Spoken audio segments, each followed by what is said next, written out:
What if the very fabric of your reality hinged on a secret buried beneath the bones of a forgotten empire? The Seljuk Empire, a name that whispers of grandeur, treachery, and blood-soaked ambition. You think you know history? Think again. Beneath the surface lies a tempest of intrigue, a swirling vortex of deception, where betrayal is as common as bread and empires rise and fall with the flick of a quill. In the shadows of the ancient Silk roads, men with daggers hidden in their robes plotted, each step echoing the heartbeat of an empire on the brink. Was it destiny or a conspiracy that carved the fate of empires from the flesh of their rivals? Questions swirl like smoke from a Persian bazaar, intoxicating yet suffocating. Who truly ruled, the sultans, or the cunning advisors with their puppet strings woven from whispered secrets? Among the flickering lanterns and the clatter of horse hooves on cobblestones, a riddle unfolds. What if a single letter could ignite wars? What if an unassuming scroll contained the power to shift allegiances, bring down kings, or even birth legends? The Seljuks knew this dance all too well. Behind every triumph lay the spectre of betrayal, behind every smile, a plot darker than the midnight sky. Picture a court where laughter rings hollow, a feast where poisoned wine flows like water. Enemies sit shoulder to shoulder, their eyes glinting with the hunger to seize power.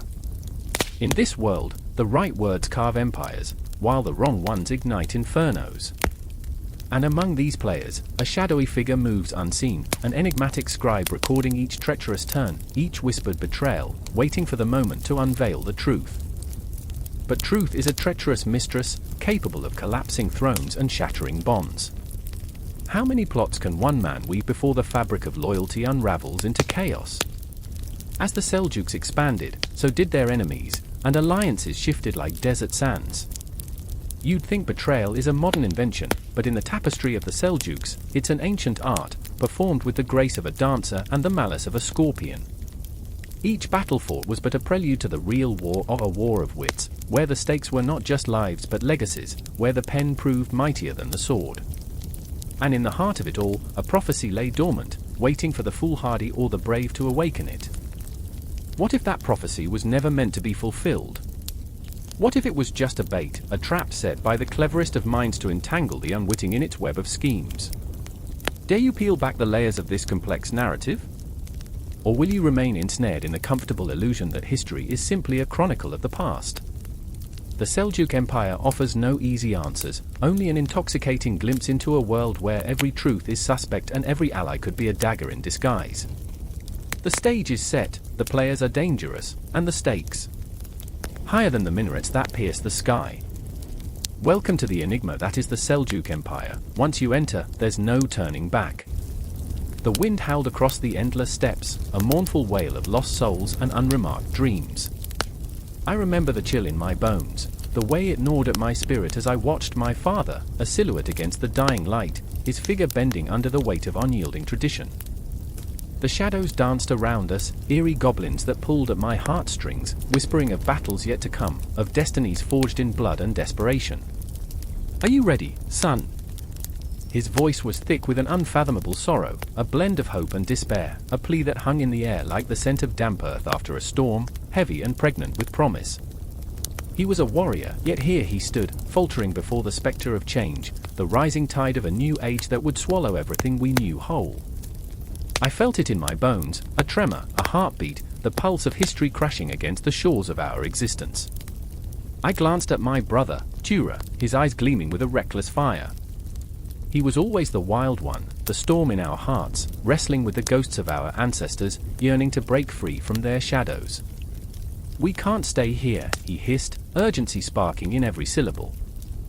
"This is our chance. The world awaits beyond these hills, and we are nothing but whispers in the wind if we remain." But how could I abandon what I knew? I was the blood of my father's line, tethered to tradition, bound to the very earth that cradled our ancestors. The old ways coursed through my veins like a raging river, both a blessing and a curse. I felt the weight of it, a chain of loyalty that called tighter with every breath I took. The silence around us was deafening, punctuated only by the distant calls of the nomadic tribes, migrating across the vastness like restless spirits seeking solace. The air crackled with tension, an electric charge that sent shivers down my spine. I could see the flicker of fires on the horizon, a promise of warmth and camaraderie, yet it felt like a mirage. It beckoned us, tempting us to step away from the comfort of our past, daring us to claim our place in the swirling chaos of the world. Will they accept us? I whispered, more to myself than to Tughril, my heart a wild thing caught in a cage of doubt. They will have to, he replied, his voice fierce, relentless. We are the storm, brother. We are the tide that sweeps away the old to make way for the new. You know the tales.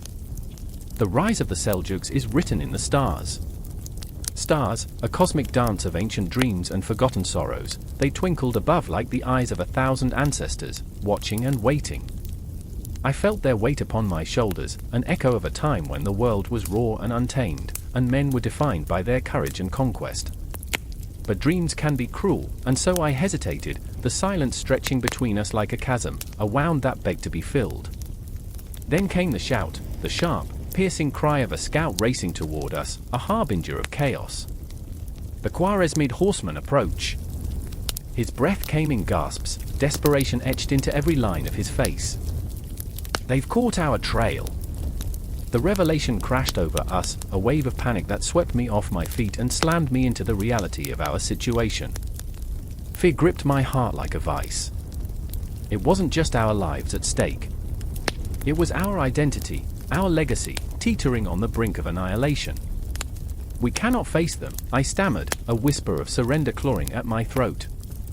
We are but a handful, against their numbers. They want to crush us, Tughril spat, the fire in his eyes morphing into a furious blaze. But we will not be silenced. We are the children of the steppes, born of fire and iron. We will carve our future from the bones of our enemies. His words pierced through the fog of fear, igniting something deep within me. The spark of defiance, the echo of our ancestors roaring back to life. I could feel the pulse of the earth beneath me, a rhythm of rebellion that whispered of battles to come, of victories waiting to be claimed.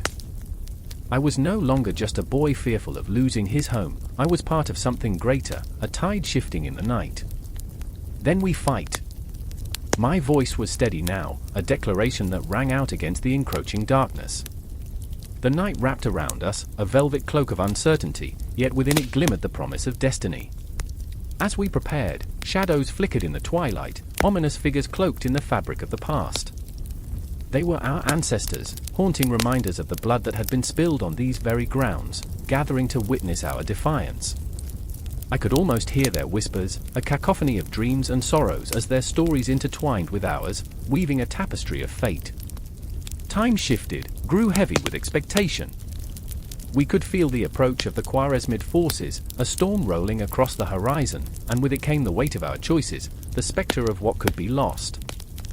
In the distance, the flickering campfires of our tribe mirrored the stars above, small, flickering beacons of hope against the vast, unending night. We will be more than shadows, Tughril urged, his gaze fierce and unwavering. We will become legends. And in that moment, I knew the truth. The Seljuk Empire was not merely a constellation in the sky, it was a fire waiting to ignite, a fierce storm of hearts and dreams that would rise from the ashes of despair. The battle would begin, and within its chaos, we would carve our names into history, torn from the fabric of the night, sewn into the legacy of the Turkic nomads. So, as the first shouts of war pierced the silence, I felt the inexorable pull of destiny. The whispers became roars, the shadows grew sharp, and I realized we were no longer just two brothers standing lost in time. We were the beginning of something new, the storm that would change the world. And in that moment, with hearts pounding and souls ablaze, we stepped into the void, ready to embrace the chaos that awaited us. The night sang of glory, and we were ready to answer its call. The wind howled like a wounded beast, carrying with it the scent of blood and ash.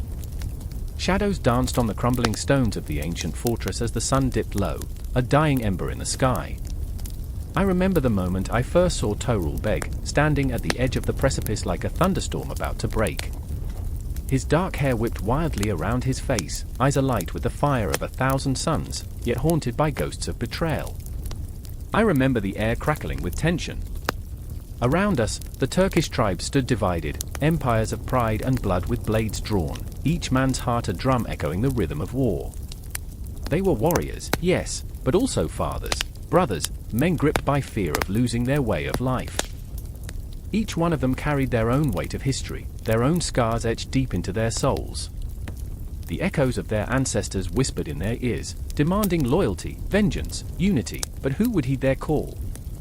Tughril stepped forward, each stride a declaration, each heartbeat a promise that reverberated through the thrumming pulse of the earth. But even he was not invincible. In the corners of his impassioned gaze lay doubt, the flicker of uncertainty that dogged his every decision. He was a leader forged in the fires of conflict, yet behind that fierce exterior lurked the boy who had watched his people scatter like leaves in the autumn wind, unable to shield them from the storms that tore them apart.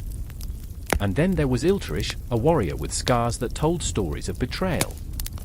I remember the way he gripped his sword, knuckles white as though the metal were a lifeline.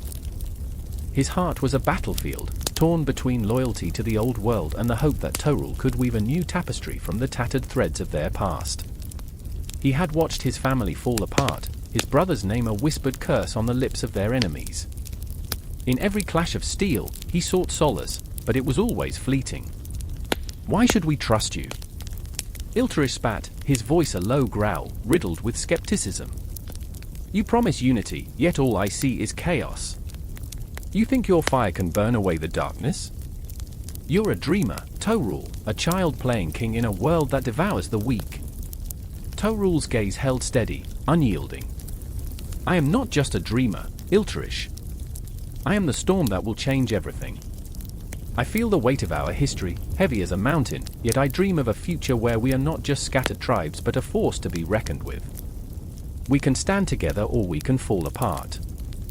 I will not let our legacy die in the ashes of our grudges." Words hung thick in the air, charged with possibility and desperation. I could feel the pulse of the tension rising, a rhythm feeding the dread that gnawed at my insides. I watched as warriors exchanged glances, reluctant to embrace this flickering flame of hope. Their faces were masks, each one concealing fear, longing, and a longing to believe in brighter tomorrows while clinging to the familiarity of yesterday. But shadows flickered at the edges of their resolve. Tension was tangible, and I felt it coil around my throat like a noose. The ghosts of their past echoed in the winds, a cacophony of laughter turned to screams. Each tribe carried burdens heavier than any sword, a legacy of betrayal, haunted memories that marred their aims. Would they ever rise above the ashes of their histories, or were they destined to remain shackled by old wounds? And then, in that moment, I remember the silence before the storm, not the kind that reassures you, but the kind that sends shivers down your spine. Tughril, Ilturish, and the others felt it too. A thick mist of uncertainty rolled in, and for a heartbeat, the world seemed suspended.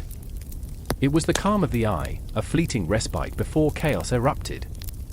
I remember the first clang of metal against metal, the battle cry that shattered the stillness like glass. Warriors surged forth, hearts pounding in unison, each man an extension of a greater will.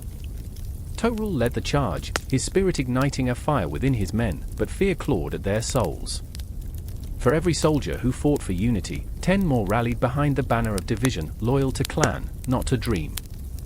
Ilturish stood frozen for a fraction of a second, the echoes of his brother's laughter ringing in his ears.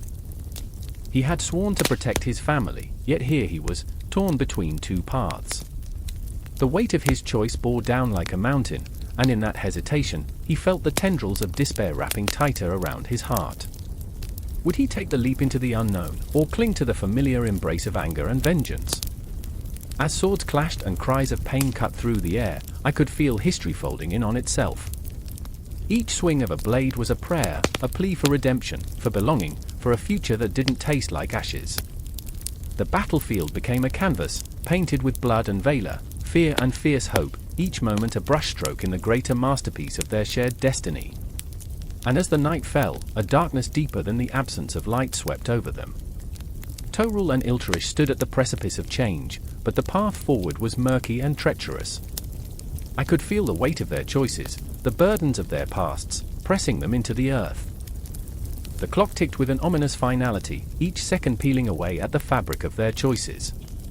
In that swirling chaos, I realized this was more than just a battle for land, more than a struggle for survival. This was a fight for their souls, their identities. I felt the pulse of history in every heartbeat, the flickering of hope in every breath. With each clash of steel, the dream of unity hung in the balance, a fragile flame flickering against the winds of fate, teetering on the edge of oblivion. It was here, in this maelstrom of emotions and conflicts, that I understood the rise of Tughril Beg was not merely a tale of warriors and battles, it was the embodiment of the human spirit, raw and unrefined, caught in the throes of a tempestuous awakening. As shadows closed in and destiny loomed large, one question lingered like a ghost over the battlefield: would they emerge united, or would the fractures of their past shatter them forever? The air hung heavy over the plains of Dandanaqan, thick with the stench of sweat and fear, a visceral aroma that clung to every soldier's skin like a curse. The sun began to sink, a massive, burning eye that bled into the horizon, casting long shadows that whispered of doom. In that fleeting moment before chaos erupted, the world felt suspended, as if time itself was holding its breath. A heartbeat echoed beneath the thundering hooves, a pulse that belonged not just to man or beast, but to the very earth, trembling in anticipation of the violence to come. I remember the sound, the clash of metal, the shouts of men, each cry a thread pulling taut in the tapestry of that day. In the distance, the banners of the Ghaznavids fluttered like crows, dark against a blood-red sky, symbols of ambition and fury. Among those banners rode Sui, his heart a cauldron of dread and defiance.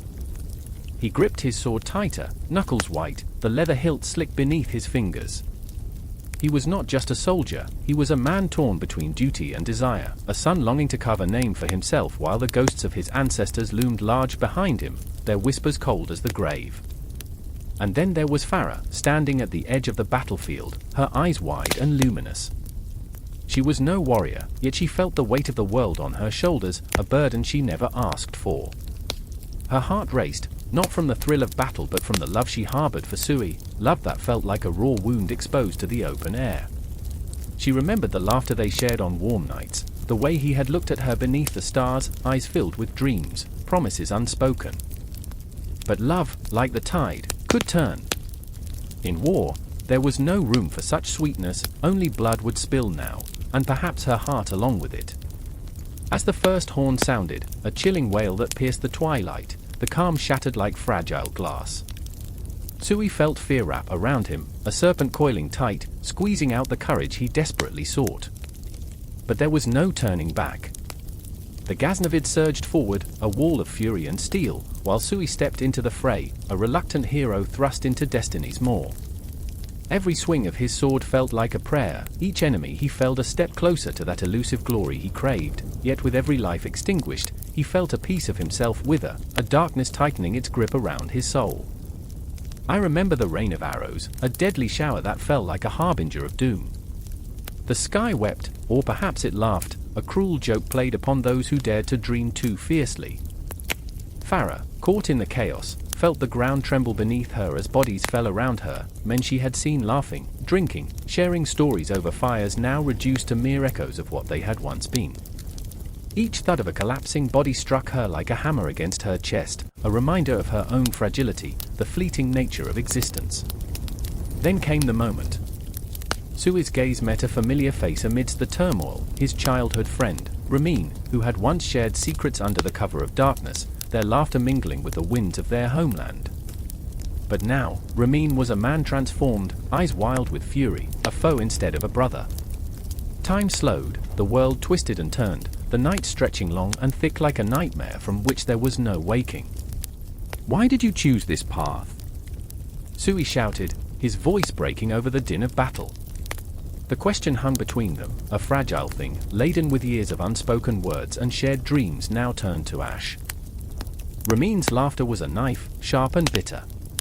"You think a man can choose when the world decides for him? We fight for our future, Sui.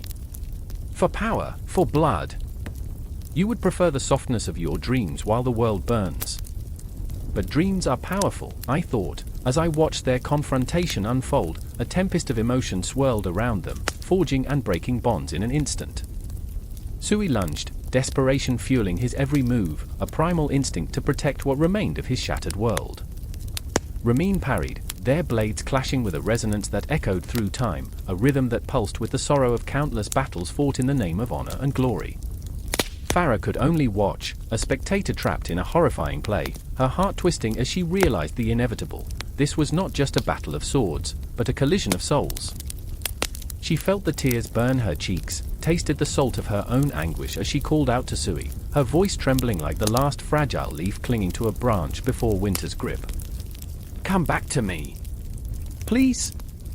But the world had swallowed her words, devouring hope like a ravenous beast. The battlefield was an unforgiving theater, and there, in that crucible of fire and fury, Sui fought as if the very essence of his being depended on it, each swing a desperate plea for redemption, for the love he feared he might lose forever. And just then, amidst the clash of metal and cries of the damned, time splintered and fractured. I could feel it, the pulse of the universe shifting, the cosmos itself holding its breath as a moment stretched into eternity. Sui found himself staring into Ramin's eyes, and all at once, the weight of his choices came crashing down. With every strike, every parry, he was reminded of the laughter they had shared, the dreams they had woven together, now tangled in the tapestry of fate, and it felt like a betrayal to every memory. A scream pierced the air. Was it a cry of victory or defeat? It didn't matter, the very fabric of their lives was fraying, unraveling in the storm of war. The sun dipped lower, a dying ember, casting shadows that danced like specters along the blood-soaked earth. The cries grew louder, the ground beneath them soaked with the tears of the lost, each drop a reminder of the fragility of life, a cruel testament to the price of ambition. In that moment, as swords sang and hearts broke, I felt the darkness swell, a palpable force that clung to the air, whispering ancient truths. The Battle of Dandanaqan was not just a fight for conquest, it was a reckoning. And as the last echoes of that day began to fade, it became clear, this was merely the prologue to a deeper struggle, a haunting that would linger long after the swords were sheathed and the heroes, if any remained, returned to the silent embrace of their shadows.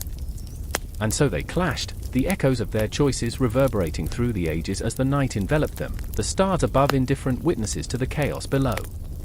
What was lost would never be found, and what transpired in those fleeting moments would forever change the course of their lives, binding them to a destiny far darker than any of them had ever dared to imagine. The night was a shroud, thick and black, pressing down on the city of Nishapo like a weight too heavy to bear. In the darkness, shadows danced on crumbling walls, their flickering forms twisting into grotesque shapes, whispering secrets only the wind could understand. I stood there, on the edge of a world unraveling, my heart pounding like a war drum in my chest. The air was electric with fear, an unspoken tension that crackled beneath the surface, waiting for the spark that would ignite chaos. I remembered the tales, the echoes of glory and blood, and how they seeped into the marrow of every soul in this place. I remembered the sun setting over the mountains, casting long shadows that felt like a warning, draping the land in foreboding. Each heartbeat was a reminder of what was to come. The great Seljuk Empire was looming, a monstrous wave surging toward us, and as I looked into the eyes of my brother, Ramin, I felt the chill of inevitability. Ramin, always so bold, so brash, stood defiant against the encroaching darkness. His eyes were aflame with ambition, the kind that burned so fiercely it threatened to consume him. "We cannot let them take this place," he growled, his voice a low rumble filled with a mix of youth and desperation. "We must show them we won't be broken." I wished I could feel that same fire, but my heart was a different beast, torn by the knowledge of what lay ahead. The Seljuks were not just conquerors, they were harbingers of a new age, one that would swallow the past whole. But in that moment, it was not only the spectre of the Seljuks that haunted me. It was the ghost of our father, the man who had taught us to fight, to defend our home, and to hold on to the threads of honor. I could still hear his voice, echoing in the recesses of my mind, "Fight for the land, but remember the blood that stains it." I felt the weight of his absence, a void that swallowed the light, and I knew that each choice we made would ripple through the tapestry of our lives, unraveling the very fabric of who we were. The distant sound of war drums rolled through the night like thunder, each beat a herald of doom. My heart raced, and I felt an invisible hand gripping my throat. I turned to Layla, my sister, standing behind Ramin, her face a mask of resolve and fear. Layla was fierce, she had the spirit of a lioness, but I saw the flicker of doubt in her eyes. "What if they come for us?" she whispered, her voice barely above a breath, the words slipping through the cracks of her bravery. "What if we lose everything?" I reached out to her, my hand trembling as I brushed against her arm. "We won't lose," I promised, though the uncertainty gnawed at me like a hungry beast. "We'll fight, and we'll keep fighting until we can't anymore." But even as I spoke, I could feel the shadows closing in, the reality of our situation pressing down like the weight of 1,000 forgotten dreams. We were caught in a web of history, a moment suspended in time where everything we held dear was on the precipice of destruction. The Seljuks were on the march, an unstoppable force like a river in flood, and we were mere pebbles in their path. The clash of swords erupted in the distance, sharp and sickening, a sound that echoed through the darkened streets, pulling me back to the present. My heart raced as the adrenaline surged through my veins. This was the moment, the confrontation we had been dreading. I could feel the ground tremble beneath my feet, each vibration resonating with the fear and hope entwined in my chest. Ramin charged forward, his silhouette illuminated by the pale moonlight, a warrior ready to face the storm. "For our father," he shouted, a battle cry that rang out across the night like a prayer. "For our home." I could see him now, a beacon of raw fury and determination, but also a reckless soul teetering on the edge of destruction. I wanted to call him back, wanted to pull him from the brink, but something inside me silenced my voice. Perhaps it was the weight of destiny, or perhaps I was merely a coward, too afraid to confront the looming darkness. Layla clasped my hand, her grip a lifeline amidst the chaos.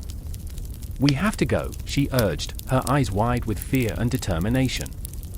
But deep inside, I felt an anchor, the blood of our ancestors thrumming through my veins, a call to arms that was impossible to ignore. "No," I said, my voice barely a whisper, barely my own. "We cannot abandon him." With a nod, she steeled herself, her expression shifting from fear to a fierce resolve. We stepped into the fray as the world exploded around us, steel clashing against steel, the cries of the wounded rising like mournful ghosts. My heart raced, wild and untamed, as I fought to carve our place in this world rocked by change. Each swing of my sword was fueled by the memories of laughter shared under the sun, the warmth of family, the dreams that once felt like a safe harbor. I fought not just for my brother, not just for our home, but for the very essence of who we were, for the fleeting moments that stitched our lives together. As time twisted and warped around us, I caught glimpses of Ramin, his figure a blur of motion, a warrior lost in the chaos. The fear gripped my heart, squeezing hard, and for every victory, I felt the tendrils of despair creeping in, whispering doubts that made my resolve falter. What if this was the end? What if we were destined to fade into the shadows, forgotten by history and consumed by the madness of ambition? But then, a glimmer broke through the darkness, a single moment of clarity amidst the chaos. I saw Ramin, blooded but unyielding, his spirit unbroken, and I realized that this was not just a battle for survival, it was a struggle to carve our names into the annals of time. We were the architects of our own fate, caught in the swirling storm of history, and in that moment, I knew we had to embrace the uncertainty, to lean into the wild chaos of it all. And as the night wore on, as the conflict raged and the world around us blurred into shadows, I felt the weight of our journey pressing down, a testament to our resilience, our hope, and the blood that tied us to this land. Each moment a stitch in the tapestry of our existence, binding our fates to the great unfolding of history, a cycle that would not end, but transform, rebirth, and continue to echo through the ages. The sun hung low in the sky, a molten orb dripping crimson across the horizon, as the echoes of a distant call to prayer pierced the air. The haunting, melodic cry curled around the crumbling walls of the city, weaving through the shadows that danced in the fading light. I stood there, heart pounding, amidst the ruins of what was once a proud empire, the chilling remnants of the Seljuk dynasty whispering secrets only the stones could understand. There was fear here, a thick, tangible fog that clung to my skin. I could feel it in the shallow breaths of the people huddled in the market square, their eyes darting like startled sparrows. Their whispers were laced with anxiety, a tremor of something deeper, an unease that reverberated through the very ground beneath me. And there, amidst the crowd, stood Zainab, her silhouette etched against the dying light, a warrior cloaked in uncertainty. I remember the first time I saw her, a fierce glint in her dark eyes, a defiance that made her seem untouchable. She was not just a woman in a sea of men, she was a storm, a whirlwind of passion and conviction. But today, as she clutched the worn leather of her prayer beads, I saw the cracks in her armor, the way her fingers trembled as she sought solace in the rhythm of her prayers. "Zainab," I whispered, stepping closer, but the weight of the world hung between us like a chasm. "What is it?" Her gaze flickered to the ground, then back to me, fierce yet vulnerable. "We are losing our way," she said, her voice barely above a murmur, trembling under the weight of the truth. "The faith that once guided us is suffocating. The Seljuks, they were supposed to unite us under the banner of Islam. But now," her voice trailed off, swallowed by the shadows. In that moment, I could feel the pulse of history vibrating through her, a sorrow so deep it threatened to engulf us both. The Seljuks, once renowned for their valor and piety, had become something twisted, distorted by power and greed. A power that fed on fear, unraveling the very fabric of their empire. The heart of Sunni Islam was being choked, its principles stifled under the weight of ambition and betrayal. I remember standing at the crossroads of faith and fear, where every whispered prayer felt like a plea for salvation. Across the square there was Hakim, a scholar whose mind was as sharp as the crescent sword etched across the flag that fluttered above. He was lost in thoughts, his brow furrowed in a tempest of despair. "Zainab," he called, his voice rising above the murmurs. "The people are frightened. They have lost faith in our leaders, in their promises of unity. What will happen when the sun sets on this day? Will we still be able to call ourselves Muslims if we can't even hold on to our beliefs?" His words fell like stones into the well of silence, rippling through the crowd. A collective shudder ran through us, for we knew that the pulse of our beliefs was growing faint. The Seljuks, who once stood as guardians of faith, were becoming shadows of their former selves, haunted by the weight of their own ambition. Zainab pressed her lips together, a storm brewing behind her eyes. "We must remember who we are," she said, her voice steadying with resolve. Sunni Islam was built on the pillars of justice, charity, and unity. We cannot let it crumble under the weight of corruption. We have to fight, not with swords, but with our hearts. But what was the fight, really? What did it mean to wield faith as a weapon when the soul of our beliefs trembled in the balance? I felt the tension in the air as if it were a living thing, coiling around us, threatening to snap.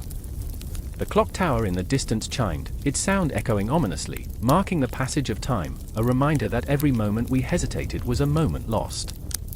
Hakim stepped forward, his voice low, a confessional whisper. "And what if our faith is misplaced? What if the very foundation of our beliefs is built on shifting sand?" The question hung in the air, heavy and suffocating. I could see Zainab's resolve falter for just a moment, her shoulders trembling under the weight of uncertainty. Yet she stood firm, a warrior unmatched. "Then we must rebuild, Hakim. We must find our way back to the truth, back to the essence of Islam. Together." At that moment, a shroud of determination settled over us, a flicker of hope igniting in the depths of despair. We were three souls intertwined in a spiral of crisis and conviction, and as the shadows deepened, we felt the quiet, unwavering call of faith beckoning us forward. But outside the sanctuary of our whispered words, the chaos was brewing. The city itself seemed to wail, a cacophony of anguish reverberating through the walls. The fires of rebellion sparked, the cries of the lost echoing into the void. The Seljuks had become fragmented, their faith corroded by time, leaving only remnants of what once was. "Tonight," Zainab said, her voice rising with the fervor of 1,000 prayers, "we gather. We will speak the truth. We will reignite the flame of our faith. We may be but a flickering candle against the wind, but together we can become a wildfire." The air crackled with energy, the promise of confrontation igniting a desperate hope. The echoes of our hearts thrummed with the intensity of our convictions, a melody of defiance against the oppressive weight of despair. And as the sun disappeared beyond the horizon, leaving only the residual glow of twilight, a chill swept over the city. The night was here, cloaked in darkness, yet within it lay the potential for transformation. A reminder that sometimes, in the depths of despair, we find the most profound strength. Time spiraled, moments blending into memories, and as the darkness enveloped us, I felt the weight of history pressing down, a ghostly reminder that every choice we made would ripple through eternity. It was a haunting, a promise, an echo of the faith that still lingered in our hearts, waiting to be reborn. And as we stood on the precipice of change, the air thick with anticipation, I knew then that our fight was just beginning. The city groaned beneath us, a backdrop to our silent vow, a witness to the struggles of a faith yearning to be whole again. Together, we whispered, a sacred mantra against the encroaching shadows, as the night deepened and the stars ignited their ancient fires in the sky above. The battle for our souls awaited, and we would rise to meet it, hearts ablaze with the unrelenting power of belief. Night fell over the pulse of the Seljuk Empire, a silken darkness that hung heavy like a shroud, wrapping itself around the heart of the bustling city of Nishapur. Somewhere in the labyrinthine alleys, a scream pierced the air, a jagged note of fear and desperation that sent shivers through the marrow of the night. The sound echoed, bouncing off the sun-baked bricks of the houses, each whispering its own story of ambition and despair. I stood frozen, the chill of that scream crystallizing the air around me, as thoughts clawed at my mind. What price does one pay for power?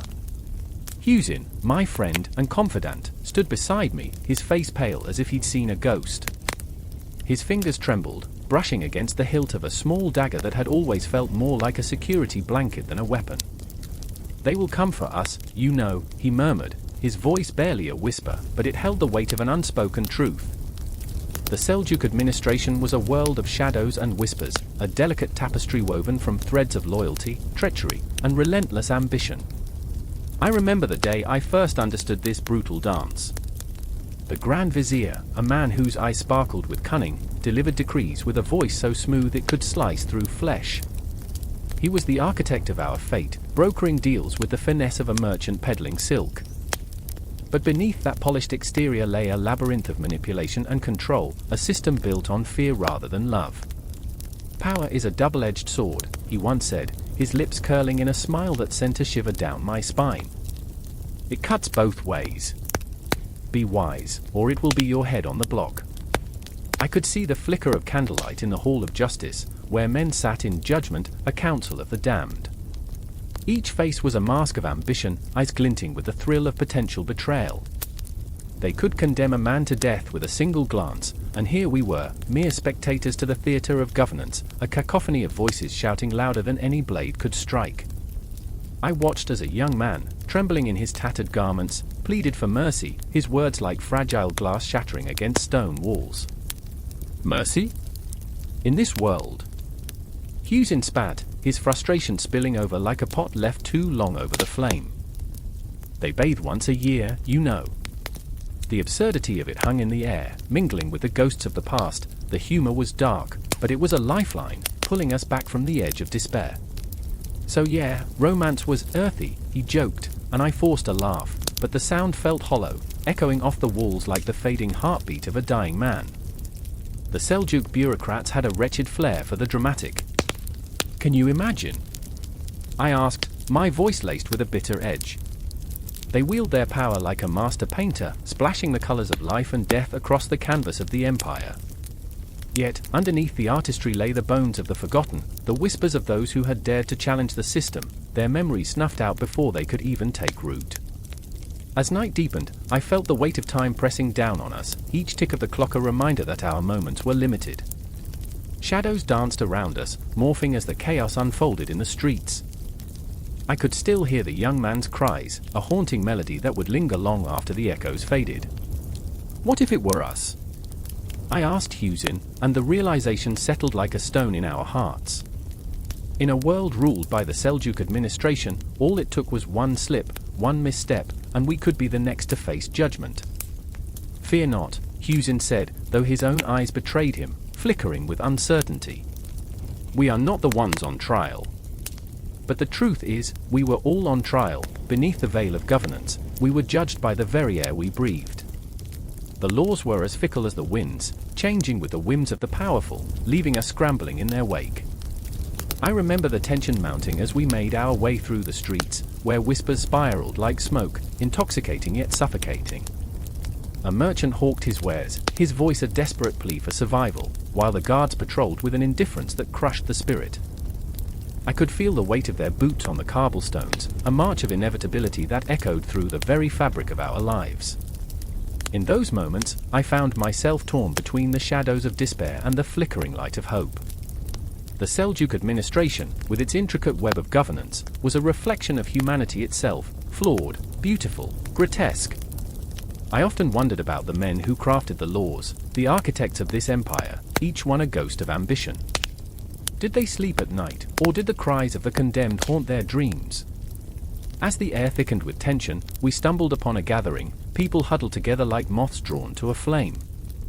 Their faces were a tapestry of fear and defiance, a silent rebellion brewing just beneath the surface. I felt the pulse of their desperation, the hunger for change thrumming in the air. "What do we do?" Huzin's voice trembled as he clutched my arm. The weight of the world hung heavy on his shoulders, the fear of the unknown was palpable, and I felt my stomach twist in response. Before we could react, a figure emerged from the shadows, an enigmatic woman cloaked in darkness. Her voice rang out clear and fierce, piercing through the murmur of despair. "We are the architects of our fate," she cried, a battle cry echoing through the night. Her words ignited something within us, a flicker of resilience that refused to be snuffed out. And in that moment, as the city of Nishapur stood on the brink of revolution, I felt the tremors of change ripple through my bones. The Seljuk administration may have wielded power, but the heart of the people pulsed with a force unyielding, a reminder that governance is not merely a structure of authority but the very essence of life itself, dynamic, unpredictable, and wholly human. Yet as we stood there, hearts racing, shadows loomed large around us, promising both hope and destruction. I felt the heavy weight of history bearing down, clock hands ticking ever forward, never looking back. And just like that, we were caught in the currents of fate, swept away into a future uncharted, where every breath held the promise of both salvation and ruin. The room was cloaked in shadows, whispers echoing from the corners like forgotten memories. I could hear the clock ticking, each second a pulse in the thick silence, a heartbeat of fear. My heart raced as I stood on the precipice of history, caught between two worlds, the ancient and the contemporary, where Persian culture hung like a heavy tapestry woven from the threads of language and literature, vibrant yet haunting. I remember Sarah's eyes, bright with defiance, glimmering like shards of glass in the dim light. She was a poet, fierce and fragile, her verses spiraling through the air like smoke rings. Words were her weapon, and in a society that often silenced voices, she wielded them with the fervor of a lioness protecting her cubs. "Every word is a revolution," she said once, a spark igniting the darkness. But that night, surrounded by the weight of her unspoken fears, her voice trembled, and in that tremor lay a truth so raw it made the air crackle. A faint rustle broke the silence, and there he was, Omid, the historian, his brow furrowed with the weight of the past. He carried the burden of centuries, of tales etched in stone and verses whispered through the ages. Words can resurrect the dead, he had told her, but they also bore the scars of betrayal. His obsession with ancient Persian texts often left him lost in a labyrinth of time, where ghosts of poets like Rumi and Hafez danced in shadows, beckoning him to join their eternal revelry.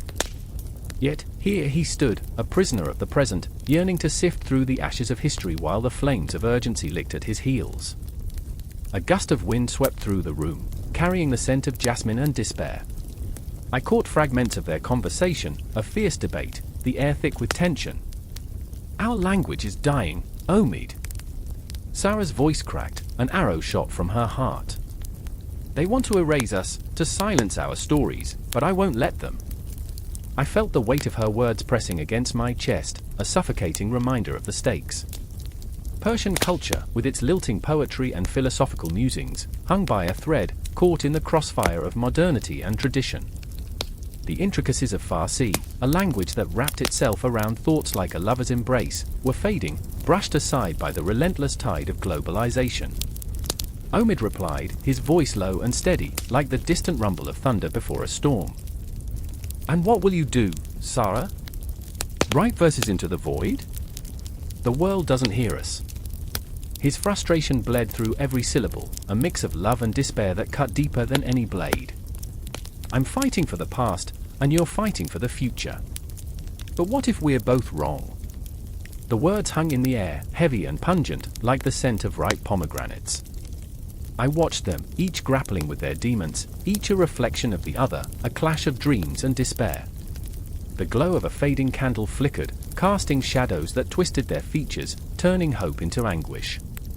I remember the first time I read Rumi, Sarah whispered, her eyes distant, as if peering through the veil of time.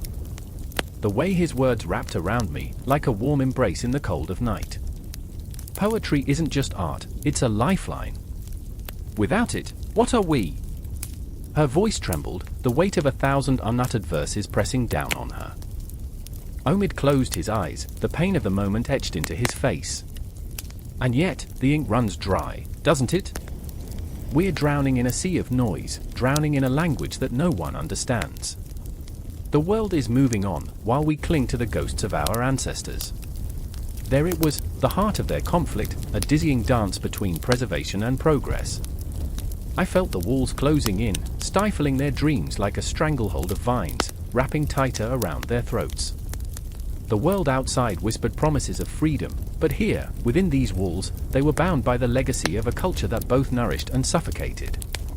I refuse to let them forget us, Sarah declared, her voice rising with a fervor that sent shivers down my spine. I'll scream our stories into the void until the echoes return. I'll weave our history into my poetry, stitch it into the very fabric of existence. And then, the silence broke, an explosion of sound, of passion, of rage. Their voices clashed, like swords drawn in a fierce battle, the air electric with emotion. I felt their heartbreak, their desperation, each word a dagger thrust into the heart of apathy. I remember the first time I held a book of Persian poetry, the pages brittle yet vibrant, alive with the echoes of centuries past. That feeling, the soft caress of history on my fingertips, was a reminder that language could transcend time, could weave a tapestry of resilience. I wanted to pull it all together, to shout from the rooftops that words were never lost, they merely transformed, taking on new forms, adapting, evolving. But in the room, darkness loomed, like a storm gathering on the horizon. Omid and Sarah, each battling their shadows, were locked in a struggle for something greater than themselves, an identity, a culture, a future. It was a tragic dance, a cosmic collision of dreams and reality, where every heartbeat echoed the urgency of their plight. Will you help me? Sarah's voice broke, raw and pleading, her vulnerability hanging in the air. Together, we can breathe life into the words of our ancestors and forge a path forward. I held my breath, the weight of their unspoken fears crashing over me like waves against a rocky shore. I knew then that this was just the beginning, a moment suspended in time, a heartbeat poised between despair and hope. The clock ticked on, relentless, each second a reminder that the past was not so far behind, and the future was a canvas yet to be painted. The shadows flickered, teasing secrets yet untold, a promise echoing through the night. And in that moment, I understood, language and literature were the lifeblood of their struggle, a bridge between the weight of history and the lightness of possibility. They were fighting not just for themselves but for the very essence of what it meant to exist, to remember, to create. As the night deepened, I felt the tension build, a spiraling vortex of emotion ready to explode. The lineage of Persian culture pulsed around them, vibrant and alive, as they stood on the brink of a confrontation that would echo through time, a clash of ideals, a battle of the heart. In the silence that followed, I could almost hear the whispers of the poets, urging them onward, reminding them that the stories of the past still had the power to illuminate the darkness, if only they dared to let their voices soar. And so, they stood, ready to face the abyss, ready to carve their place in the infinite tapestry of existence, words at the ready, hearts pounding like war drums in the stillness of the night. I remember the sun hanging low over the jagged skyline, like a blood-orange wound stitched into the earth, casting its dying light onto the ancient stones of the mosque. The air was thick with the smell of sweat and dust, a heady mix that clung to my skin, making my heart race. A sound pierced the silence, the distant clang of metal on metal, echoing against the grand fortifications. The walls, towering and stoic, whispered of a time when they had held against the fiercest of storms. My chest tightened. I was among the ghosts of those who had built these sanctuaries of faith and defense, their hopes and fears embedded in the very fabric of the stone. In the shadows lurked Elif, her eyes shimmering like shards of glass, reflecting the flickering torches that lined the courtyard. She was caught in a web of regret, her thoughts spiraling back to the moment she had chosen duty over love. A soldier's daughter, she had pledged her life to the walls that protected her city, but the cost was steep. The fear of losing herself to the very stones she revered gnawed at her insides, hollowing her out. With each heartbeat, she became less of a person and more a part of the architecture, the arches, the columns, each structure a facet of her unspoken heartbreak. And then there was Hassan, his brow furrowed in thought, a man perpetually caught in the storm of his own making. His hands, calloused and strong, bore the marks of laboring under the sun, crafting minarets that reached for the heavens. Yet, his mind was a battlefield, torn between tradition and the intoxicating pull of change. He thought of the stories his father had told him, tales steeped in the glory of conquest, but what was glory worth when the weight of history pressed down like a vice? He could feel the bricks of the mosque shift beneath his fingers, a reminder of the power both to uplift and to crush.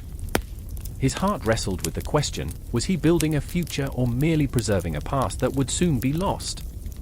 The air crackled with tension, a storm brewing on the horizon. I could sense the specters of the past swirling around us, their anguished cries echoing through the arches. As the sun slipped beyond the horizon, darkness descended, each shadow a reminder of what had been, of battles fought and lives lost. Elif clutched at her chest, her breath quickening. The weight of expectation laid upon her like the very stones of the fortress she defended.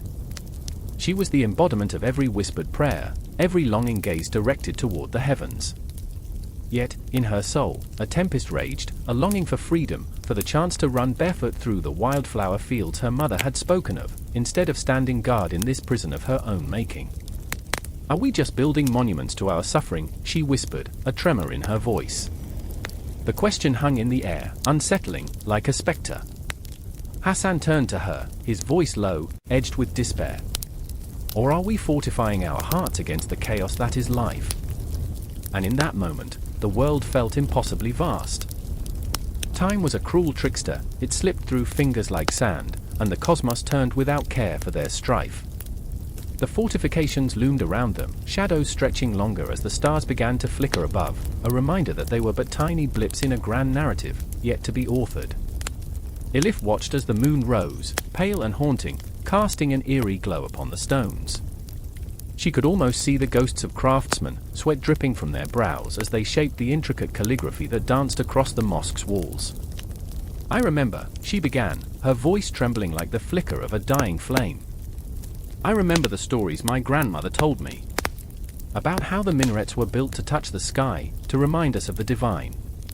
But all I feel now is the weight of it all pressing down, the fear that we're losing ourselves in the shadow of our own creations." "Perhaps," Hassan replied, his voice a low murmur, "the beauty lies in the struggle. In building something that can withstand the test of time, even when we falter." His eyes betrayed his own fears, his own doubts, and in that moment, they were united, two flawed souls, longing for connection in a world that threatened to tear them apart. The fortifications around them stood resolute, silent witnesses to their plight, the moonlight bathing them in a spectral glow. They were not just walls, they were the sinews of history, tight and knotted with the weight of decisions made in haste. The echoes of clashing swords, the cries of the fallen, reverberated through the night air, a reminder that each stone, each arch, held within it the pain and glory of every battle fought. Suddenly, a distant horn blared, a call to arms, a shattering of the tranquility. The moment held its breath. Elif's heart pounded, each beat a reminder of the stakes at hand. "What if we fail?" she asked, her voice barely a whisper. "What if the walls we built crumble?" "Then we rebuild," Hassan said, a fierce light igniting in his eyes. "We rebuild, and we remember that even in our darkest moments, there is hope. We are the architects of our own destinies." The words hung in the air, heavy and charged. As the shadows deepened, I could feel the tension tightening around us, the clock of fate ticking relentlessly forward. The fortification stood as a metaphor for their existence, strong yet fragile, monumental yet filled with cracks, harboring the weight of dreams yet to be realized. I remember the pulse of the night, the agony of choices pressing down like the weight of stone upon stone. And just as the sun had set, casting its last rays into the abyss, so too did the shadows of uncertainty gather, lurking beyond the fortifications, waiting for the moment to strike. The night was far from over, and the true battle had yet to unfold, pulsing with the intensity of unacknowledged fears, desires, and the raw, unyielding truth of existence. The sun hung low, a molten orb spilling crimson across the horizon, igniting the sprawling tents of the Seljuk encampment with a fierce glow. I stood there, heart pounding, in the midst of chaos, the air thick with smoke and the acrid scent of burning flesh. Shadows of men loomed large, warriors clad in rusted armor, their faces twisted in anguish or rage, their voices rising in a maddened chorus. To battle, they shouted, their eyes wild with fear and fervor. It was a moment suspended in time, a heartbeat caught between joy and despair, and I could feel the weight of history pressing down on me. I remember my friend, Arslan, standing beside me.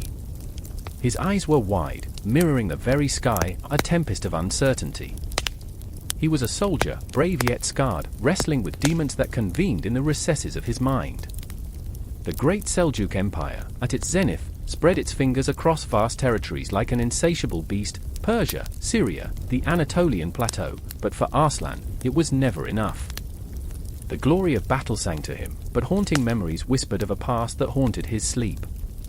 Last time, I lost my brother, he confessed, voice trembling, as if the mere sound of his words could shatter the fragile facade of courage he wore like armor. And then there was Zainab, fierce and unyielding, a woman of profound strength. She was not content to be a silent spectator in this male-dominated realm. I remember her fierce gaze, which could pierce through the thickest veil of darkness. The tent walls whispered of her ambitions, their frayed edges trembling with the promise of rebellion. I can wield a sword as well as any man, she declared, her voice rising above the din, daring the world to challenge her. But the weight of her father's expectations pressed down on her like an iron chain. You must marry, Zainab. Your duty lies in your husband's home, he would say, oblivious to the fire that raged within her. Each word was a lit match, igniting her resolve but also deepening her despair. I remember standing between them, caught in a cyclone of emotions, Arslan's desperation, Zainab's defiance. The Seljuk Empire was a sprawling tapestry of cultures, each thread vibrant and alive, yet beneath the surface lay a churning ocean of conflict. The grandeur of cities like Nishapur and Baghdad shone like jewels in the sun, but for those who inhabited them, life was a precarious balance of power and peril. We were mere pawns on a chessboard, moving at the behest of kings and conquerors. As the battle drums rolled, a painful silence swept over us, a collective breath held in anticipation. The sound of hoofbeats thudded like a heartbeat, echoing through the valleys, a grim reminder that destruction was imminent. Arslan's grip tightened on his sword, knuckles white with tension. What if I do not return? He whispered, a tremor in his voice, raw vulnerability cutting through the bravado. I felt my heart shatter for him, scattering shards of fear and hope. You will, I replied, but even I wasn't convinced. The gods were fickle, and fate often wielded a cruel hand. In the distance, the shadows of the enemy army began to emerge, dark figures against the fading light, their banners snapping in the wind like the wings of crows descending upon the fallen. The air shifted, charged with electric tension. Zainab's resolve hardened, her eyes narrowing with determination. Let them come, she growled, a tempest within her. She would not fade into the background, she would be remembered, etched into the annals of history, not as a daughter or a sister but as a warrior. The clash came swiftly, an explosion of steel and screams, a cacophony that drowned out the thoughts of home and safety. I could feel every sword swing, every cry of agony reverberate through my very bones. Arslan fought valiantly, his movements fluid and fierce, yet I saw the shadows of his past creeping into every blow, each strike a desperate attempt to silence the ghosts whispering in his ear. I remember the moment when he saw a familiar face among the enemy ranks, a flicker of recognition that shattered his focus, a brother lost now standing against him as a foe. The world tightened around us, the colors of life dimming into shades of grey. In that maelstrom of violence, Zainab surged forward, fierce and unstoppable. I watched her leap into the fray, a whirlwind of defiance against a tide that sought to drown her spirit. For freedom, she screamed, her voice a battle cry that rose above the chaos, igniting the hearts of those around her. With each swing of her sword, she carved her destiny, leaving behind whispers of her name that would echo in the annals of time. She was not just fighting for herself, she fought for every woman who had been shackled by the weight of expectation. But the truth of war is a cruel one, more brutal than any blade. In the heat of the moment, a scream pierced the air, a sound that pulled the very essence from my soul. It was Arslan, stumbling, blood oozing from a wound that blossomed across his side like a terrible flower. I remember the moment it hit me. I was not just a witness to history, I was a part of it, knotted into its violent tapestry. And then, in the eye of the storm, time seemed to stretch, a fragile thread connecting us. Zainab and I rushed to him, her fierce demeanor faltering as she knelt beside him, eyes wide with terror. "Stay with us," she pleaded, desperation lacing her voice. The battlefield blurred, the chaos fading into the periphery. In that suspended moment, nothing else mattered. Not the empire, not the territories stretching from the Caspian Sea to the Mediterranean, only the love we shared, the bond forged in the fires of this relentless world. As Arslan's breath quickened, fading like the dying sun, I felt the pulse of history around us, a relentless tide that swept away the moments we held dear. The empire thrived, vast and formidable, but at this moment, it was only us, the fragility of life laid bare in the shadows of war. Time slipped away, unyielding, an indifferent clock ticking toward an uncertain future. And as the sun finally sank beneath the horizon, casting the world into darkness, I realized then that we were just echoes of our choices, lost in the chaos of empires rising and falling, yet here we stood, clinging to the fleeting moments of humanity amid the storm. The Seljuk Empire, vast and relentless, was only a reflection of our deepest fears, our darkest desires, forever etched in the shadows of the night. The wind howled like a wounded beast through the crumbling arches of the once great Byzantine palace, its icy breath whispering secrets of betrayal and war. I stood there, heart hammering, the sound echoing in the void between my ears, a drum of anxiety. Shadows danced across the cobblestones, weaving tales of ambition and despair, while the scent of smoke curled around me, clinging to my breath like a ghost that refused to leave. I saw her first, Maria, her face pale as the moon, eyes bright with a fire that threatened to consume her. She was not just a pawn in this deadly game of thrones, she was a woman caught between loyalty and love, her heart a battlefield scarred by conflicts of allegiance. When she whispered my name, it was a spell, an incantation that rattled my very core.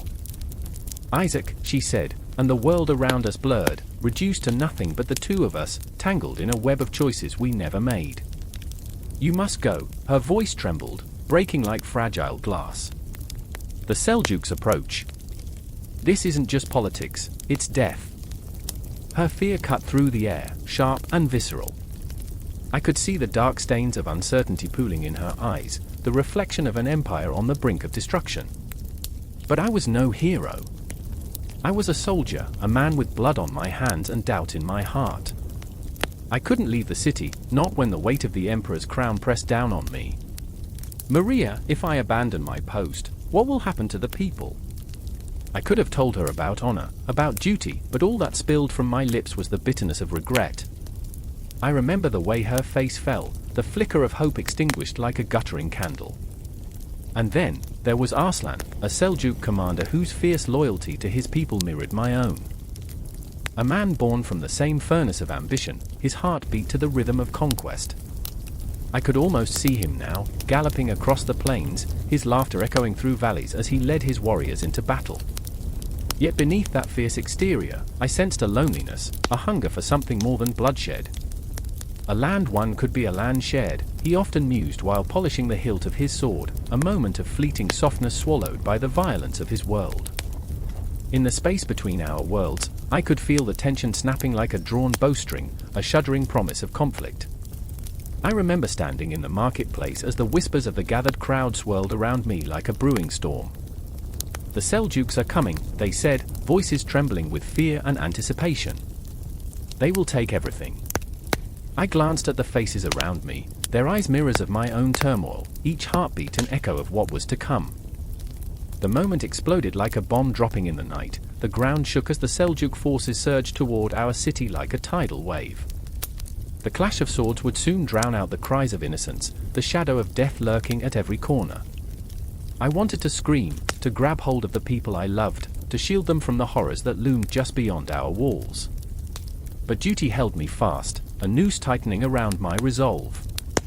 I found myself standing on the ramparts, the looming fortress of Byzantium behind me, a weary guardian watching the horizon bleed into darkness. The sun dipped, a fiery orb sinking into the abyss, and I was haunted by my own reflection, an echo of fear wrapped in armor. Maria's face flashed before me, a reminder of everything I was fighting for and everything I might lose. In that moment, I saw Arslan in my mind's eye, a rival yet a kindred spirit, a man shaped by the same cruel winds of fate. I could almost hear him laughing, the sound of it a chilling melody against the backdrop of impending doom. What if we could find common ground? What if the swords could be sheathed, if only for a moment? But the world we inhabited was not built on dreams, it was crafted from the bones of the fallen.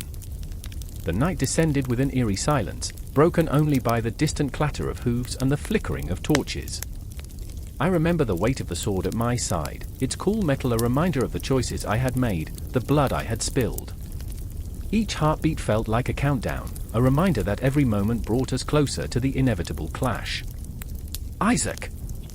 Maria's voice sliced through the night, filled with desperation as she reached for me, her hand trembling.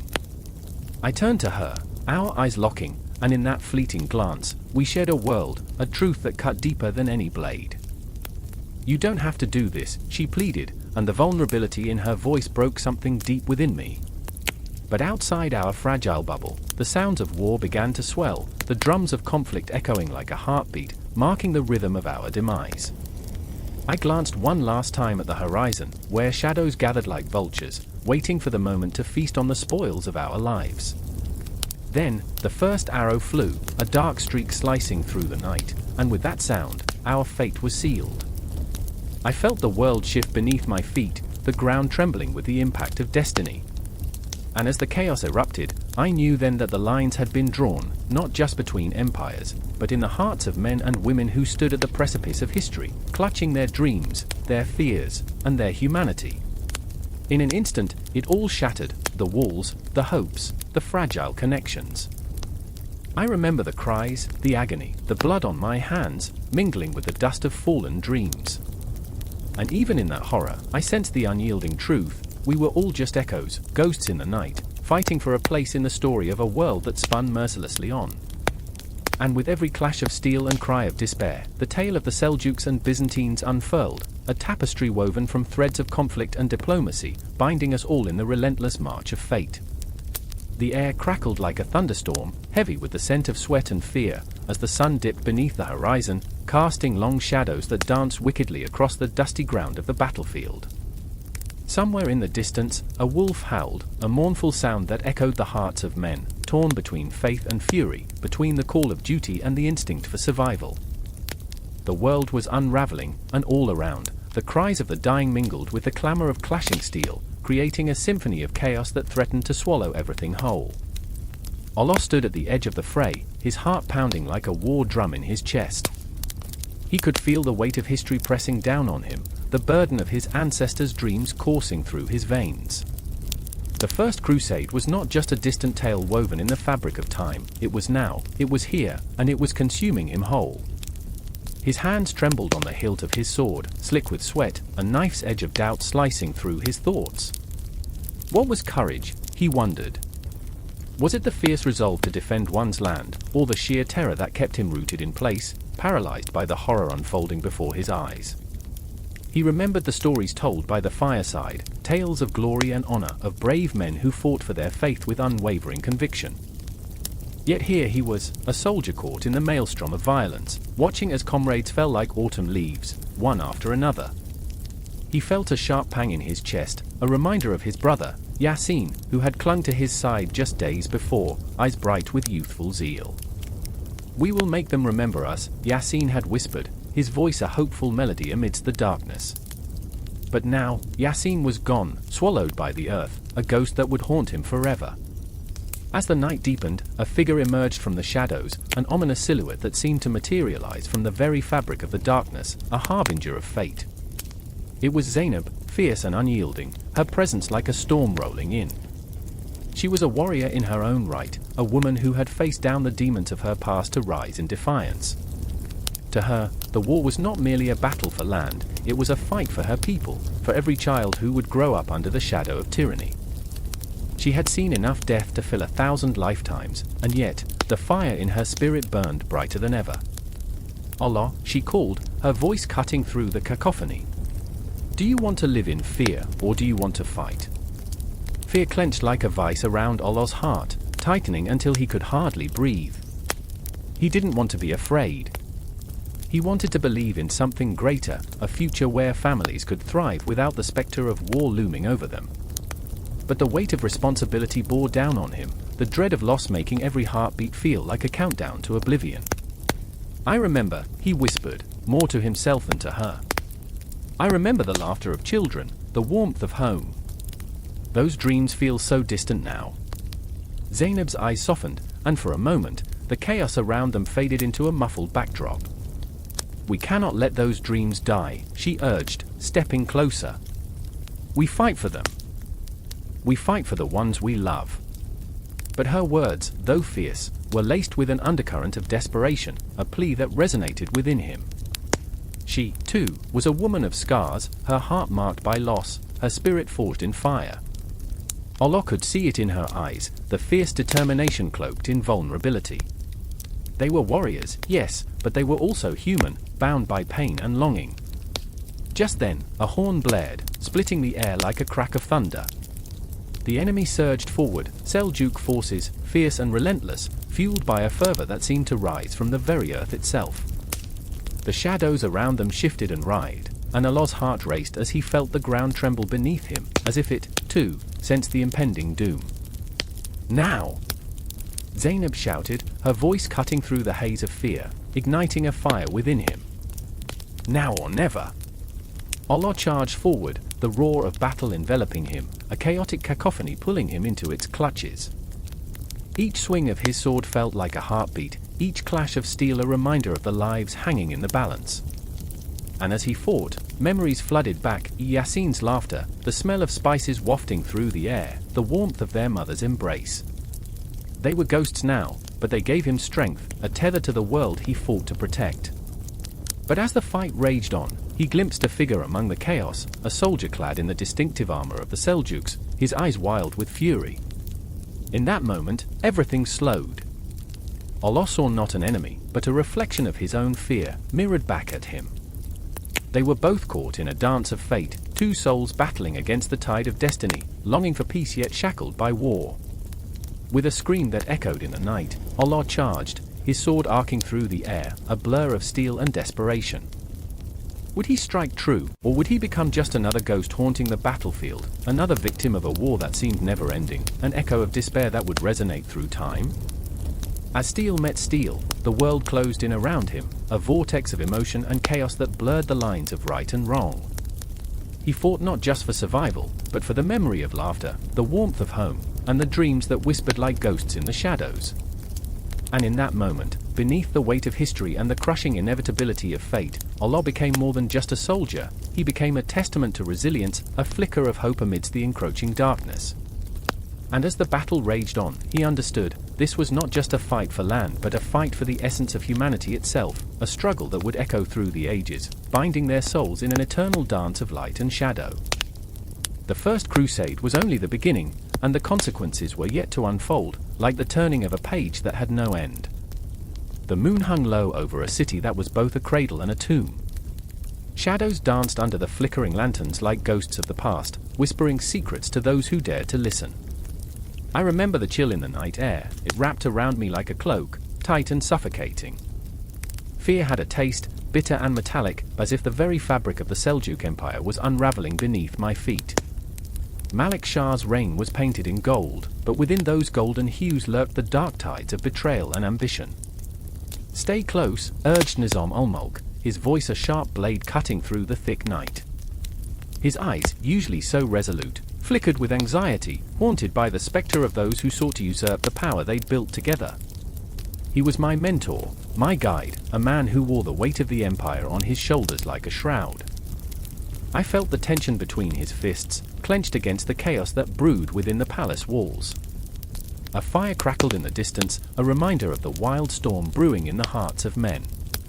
I remember the moment Malik Shah strode into our midst, an embodiment of charisma and authority, yet shrouded in an aura of fragility. He was both a lion and a lamb, his smile disarming but his gaze revealing the jagged edges of a ruler caught in the crosshairs of power. "What do we fear?" he boomed, his voice echoing through the marble halls, reverberating like a warning bell. But the crowd, those once loyal subjects, shifted uneasily, their eyes darting like frightened sparrows. They feared each other, the shadows lurking at every corner, the poison that dripped from the chalice of ambition. I remember the stories of the night, tales whispered in hushed tones, of conspirators lurking in the dark, waiting to strike. There was a heaviness in the air, a palpable dread that clung to us like the scent of decay. The flickering flames cast monstrous silhouettes on the walls, and for a moment, I felt as though I had stepped into a living nightmare. The conflict between Nizam and Malik simmered beneath the surface, an unspoken tension that threatened to boil over. "Trust in me," Malik said, gripping Nizam's shoulder, a gesture of camaraderie that felt like a desperate plea. But I could see the cracks in their alliance, the fissures of doubt that widened with every passing moment. Nizam's loyalty was tested, and in a world where power was a double-edged sword, betrayal lingered like a spectre, ready to pounce. I remember the bazaar, bustling with life during the day, now eerily quiet as twilight draped itself over the rooftops. Traders had begun to whisper about the rising tensions, their eyes darting toward the palace, where shadows of intrigue twisted like vines in the dark. I watched a vendor pack his wares hastily, fear etched across his face. "It's not about what we have, but who we trust," he murmured, glancing over his shoulder. The weight of uncertainty pressed down on all of us, like an anvil ready to crush our fragile hopes. The palace was alive with tension as Malik convened a council of war. I stood in the back, a mere witness, caught between the storm brewing outside and the tempest within. Malik spoke of glory, of an empire that stretched from the mountains of Persia to the sun-baked sands of Arabia. "We are the heirs of greatness," he declared, his voice both a rallying cry and a haunting echo. But the room was thick with doubt. Each word felt like an incantation against the rising tide of dissent, yet even as he spoke, I saw the shadows of the councilmen loom larger, their eyes glinting with greed masked as loyalty. "I remember the first time I saw you, Malik," I confessed one night, unable to contain the swell of emotion any longer. "You were so full of life, so sure of your path." He turned to me, a flicker of vulnerability crossing his features. "And now," he whispered. The weight of despair hung between us like a sword, sharp and unyielding. "Now, I see the ghosts of your dreams, the specters of what could have been," I replied, my heart pounding like a war drum. "You're fighting everyone, even yourself, and I fear that you'll lose." His laughter echoed, hollow and despairing. "Perhaps history is written by the victors, but what if the victors are the ones who fall?" The skies unleashed their fury that night, rain drumming on the palace rooftops like the heartbeat of the empire. I stood at the window, watching the storm rage, feeling the pulse of the world outside, the cries of the people, the murmur of revolution creeping closer. I watched as Malik stood alone, shrouded in darkness, a king on the precipice of ruin, his silhouette stark against the lightning that split the sky. The dawn that followed was a betrayal of hope. The sun rose, casting an unforgiving light on the faces of those who once pledged their loyalty. As the council gathered once more, I felt the air thick with dread, heavy with the scent of impending doom. The whispers of betrayal grew louder, weaving a tapestry of tragedy that entwined us all. "Are we not brothers?" Malik's voice cracked like thunder, desperation spilling forth. But the council was a sea of stone, stony faces reflecting the inner turmoil of men torn between loyalty and ambition. I remember the moment the first dagger fell, a betrayal swift and true. The room erupted into chaos, a cacophony of shouts and cries, the clash of metal ringing in my ears. Malik stood at the center, a figure ensnared in the web of his own making, yet still, he fought, a lion against the tide, refusing to yield. And as the storm inside our hearts raged on, I knew this was not just the fall of a man, it was the fall of an empire, a love story turned tragic, a bond forged in ambition, now twisted into the very chains that bound us. The shadows deepened, encroaching upon the golden age of the Seljuk Empire, where glory and despair danced hand in hand, leaving us all to ponder what dreams may come, haunted by the ghosts of our choices, a haunting, eternal cycle. The sun hung low, a molten orb casting crimson shadows across the sprawling city of Baghdad. The air crackled with tension, vibrating with the silent whispers of a populace on edge. I stood alone, feeling the weight of 1,000 unspoken fears pressing down, thick as the dust that swirled in the late afternoon light. Every breath tasted of dread, every heartbeat a drumroll announcing a storm. Somewhere in the distance, a child's laughter rang out, a ghost of innocence amidst the chaos. Nizam ul-Mulk, the great vizier, a man who wore power like a cloak and justice like a knife, stood at the center of this maelstrom. His sharp gaze flickered across the assembly, a tapestry of faces twisted with anxiety and hope.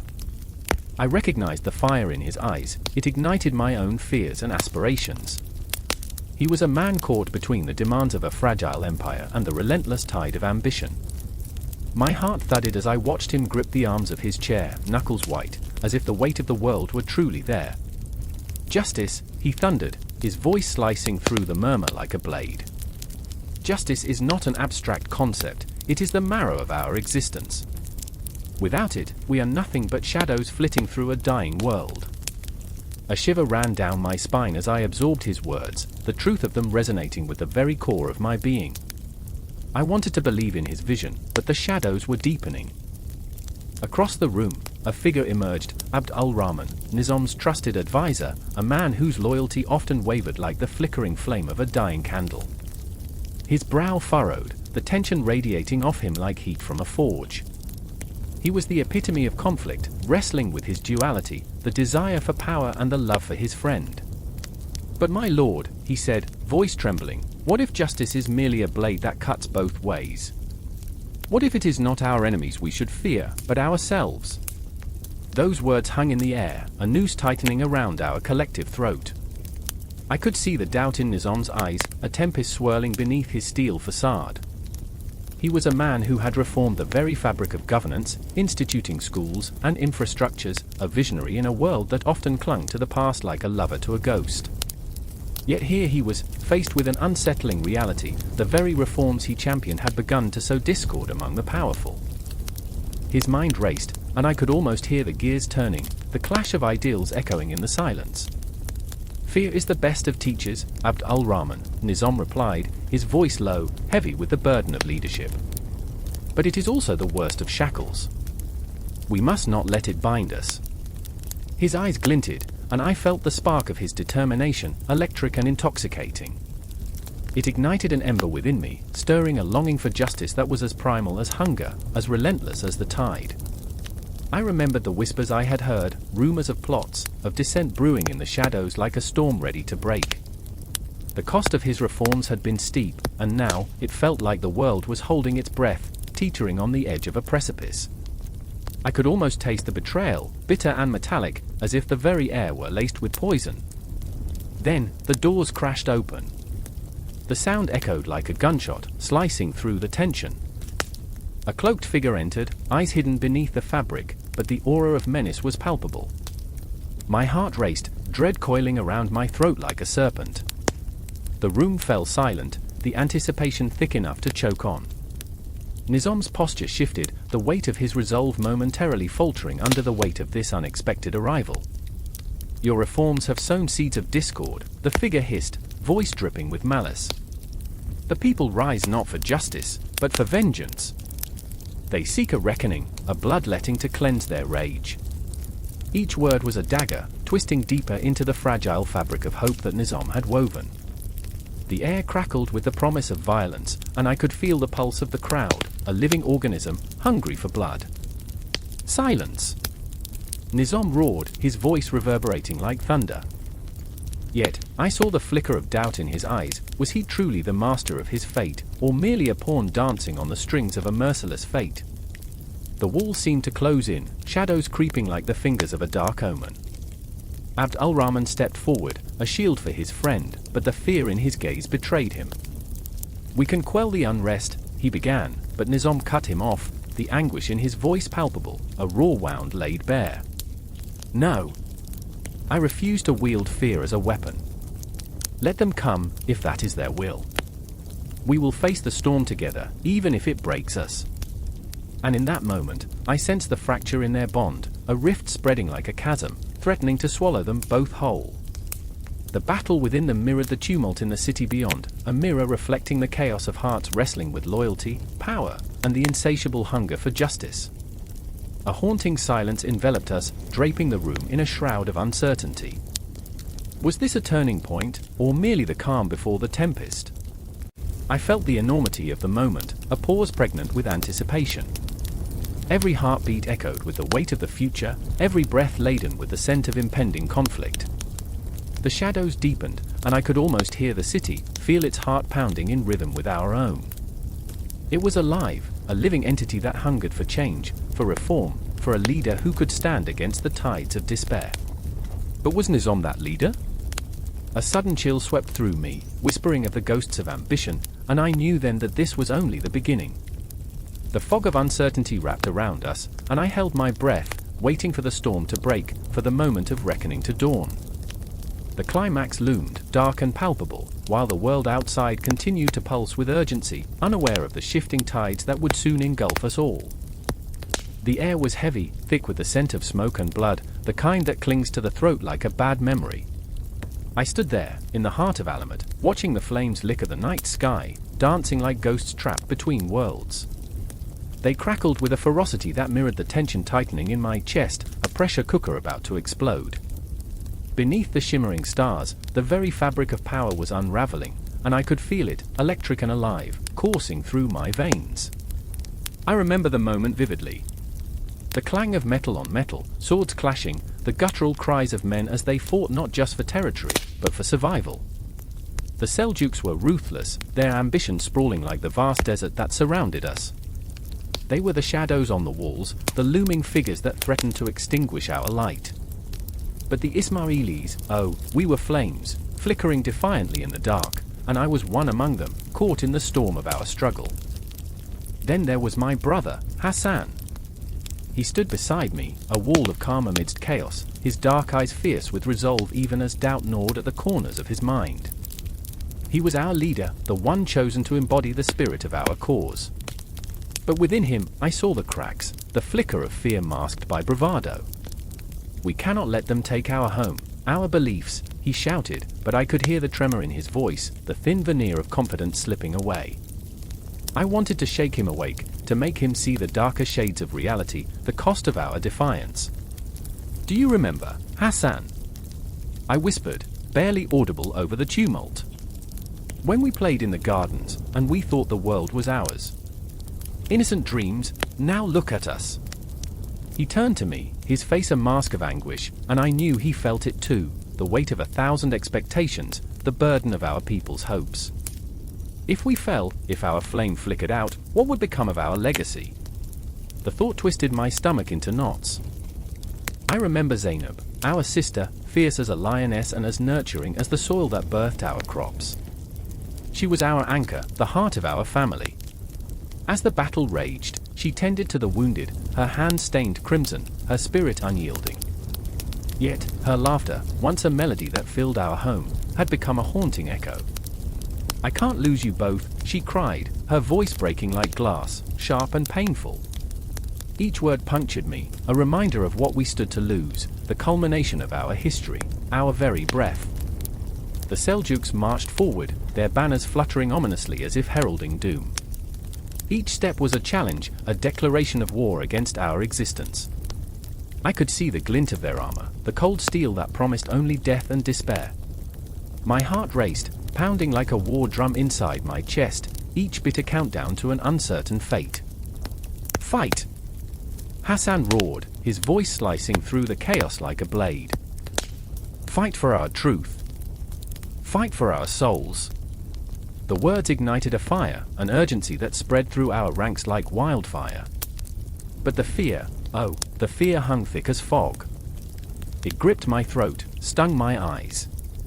I could still hear Zainab's voice, woven into my thoughts, "Remember who you are. Remember what you fight for." With each clash of swords, with each desperate cry for mercy, a part of me withered. I felt the ghosts of our ancestors watching, their whispers wrapping around me, urging me to rise, to not falter. But in this fierce battle, hope flickered like a dying candle, and I feared the day it would extinguish. The Seljuks pushed forward, their numbers overwhelming, a relentless tide that threatened to drown our resolve.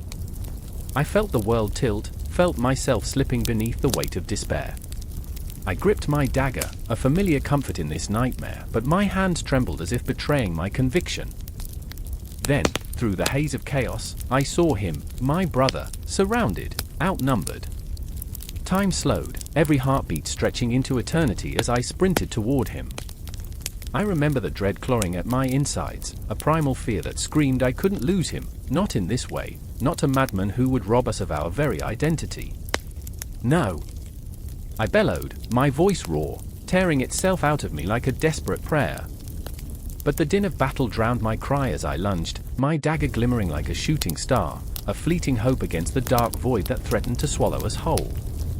I remember the moment it all froze, the clash of steel, the cries, the smoke billowing like a shroud over the battlefield. I saw Hassan's face, a blend of defiance and sorrow, and I realized we were fighting not just for ourselves, but for those who would come after us, for every flicker of hope yet to be born. And in that fleeting second, as the world blurred around me and time bled into the void, everything crystallized. I was alive, fighting against the overwhelming tide, and I felt a surge of purpose, a connection to my people that transcended this chaotic moment. I wasn't just a soldier, I was a voice, a heartbeat, part of something larger, something that could never be extinguished as long as we dared to remember. And then, the crescendo. The breathless moment hung in the air, charged with all our fears and hopes, questions of life and death swirling like the smoke around us. The clash echoed, a symphony of despair and defiance, and as I plunged into the fray, my heart 1,000 drums beating in unison, I knew this wasn't just the end. It was a beginning, a challenge that would ripple through time, a story written in blood and flame. The Ismaili stood not just to fight but to endure. Each heartbeat was defiance, each clash of steel a testament to the unyielding spirit of those who dared to stand against the darkness. What would happen next? I couldn't say. But I felt it, this was our moment, and nothing, not even the encroaching shadows of the Seljuks, could steal that from us. The flame was alive, burning fiercely, and as long as we were here, it would never die. The sun hung low in the sky, casting long shadows that danced on the cobblestones of Nishapu. I remember the air thick with anticipation, my heart racing as I stood at the threshold of the Grand Library. It was a sanctuary of knowledge amidst the chaos. Voices mingled, rising and falling like the tide, professors arguing passionately, students scribbling furiously, all chasing the echoes of ancient wisdom. But beneath the surface, a storm brewed, a storm that would rip through the fabric of reason and belief. Listen, a voice barked, cutting through the chatter. It was Ibn al-Haytham, his brow furrowed, eyes blazing with fervor. We are not merely custodians of the past, but architects of the future. His words ignited a fire in the hearts around him. I felt my own pulse quicken, a desperate longing to grasp the concept swirling in the air like smoke. But fear clawed at my throat. What if reason was a fragile glass, so easily shattered? Across the room, Amina sat hunched over her scrolls, ink smeared across her fingers like the night sky blotting out the stars. She was a mathematician, a dreamer, tormented by the weight of her ambitions. She longed to contribute, yet the shadows of doubt twisted around her. Could a woman, in a world ruled by men, ever hold a place in the annals of history? Every equation she penned felt like a silent scream, echoing through the corridors of time. She was the whisper of intellect in a cacophony of ignorance. Then there was Hassan, a philosopher who wore his cynicism like armor. His laughter rang hollow, but his heart was a tempest, torn between skepticism and a desperate need for truth.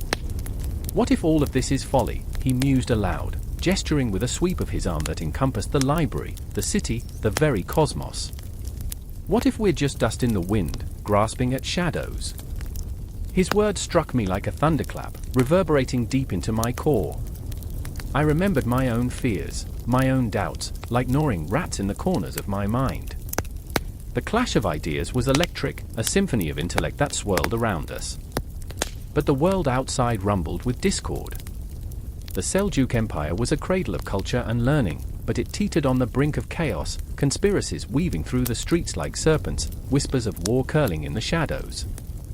I felt the weight of history pressing down upon my shoulders, each moment pregnant with consequence. Tomorrow, Ibn al-Haytham proclaimed, we will unveil our findings on optics.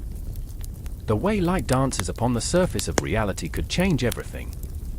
Hope flickered like a candle in the wind, igniting a fear of disappointment. What if the world wasn't ready for the truth? What if they preferred the comfort of ignorance?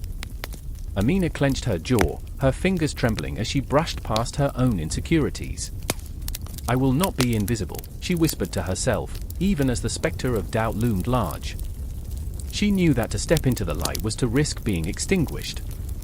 She dreamed of equations that could bridge the chasm between the heavens and the earth, yet each failed attempt echoed like a funeral dirge in her mind. Hassan's eyes, once filled with laughter, now shimmered with a cold, dark envy. You think the world craves knowledge? It craves power. Our voices will be silenced by those who fear what they do not understand.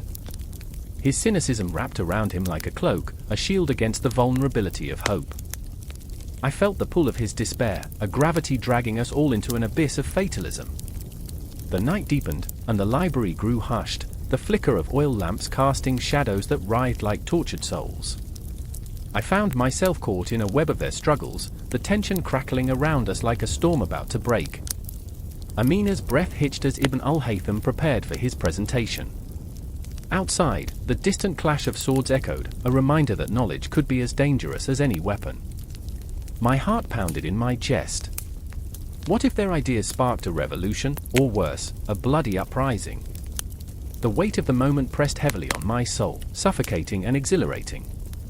Each inhale was a plea for answers, each exhale a whisper of uncertainty. Is it worth it? Amina's voice broke through the silence, raw and trembling. To pursue knowledge when the world burns. Her vulnerability cut through us like a knife, and in her eyes, I saw a reflection of my own fears. Without knowledge, we are nothing but wanderers in the dark, Ibn al-Haytham replied, his conviction unwavering, but I saw the flicker of doubt in his gaze. It was a dance of light and shadow, a precarious balance on the edge of oblivion. Hassan scoffed, but his voice wavered, and what if that light blinds us? What if it leads us into madness? His defiance masked a deeper fear, one that clawed at the edges of his resolve. The truth could be a double-edged sword, capable of slicing through the veil of ignorance but also cutting deeply into the heart of humanity. As the clock struck midnight, the moment crystallized, tense and electric. The looming confrontation between enlightenment and ignorance, between hope and despair, hung in the air like an unspoken promise, waiting to be fulfilled. Amina, Ibn al-Haytham, and Hassan stood on the precipice of something monumental, something that could either elevate them to greatness or plunge them into darkness. And me? I was just a ghost, a mere observer caught in the whirlwind of their emotions, their struggles. The weight of history bore down on us like a thundercloud pregnant with rain, the storm of change brewing on the horizon. I felt the pulse of the universe thrumming in my veins, a reminder that every thought, every equation, every philosophical musing could ripple through time and space, echoing into eternity. In that moment, I knew, this was not just about the development of science and philosophy, it was about the enduring struggle of humanity to find light in the shadows, to reach for the stars amidst the chaos. And as I stood there, I felt it, an unyielding desire to witness the dawn surge forth from the night, to embrace the beautiful madness of it all, knowing that the story would never truly end. The ink would keep flowing, the ideas would keep burning, and we would forever dance on the edge of reason and madness. The chill of dawn clung to the air like the last remnants of a nightmare, soft tendrils of fog weaving between the skeletal trees, whispering secrets of battles lost and won. Alma stood at the edge of the camp, heart pounding, blood roaring in his ears like a distant storm. He could smell the iron tang of anticipation mixed with the bitter scent of fear. His hands trembled, fingers brushing the hilt of his sword, every heartbeat a reminder of the choices he had made, each one heavier than the last. Almas! Focus, shouted Jamil, the word slicing through the haze. His voice, gruff and laced with urgency, broke through the fog of his mind. Jamil was a warrior forged from the fires of conflict, a man who wore his scars like medals. Yet today, even his bravado was a mask, barely concealing the terror that lay just beneath the surface. "They're coming," Jamil said, his eyes narrowing, the intensity of his gaze like lightning threatening to strike. "We must hold the line. For the Sultan. For our people." Almaz remembered a time before this, before the endless clashing of steel and the cries of the dying. He had been a boy then, chasing shadows in the marketplace, laughter echoing around him. Innocence was a distant memory now, drowning in blood-soaked earth. "I remember," Almaz murmured to himself, his voice almost lost amidst the clamor of preparations. "I remember the warmth of the sun on my face, the laughter of friends. I remember." The ground shook as the Seljuk cavalry thundered closer, a wave of dark figures rushing forward like a primal force of nature, a storm of hooves and fury that sent panic rippling through the men. It was too late to flee. Too late to turn away from fate. A scream pierced the air, raw and visceral. It was the sound of a man meeting his end. Almaz felt his stomach twist at the memory of faces he could no longer recall, friends who had vanished into the abyss of war. Each scream was a ghost, a haunting echo that clung to him, demanding he remember.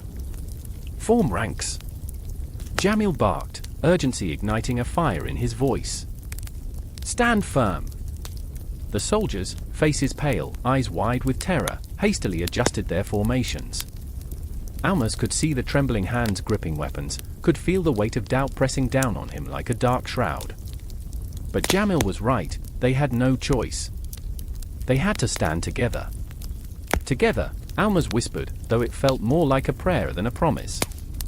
The ground trembled again, and the clash of swords rang out, a cacophony of metal against metal, a terrible symphony of violence that sent shivers down his spine.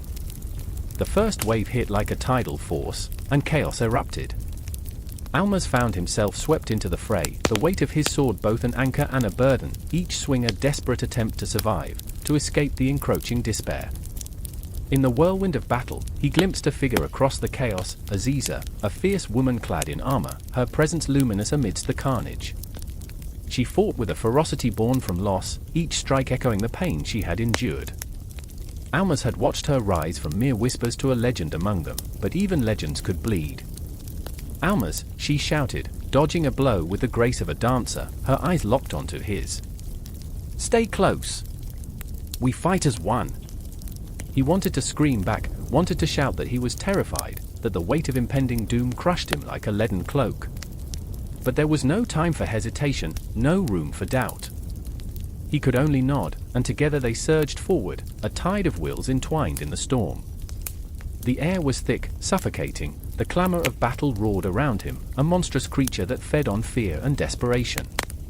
Almaz felt himself slipping, the edges of his sanity fraying like the tattered banners that fluttered in the wind. He fought not for glory or honor but for survival, for the fleeting moments of laughter that had once filled his days. But memories are slippery, elusive. They hide in shadows, lurking just out of reach, taunting him with what had been.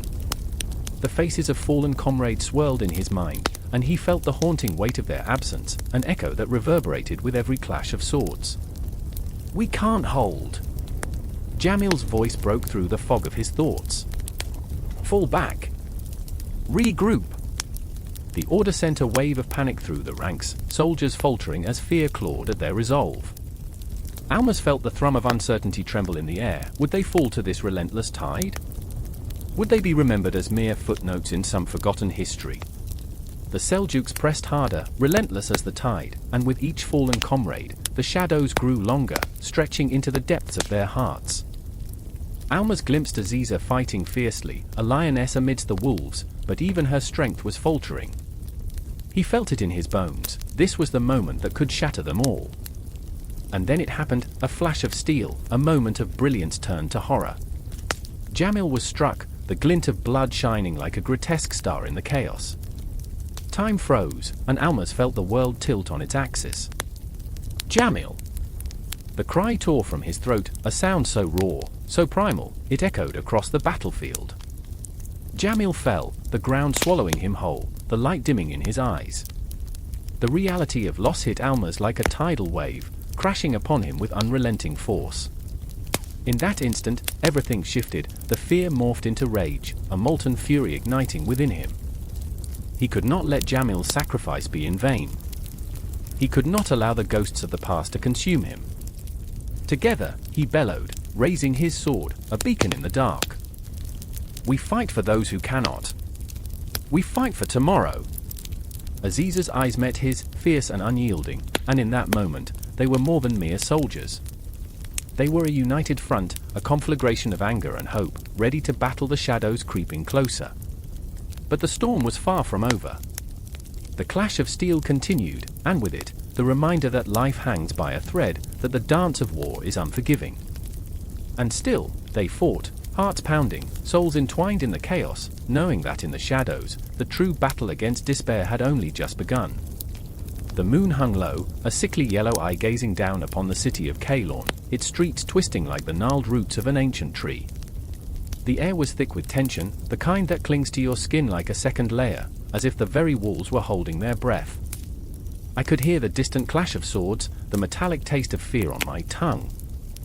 I remember the night vividly, the moment everything began to unravel. In the shadows, I caught a glimpse of Ilara, her fiery hair a stark contrast against the darkened alley. Her breath came in short gasps, the ember of determination flickering in her emerald eyes, but doubt gnawed at her heart. "They're coming for us, Elin," she whispered, not wanting to disturb the fragile silence that enveloped us, but the weight of her words was a drumbeat in my ears. "They want the throne. They want our blood." I remember the treachery of it all, the coldness that had seeped into our very bones. The throne was not just a seat of power, it was a beast, hungry and insatiable, gnawing on the remnants of trust and love, consuming everything in its path. My brother, Callan, had betrayed us. I could still hear the echoes of laughter that once danced in our halls, now turned to whispers behind closed doors. I was not just losing a brother, I was losing the last thread of family I had left. Betrayal is a bitter pill, I had told Ilara once, the words hanging between us like a ghost. Now, I could taste that bitterness on my tongue, sharp and acrid, as I remembered our childhood, the innocent promises made over stolen sweets and shared dreams of a united kingdom. Those dreams were now ashes, swirling in the wind, leaving only the scent of charred hopes. The city trembled beneath the weight of our fears, the streets echoing with the footsteps of those who sought power. I could see their shadows lurking at the corners, watching, waiting. Each heartbeat was a countdown to chaos. "We must act," I urged Ilara, my voice a low growl, but even I could hear the tremor of uncertainty beneath my bravado.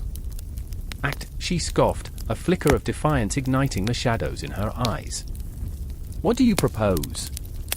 We stormed the castle with nothing but our dreams and a handful of loyalists. The bitterness was palpable, a tangible thing hanging between us. "You think loyalty still means anything?" "In a world where blood is the only currency." As if summoned by those very words, a scream pierced the night. It tore through the stillness, shattering the fragile bubble of our hopes. I grabbed Ilara's hand, the warmth of her skin grounding me in the chaos. "We're not alone," I murmured, though doubt gnawed at my insides. "The people are restless. The regional dynasties are rising. They're tired of living in the shadows of nobility." Ilara's eyes narrowed, the fire within her refusing to dim. "And what do we do? Gather the remnants of an old world? They'll laugh at us, Elin. They've seen the heart of the throne. They've felt its cold grip.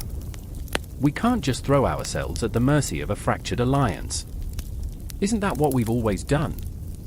I shot back, the desperation creeping into my voice, the weight of responsibility almost too much to bear. "We fought before, or together.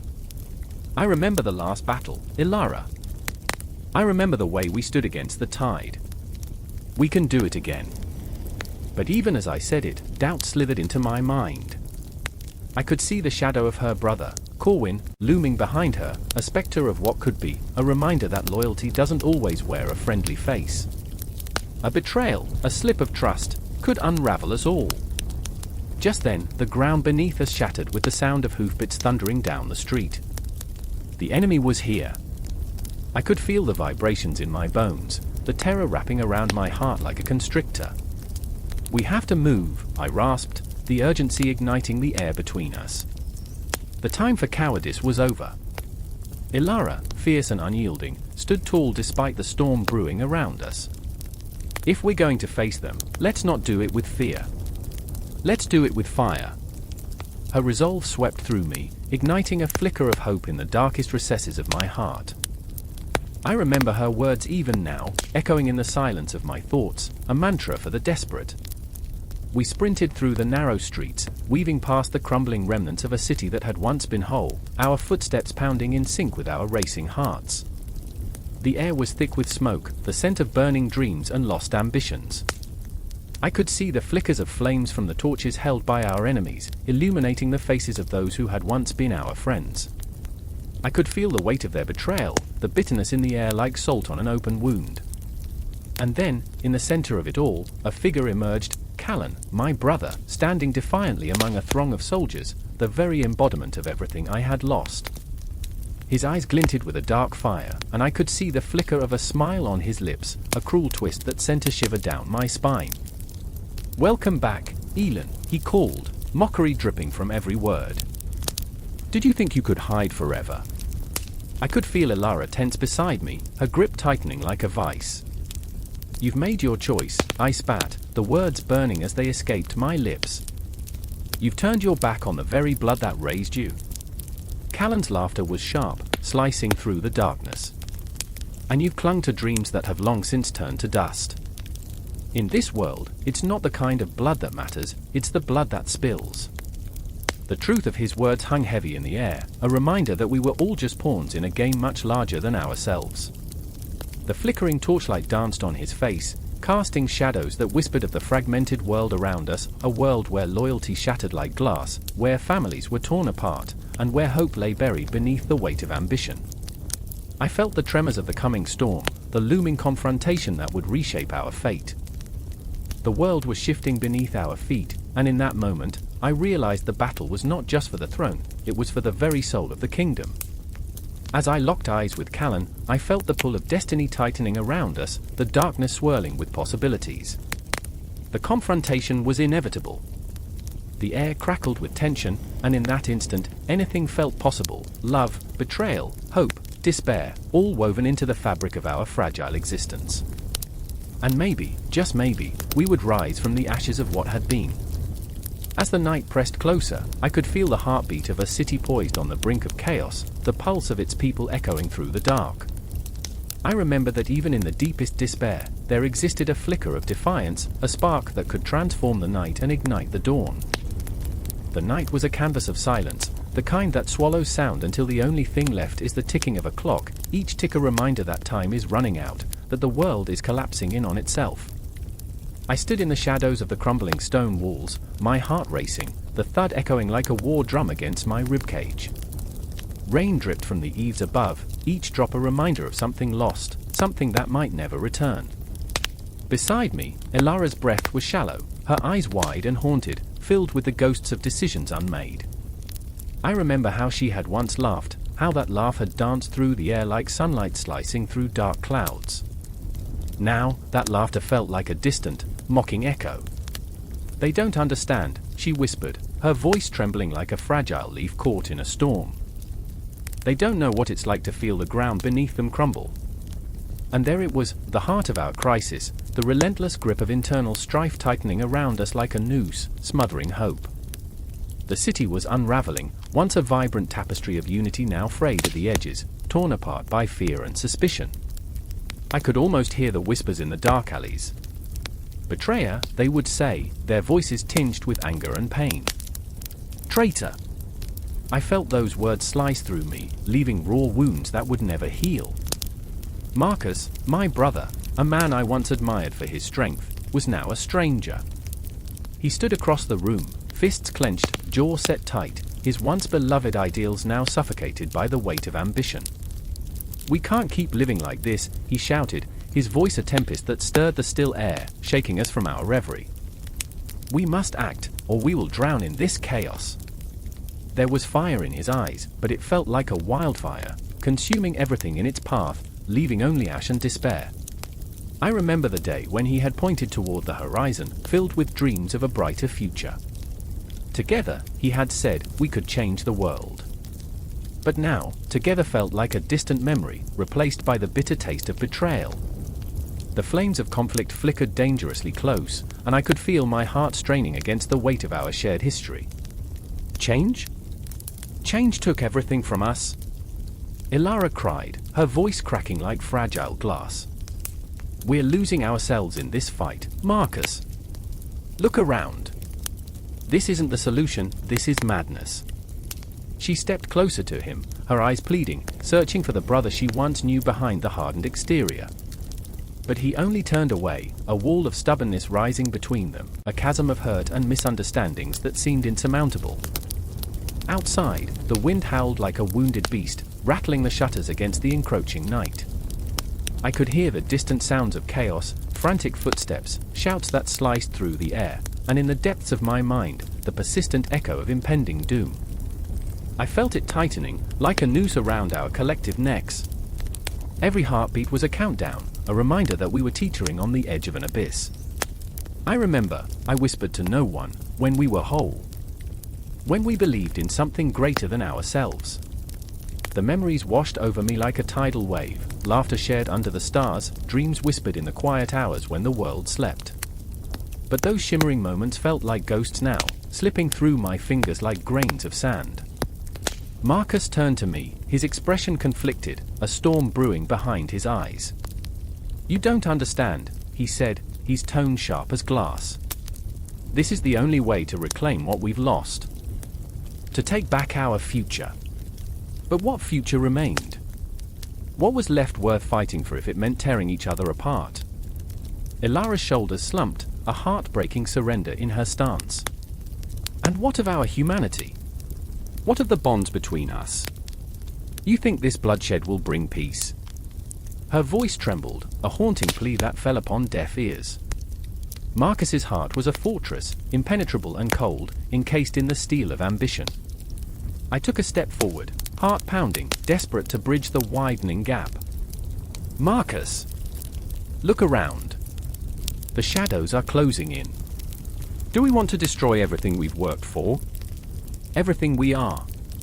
But my words fell flat, lost in the swirling storm of his resolve. The clock ticked louder, mocking us, each second a reminder of the choice looming before us. The air crackled with tension, heavy and suffocating, a storm waiting to break. I could already feel the electricity sparking between us, the impending confrontation hanging like a sword above our heads. And then, like a shot in the dark, the silence shattered. Outside, a scream pierced the night, a raw, gut-wrenching sound that echoed through the streets like a siren's call. It was a reminder of the stakes, a reminder of the humanity we stood to lose. I felt my breath hitch, fear gripping me like a vice as the world outside erupted into chaos. Do you hear that? Ilara's voice was a whisper, but it was charged with urgency. This isn't just about us anymore. The shadows danced in her eyes, a reminder of what was at stake. I remember when we used to stand together, I said, my voice trembling. When we fought for something beautiful. But was that beauty still there, or had it been swallowed whole by our own ambitions? The clock ticked, the wind howled, and as the night deepened, I felt the walls closing in, the weight of our choices pressing down like a heavy shroud. The confrontation was inevitable, looming like a dark cloud, and all I could do was brace myself for the impact. The city outside roared with unrest, a wild beast desperate to break free of its chains. And as the echoes of screams filled the air, I knew that whatever came next would change us forever. With every passing second, we stood on the precipice, teetering between hope and despair, united yet divided, and the shadows of our past loomed ever larger, ready to swallow us whole. The air was thick with the scent of smoke and blood, a haunting perfume that clung to the skin like a second layer of existence. In the distance, the wails of the dying echoed, a bitter lullaby that sent shivers down my spine. I stood paralyzed in the streets of Nishapur, watching as flames danced in the twilight, devouring homes, dreams, and lives. This was no ordinary siege, this was the arrival of the Mongols, a tide of destruction that swept across the land like a storm, leaving nothing but despair in its wake. I remember the faces of those I loved, their eyes wide with fear, hearts racing as they clutched one another, seeking solace in a world turned to ash.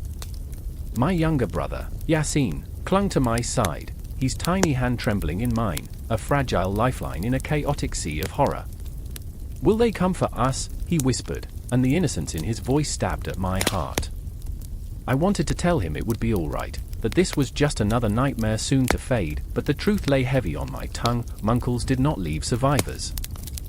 In that moment, I felt the weight of history bearing down on me, the ghosts of warriors long past whispering their warnings.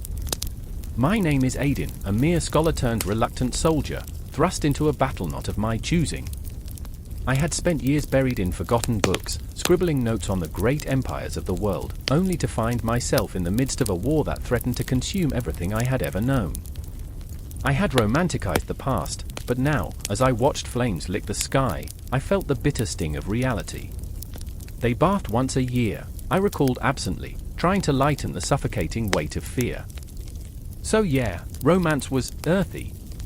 My own attempt at humor crumbled as Yasin's gaze remained fixed upon the horizon, where dark figures emerged like phantoms, glistening metal catching the dying light.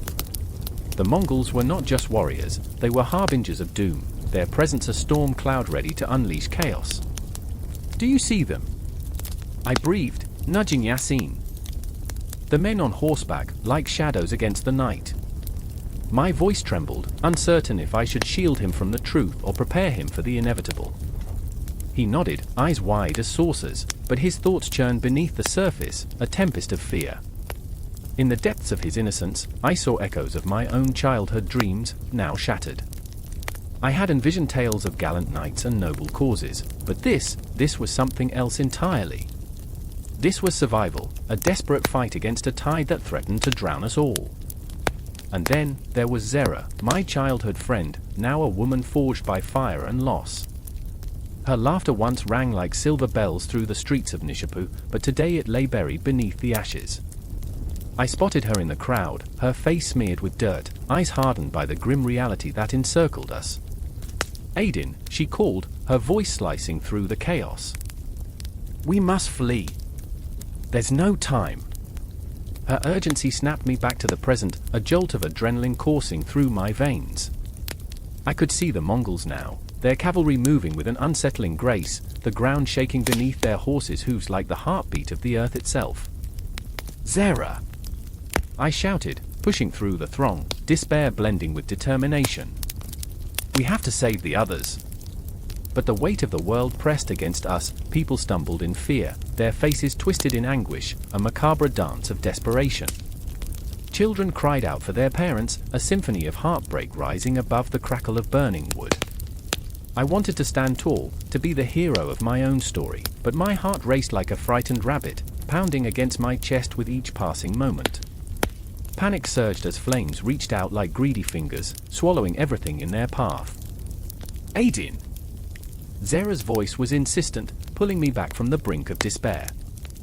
"We can't save them all. We must go." I felt the pull of her hand, her strength grounding me momentarily. But how could I leave? The lives of the people I loved hung in the balance, suspended between the fire and the approaching storm. I remembered my father's words: courage isn't the absence of fear, it's acting in its presence. With a surge of defiance, I turned towards the chaos. "We will fight!" I shouted, though the words felt like a prayer more than a promise. "We will not let them take our home." But as the shadows grew larger, my resolve began to falter. The Mongols surged forward, a tide of steel and fury, their war cries echoing off the walls like the song of death itself. I could see their faces, hardened by battles won and lost, eyes glinting with a ruthless determination that chilled me to the bone. "Stay together!" Zera shouted, her voice rising above the cacophony. "We move as one. We fight as one." I felt the surge of her spirit, a flicker of hope igniting within my chest. Yet, as we ran, I couldn't shake the feeling we were trapped in a nightmare with no end, the clock ticking down to an inevitable confrontation. Time stretched, moments cascading like sand through our fingers.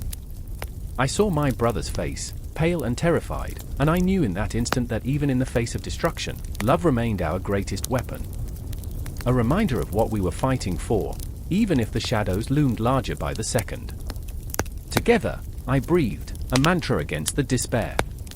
"Together, we fight." With every word, I pressed onward, hoping against hope that the tapestry of our lives would not unravel in the firestorm to come. And as the Mongol cavalry surged forward, I could feel their breath on my neck, the specter of doom racing alongside me. But I would not falter. I would not surrender. In the heart of the chaos, amid the screams and shadows, I grasped the thread of hope and pulled.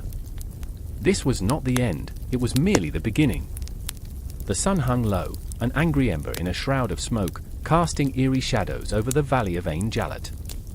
Dust danced in the air, swirling like lost spirits, and the earth trembled, not from the quakes of nature, but from the weight of 1,000 armored horses charging towards destiny. I remember the moment, the sharp scent of sweat mingling with the metallic tang of fear. It was palpable, a living thing, wrapping around my throat, squeezing tight, as if to remind me that we were standing on the precipice of annihilation.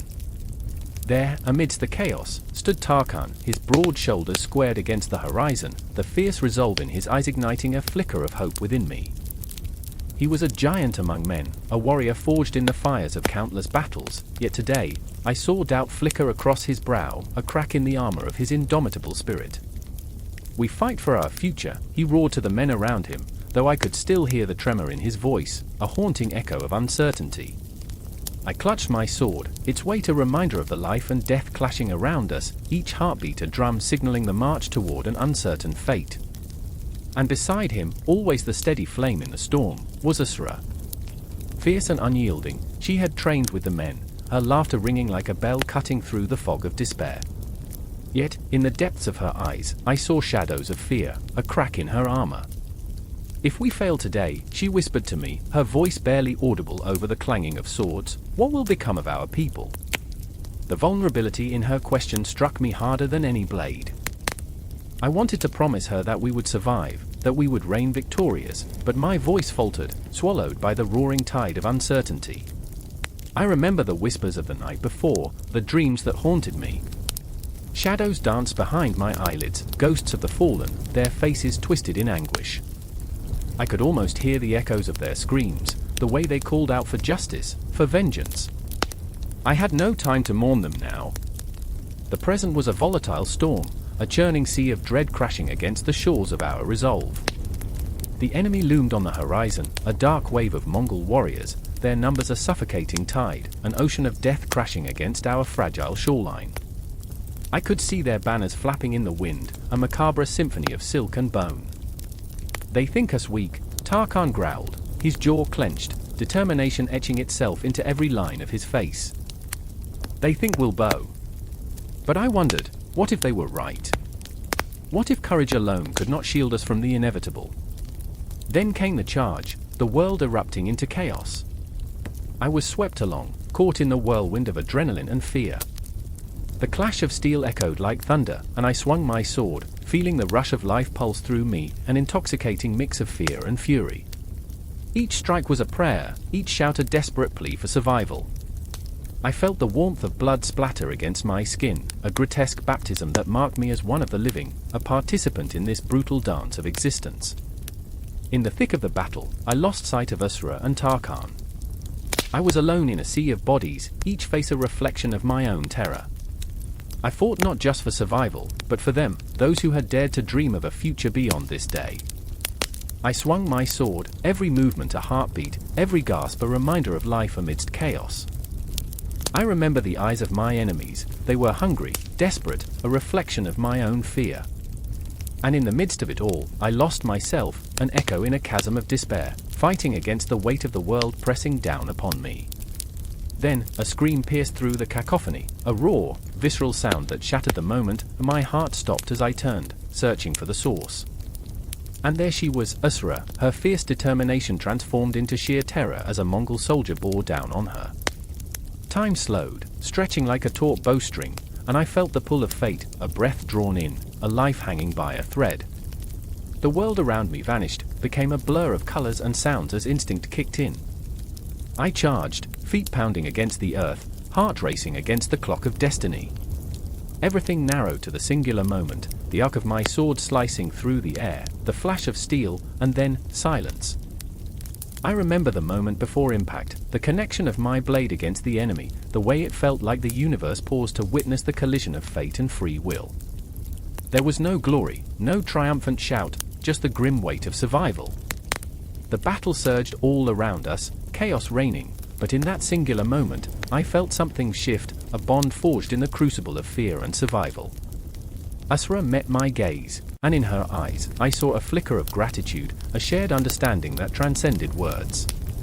But the moment was fleeting, an ephemeral dance before the chaos returned with a vengeance. Tarkhan, a force of nature, rallied the men, his roar echoing like thunder over the battlefield. "We will not fall today," he bellowed, and the air crackled with renewed energy, a spark igniting the hearts of our weary soldiers. But even as we fought, I could see the weariness etched into their faces, a haunting reminder of how fragile our hope truly was. As the dust settled and the tide of battle ebbed and flowed, we began to realize this was not just a fight for land or power. This was a fight for our very souls, for the legacy we would leave behind. Every scream, every clash, became a note in our symphony of resistance, a testament to the strength of our resolve. The weight of history pressed upon us, the shadows of those who fought before us whispering their hopes and fears. In the face of an uncertain tomorrow, we stood united. I could almost hear the ticking of a clock, not just the seconds passing, but the heartbeat of a civilization clinging to existence. We were the Seljuks, a name that would echo through time, a reminder that even in the darkest of nights, a spark could light the way. We fought not just for our present, but for the legacy that would linger long after the dust settled. And as I plunged back into the fray, each moment a heartbeat away from destruction, I felt it, a pulse of resilience, a fire ignited in the depths of our collective spirit. Whatever the outcome, we would not fade quietly into the shadows. We would carve our names into the annals of history, a testament to the resilience of those who dared to fight against the tides of fate. The night was thick with dread, a heavy fog crawling through the streets of Nicaea, wrapping the city in an eerie embrace. I stood there, heart racing, the air electric with uncertainty as shadows danced against the ancient stone walls. A distant scream shattered the silence, a sound so raw, it echoed deep within me. I remember that moment vividly, the tremor in my bones, the unsettling churn in my stomach. It was the sound of a world on the brink, a fragile piece teetering over an abyss. KL, a soldier carved from the very sinews of the land, gripped his sword tightly, knuckles white against the leather hilt. His eyes darted around, searching for ghosts in the fog.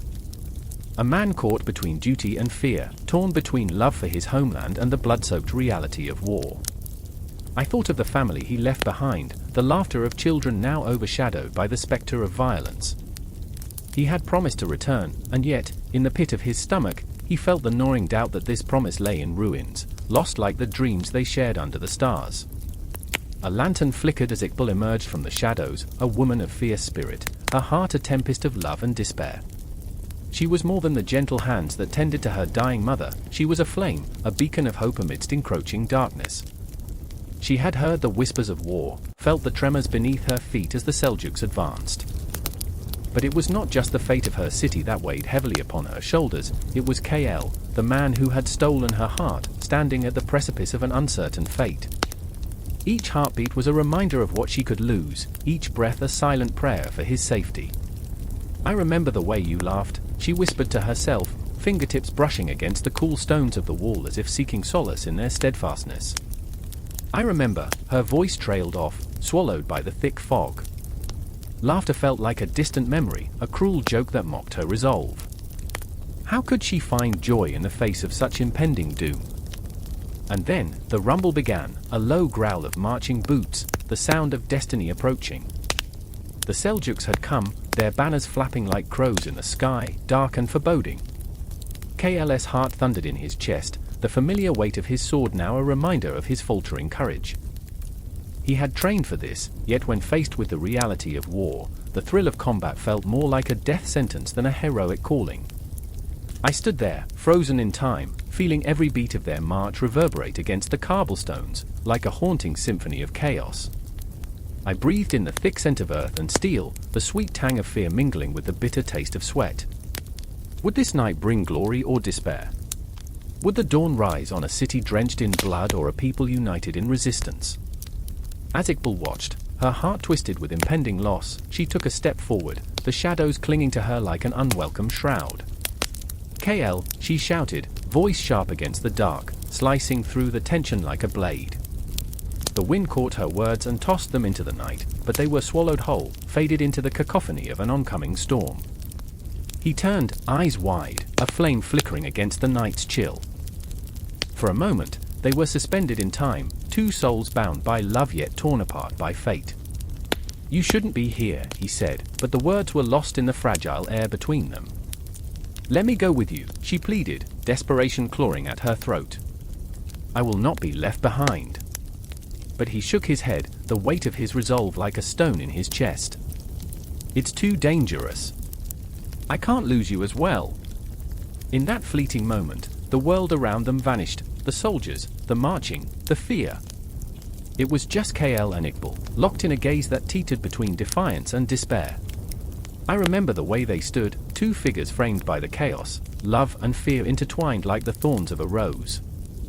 The world was a tapestry of shadows, each thread a choice, a consequence. KL's heart pounded, not just with the adrenaline of impending combat, but with the ache of leaving her behind. But fate is a cruel mistress, and the fog was thickening, each breath a reminder of the fleeting moments that slipped through their fingers.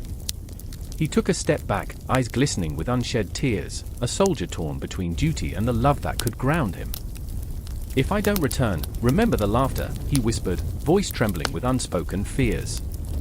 And with that, he turned, plunging into the night, into the chaos that awaited him. The echoes of his footsteps faded, each one a dagger plunging deeper into Iqbal's heart. She stood there, alone beneath the shroud of darkness, feeling the weight of her world collapse.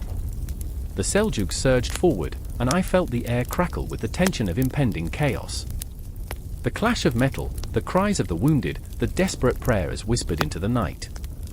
It was a storm, a tempest that would sweep away the fragile peace, leaving behind echoes of a time lost to the shadows. And so, the night wore on, heavy with the weight of hearts breaking and dreams shattering. I remember that night, the way it felt to be alive and yet so close to death. The Seljuks in Anatolia, the rise of the Sultanate of Rum, it wasn't just a tale of bloodshed and glory, it was a tapestry woven with love, loss, and the haunting presence of what could have been. Time continued its relentless march, but I remained, suspended in the echoes of their struggle, feeling every heartbeat, every pang of longing. The story was not over, it had only just begun. The dawn would rise on a world forever changed, a world where the sounds of war whispered the names of those who dared to love amidst the chaos. And in that chaos, I found a strange sense of hope, a light flickering in the shadows, promising that amidst the darkness, the human spirit would endure. The air hung thick with anticipation, a weight that pressed down on the shoulders of every man, woman, and child gathered beneath the ancient stone archways of the great caravanserai. Shadows flickered like ghosts, dancing in the wavering light of torches, revealing the faces of those with stories etched deep into their skin. I remember the scent, spices and sweat mingling, a heady perfume of desperation and hope. The night rippled with whispers, a symphony of fear and longing, as rumors of the impending market spread like wildfire. I could almost taste the tension, it was metallic and bitter, a reminder of what was at stake. They came from the west, merchants with their eyes glinting like polished coins, and the Seljuks, proud warriors of the east, their hearts beating fiercely beneath layers of armor. A collision of cultures, a clash of dreams. I remember the way they moved, a tightrope walk between curiosity and caution. In that charged moment, two worlds hovered on the precipice of change. I could feel the pulse of the crowd, each heartbeat a question, each breath a prayer. Among them stood Amir, a Seljuk trader with a heart as wild as the winds that swept across the steppes. His fingers twitched, the weight of his family's expectations anchoring him to the ground. I remember his eyes, dark and stormy, filled with the longing of a man who wished to touch the stars but was tethered by duty. He was a man caught between the promise of the horizon and the shadows of his past. Then there was Eleanor, a merchant's daughter from the west, her spirit as bright as a flame, yet fragile as glass. She had come to claim her place, to carve her name in the annals of trade, but the fear of the unknown held her back like chains of iron. The sharpness of her laughter cut through the air, a defiant melody in the chaos, but beneath it lay an ache, a longing for connection that spanned the chasm between their worlds. I remember the way their eyes met across the crowded square, two souls searching for solace, for understanding, in a world intent on division. It was a moment heavy with unspoken words, a flash of recognition that ignited something deep within them, kindling a fire that threatened to consume. But then the sky darkened, and with it came the weight of history, an echo that reverberated through the hearts of those gathered. The Seljuks and the Westerners were more than simple traders, they were symbols, living embodiments of 1,000 years of conflict and misunderstanding. As the first cry of the muezzin pierced the air, a haunting reminder of their differences, the crowd shifted uneasily, the tension palpable, like the crackle of electricity before a storm. Amir clenched his hands into fists, the leather of his gauntlets creaking under the pressure. What do they know of us, he thought, resentment swirling within him like a tempest. They see only the barbarism, the brutality. They don't know of our art, our poetry, our dreams. Every word felt like a dagger, sharp and pointed, aimed at the heart of his own identity. Eleanor, for her part, stood frozen, her breath catching in her throat. What if they see me as just a pawn in their game, she contemplated, the weight of her lineage pressing down on her. What if I fail? The vibrancy that usually infused her spirit felt muted, drowned in the fear of rejection and misunderstanding. That night, as the sun dipped below the horizon, they moved through the chaos like phantoms, circling one another in a dance as old as time. Each glance was charged, a spark, igniting a longing that drew them closer even as the walls of their worlds loomed larger. I remember feeling the pulse of their connection, a rhythm that defied the boundaries set by society, a melody that spoke of possibilities. But a sudden clash shattered the fragile atmosphere, a brawl erupting between rival traders, fists flying and voices rising to a fever pitch. The air crackled with violence, a stark reminder of the world they inhabited, a world where dreams were often drowned in blood. As the chaos unfolded, Amir's heart raced, torn between the instinct to protect and the desire to run. Is this what it means to be a man, he thought, the question echoing in the hollow of his chest. To stand firm in the face of turmoil, to shield those who are lost. The tumult swirled around him, a cyclone of fury and fear, but his gaze found Eleanor amidst the chaos, and in that moment, he knew he must act. Eleanor's spirit surged with determination, an ember igniting within her. I'm not just a pawn, she resolved, her heart pounding fiercely. I am more than what they think. I will not be silenced by their violence. She pushed through the throng, her feet finding purchase on the cobblestones, her pulse synchronizing with the chaos. In the madness, their paths entwined, two figures drawn together by the gravity of their desires. The moment their hands touched was electric, sending shockwaves through the tumult. We are more than our histories, Amir whispered, his voice barely audible above the clamor, but it carried the weight of galaxies. We can be the bridge. Yet, as quickly as the moment ignited, it flickered under the weight of circumstance. The chaos raged on, and with a crash, a merchant fell, his wares spilling like shattered dreams onto the ground. The crowd surged, and in an instant, they were swept apart, two stars in a vast, indifferent cosmos, flickering out of reach. Amir! Eleanor! The cries echoed in the dark, a haunting reminder of the chasm that now lay between them. Each name was a prayer, a plea to the universe to allow their paths to intersect once more. The night wore on, the shadows deepening as the brawl subsided, leaving echoes of despair hanging in the air. The crowd dispersed, but the ache remained, a wound pulled open wide by the reality of their worlds. I remember standing there, the air thick with the aftermath, feeling the weight of their longing, their yearning for connection, and yet the walls that loomed tall between them were insurmountable. In that moment, I understood, this was not just a market, not just a collision of cultures, it was a battleground of hearts, a tapestry woven with threads of hope and fear. The stars twinkled above, indifferent to the struggles of mortals below, and I could almost hear them whispering secrets of the universe, a reminder that in this vast expanse of time and space, every encounter, every heartbeat, mattered.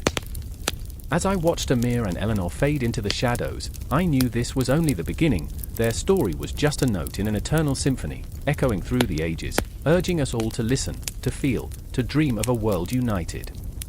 The marketplace was a cacophony of chaos. The clamor of voices collided with the shrill cries of hawkers selling spices that burned the nostrils, while the air was thick with the scent of sweat and desperation. I stood there, my heart pounding, a silent observer trapped in a moment where time seemed to warp and twist. In the corner of my eye, I saw her, Zainab, struggling to keep her balance as she carried a basket overflowing with pomegranates, their crimson skins glistening like the spilled blood of memories long buried. I remember the day she was born, the dawn breaking over a dusty village, her wail mingling with the cries of the world, a promise, a curse. But as she moved through the throng, her face was a mask, painted with resignation. In Seljuk society, a woman's worth is often measured by the weight of her burdens. The heavier the load she bore, the more respect she earned. But respect is a fickle mistress, and Zainab carried more than just fruit. She bore the weight of expectation, of obligation, of a future written long before her first breath. "Why do you pretend?" I wanted to shout, grasping her arm and shaking her out of the trance. "Why wear the chains like it's a crown?" But the fear in her eyes, the terror of a life lived in the shadow of men, shushed me, silenced my rebellion. Instead, I lingered, a mere ghost in her story, haunted by my own memories of what it meant to be a woman in this world where voices were stifled and dreams were buried beneath layers of tradition. Then there was Layla, the dreamer, the poet. She'll listen. The wind whispers her words, and the stars hold their breath for her verses. She once stood on the rooftops, arms wide, as if she could embrace the night sky. "Look," she would cry, "the cosmos is alive, and so am I." But dreams come at a cost. The men in her life, her father, her brothers, they saw only a vessel for future generations, nothing more. I watched her spirit dim, little by little, like the flickering of a candle in the ever-encroaching darkness. "You must marry," they told her, as if the weight of their words could rewrite the stars. "A good match will secure your future." But Layla knew, deep down, that the future they spoke of was a cage, gilded but confining, a life where her verses would wither like leaves in autumn. She wore her heart like a shield, constantly at war with the reality that threatened to suffocate her creativity. I remember the night she recited her last poem, the words trembling like fragile glass, "I am not a vessel, I am the ocean." Those around her cheered, their applause echoing in the night, but I saw the crack in her smile, the tear glistening in her eye, the flicker of hope extinguished. I understood then, the role of women. It was not merely a title, it was a burden, a straitjacket tailored by generations of patriarchy. As the sun sank beneath the horizon, casting long shadows that danced like phantoms, I felt the air thicken. It was a night ripe with tension, the kind that makes your skin prickle. I found myself in Zainab's home, walls adorned with the weight of judgment. Her mother, a ghost of her former self, sat in silence, eyes hollow, fingers tracing patterns in the dust, as if searching for lost dreams. "We must prepare her for marriage," she whispered, the words dripping like poison, tainting the air. The confrontation was inevitable, the tension crackling like thunder. I lunged. "Zainab, you are not a burden to be traded." My own heart raced. "You are not a commodity." The words hung heavy, and for a moment, her eyes blazed with defiance. I could taste the fleeting spark, the promise of rebellion, a moment that could shift the very fabric of fate. But the weight of tradition was a formidable adversary, and her gaze dropped, extinguished before it could truly ignite. Layla's laughter echoed, a haunting melody, a bittersweet reminder of what we lost in the face of duty. "Do you remember the stories we told?" she asked, her voice trembling. "Of queens and warriors? Of women who forged their own destinies?" I could only nod, knowing that the stories of our ancestors were flickering embers in a world that wanted them snuffed out. As the darkness deepened, the marketplace turned ghostly. Shadows whispered secrets, and the townsfolk bustled around, oblivious to the pain woven into the fabric of their lives. We were trapped in a story that twisted around us, suffocating and relentless, where every woman was a chapter unread. But the air crackled with a raw intensity, a force building like a storm. I felt it surge, pulsating through my veins, a rebellion brewing beneath the surface. "What if we wrote our own stories?" I blurted out, the words tumbling from my lips, reckless and wild. "What if we took back our voices?" The moment hung suspended, a heartbeat away from revolution. Zainab and Layla exchanged glances, a flicker of hope igniting in the depths of their souls. I could see the ghosts of their longings dancing in their eyes, the power of dreams battling the constraints of reality.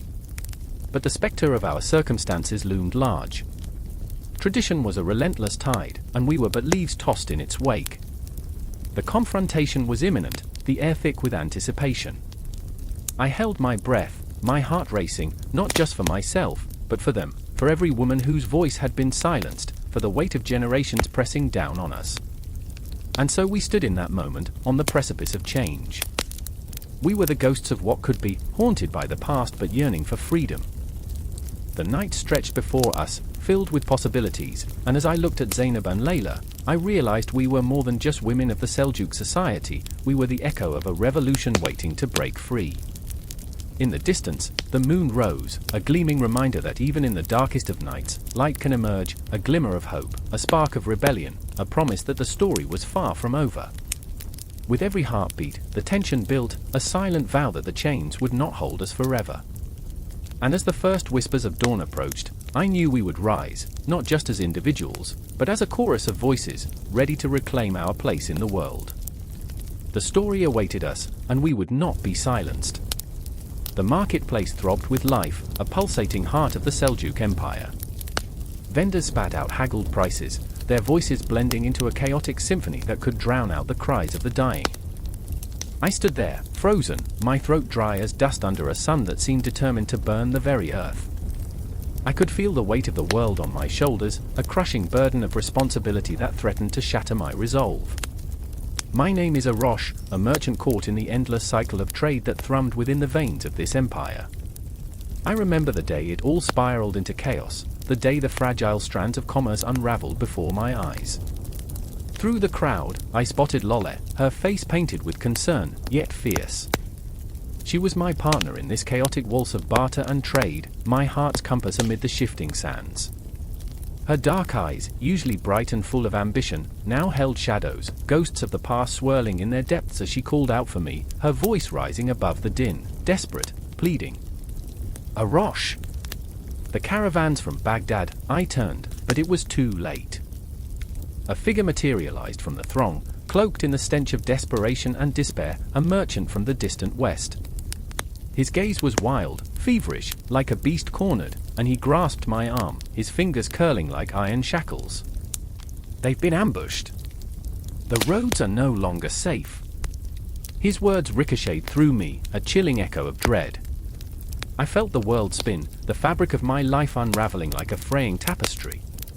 The Seljuk Empire thrived on trade, each thread woven into a complex tapestry of cultures, goods, and dreams. But now, as the whispers of danger curled around us, I understood, the empire was a delicate house of cards, swaying, teetering, ready to collapse. The fear that gripped me was raw, visceral, a gnawing certainty that something precious was slipping through my fingers. In that moment, I thought of Ramin, my brother, a soldier-turned-trader, caught between valor and survival. He had chased dreams of glory, but now he was tangled in the threads of trade, his every decision laced with the weight of our family's legacy. I trust you, he had said once, the weight of that trust now hanging over me like a guillotine. What if I failed him? What if I failed Lola? The scent of spices hung in the air, heady and intoxicating, yet it twisted into something acrid as panic rippled through the crowd. Merchants scattered, fear weaving through our ranks like a serpent, coiling, constricting. I could see it in their eyes, an ember of terror igniting, spreading like a wildfire. Shouts erupted, voices cracking, a chorus of hopelessness. Arosh!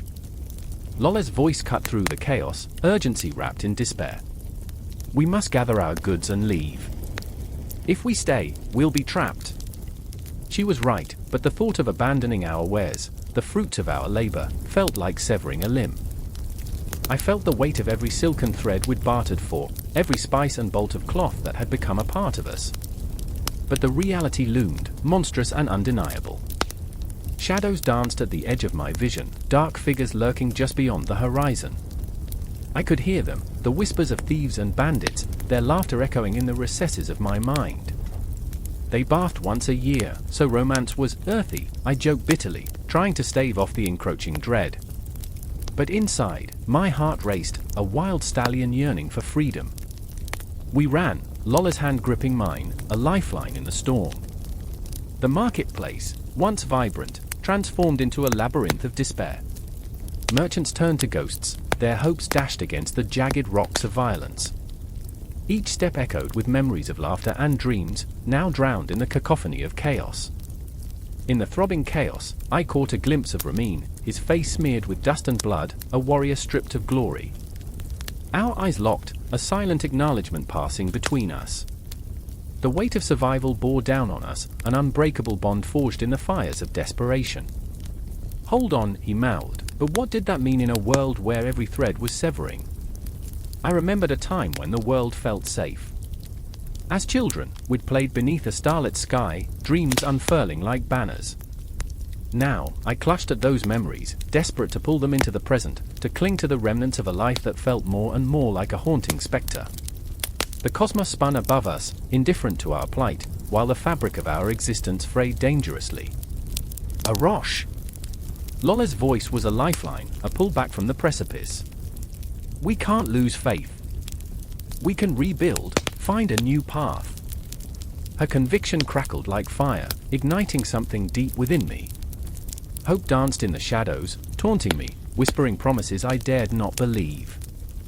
As we weaved through the throngs of panic, I felt the enormity of our choices. The Seljuk Empire, a sprawling web of connections, was collapsing under the weight of violence and fear. But we were still here, still standing in the midst of the storm, and in that moment, I realized, despair does not define us. We are the weavers of our destinies, the merchants of our souls.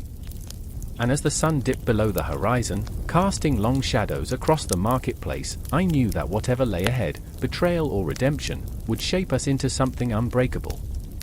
The winds of change howled around us, but we would fight, we would trade, and we would dream. Even if the world crumbled, we would rise from the ashes, reborn in the chaos, forever entwined in the tumultuous dance of the Seljuk Empire's commercial networks. The air hung thick with smoke, curling like whispers around the ancient stones of the madrasa. Silence pressed down, a heavy blanket, smothering the cries of the street outside, where kids chased shadows under the flickering streetlights. Inside, the flicker of candle flames danced, casting grotesque shapes on the walls, half-formed phantoms of scholars long gone, their knowledge woven into the fabric of the very stones that surrounded us. I could hear my heart pounding, each beat a desperate reminder that knowledge comes wrapped in sacrifice, the price often too steep for the faint-hearted. I remember sitting there, legs crossed on a worn mat, surrounded by the scent of old parchment and the earthy smell of the floor, the remnants of centuries of wisdom and sweat. The air was electrified, each moment pregnant with anticipation. The words of our teacher, a weathered old man with a beard as white as the clouds that roamed the skies, crackled with power. "Knowledge is the light," he said, but the shadows loomed large, threatening to engulf us. Beside me, Amina fidgeted, her dark eyes wide with a hunger that matched my own. She was brilliant, a fierce intellect hidden beneath a shroud of insecurity, a storm contained in a teardrop. "Do you think we can truly know anything?" she whispered, her voice barely rising above the rustle of pages. I wanted to reach out, to tell her that in this quest for understanding, we were as lost as the stars in a cloudy night sky. Yet, something in her vulnerability drew me in, like a moth to a flame. Then there was Idris, the golden boy, strutting through the madrasa halls with the bravado of a king. He was both our idol and our scourge, a walking paradox. "I'm destined for greatness," he proclaimed, his words dripping with confidence, but I could see the cracks beneath his facade. The pressure of expectation bore down on him, and I understood that his arrogance was a shield against the fear that gripped him, a fear of failure, of being just another shadow in a world of giants. The lesson turned, spiraling into a discussion of the great philosophers of old, figures like Al-Ghazali, whose thoughts stretched across the cosmos, whose words could both enlighten and shatter. What if knowledge is our greatest curse? Amina posited, her voice trembling. What if, with every answer, we lose a part of ourselves? An eerie silence followed. I could feel Idris roll his eyes, dismissing her thoughts as weakness. Yet, I caught a glimpse of something deeper in his gaze, a flicker of recognition, a moment of empathy that he quickly smothered. The night wore on, time slipping through our fingers like grains of sand. An hourglass loomed in the corner, the fading light casting ominous shadows. I could feel the weight of history pressing against us, reminding us that every scholar before us had wrestled with the same questions, the same fears. The knowledge we sought was a double-edged sword, cutting through the veil of ignorance while simultaneously exposing us to the harsh realities of the world. Each scroll carries the weight of 1,000 dreams, the teacher reminded us, his voice a gravelly echo against the stone walls. I imagined those dreams crashing against the shores of reality, leaving behind remnants of hope and despair. Amina's fingers brushed the edge of a worn-out book, her skin pale against its worn cover. What if we're just ghosts, lingering in the shadows of those who came before us, she mused, her voice a haunting melody that resonated deep within me. And there it was, the spark of fear igniting the night. The world outside the madrasa was changing. Whispers of unrest danced on the winds, shadows creeping closer, as if the very essence of knowledge was under siege. Would we be able to protect what we held dear? My heart raced with the knowledge that our pursuit of truth could lead us down a path littered with peril. Idris, always the bold one, broke the silence. Knowledge is power. If we wield it, we can change the world. But in his bravado, I sensed the flicker of doubt. Would we be able to harness that power, or would it consume us? The candlelight flickered ominously, shadows stretching, turning the walls into a labyrinth of fears unspoken. I wanted to scream, to tell him that the quest for knowledge was fraught with dangers, like walking a tightrope above a chasm lined with the bones of those who had fallen before us. The teacher's voice rose again, a deep and resonant call that pierced through our turmoil. What lies beyond the veil of ignorance? He challenged, and for a heartbeat, the world outside faded into a distant hum. Minds can be prisons, or they can be liberators. It is the struggle within that defines us. The words hung in the air, heavy and oppressive, like the smoke that lingered around us. I felt myself spiraling, caught in the tension between knowledge and ignorance, freedom and confinement. Amina's face was pale, but her resolve shone through the fear. Then we must fight for our freedom, she said, her voice gaining strength.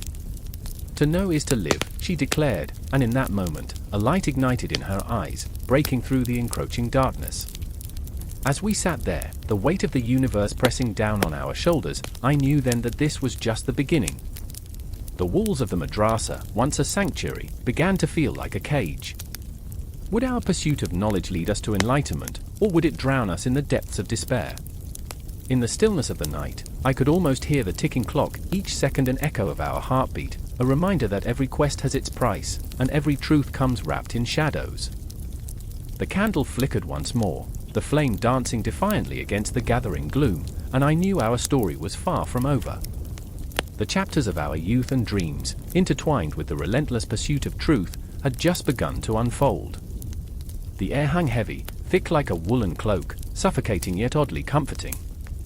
In the midst of a moonless night, shadows danced around the crumbling walls of the old Seljuk city, whispers of forgotten tales echoing through the narrow streets. A single candle flickered in a dimly lit chamber, illuminating the quivering face of Amina, her eyes wide, shimmering like the stars that dared not shine this night. She grasped the worn manuscript trembling in her hands, ink smudged by tears, her heart pounding a frantic rhythm against her ribs, like a caged bird desperate for freedom. "Why do we suffer?" she murmured into the dark, the question hanging like a noose, tightening around her throat. Her life had been a series of unanswered questions, the search for solace a relentless tide dragging her deeper into despair. The teachings of Sufism whispered promises of love, unity, and ecstasy, but how could she believe in light when her world spiraled into shadows?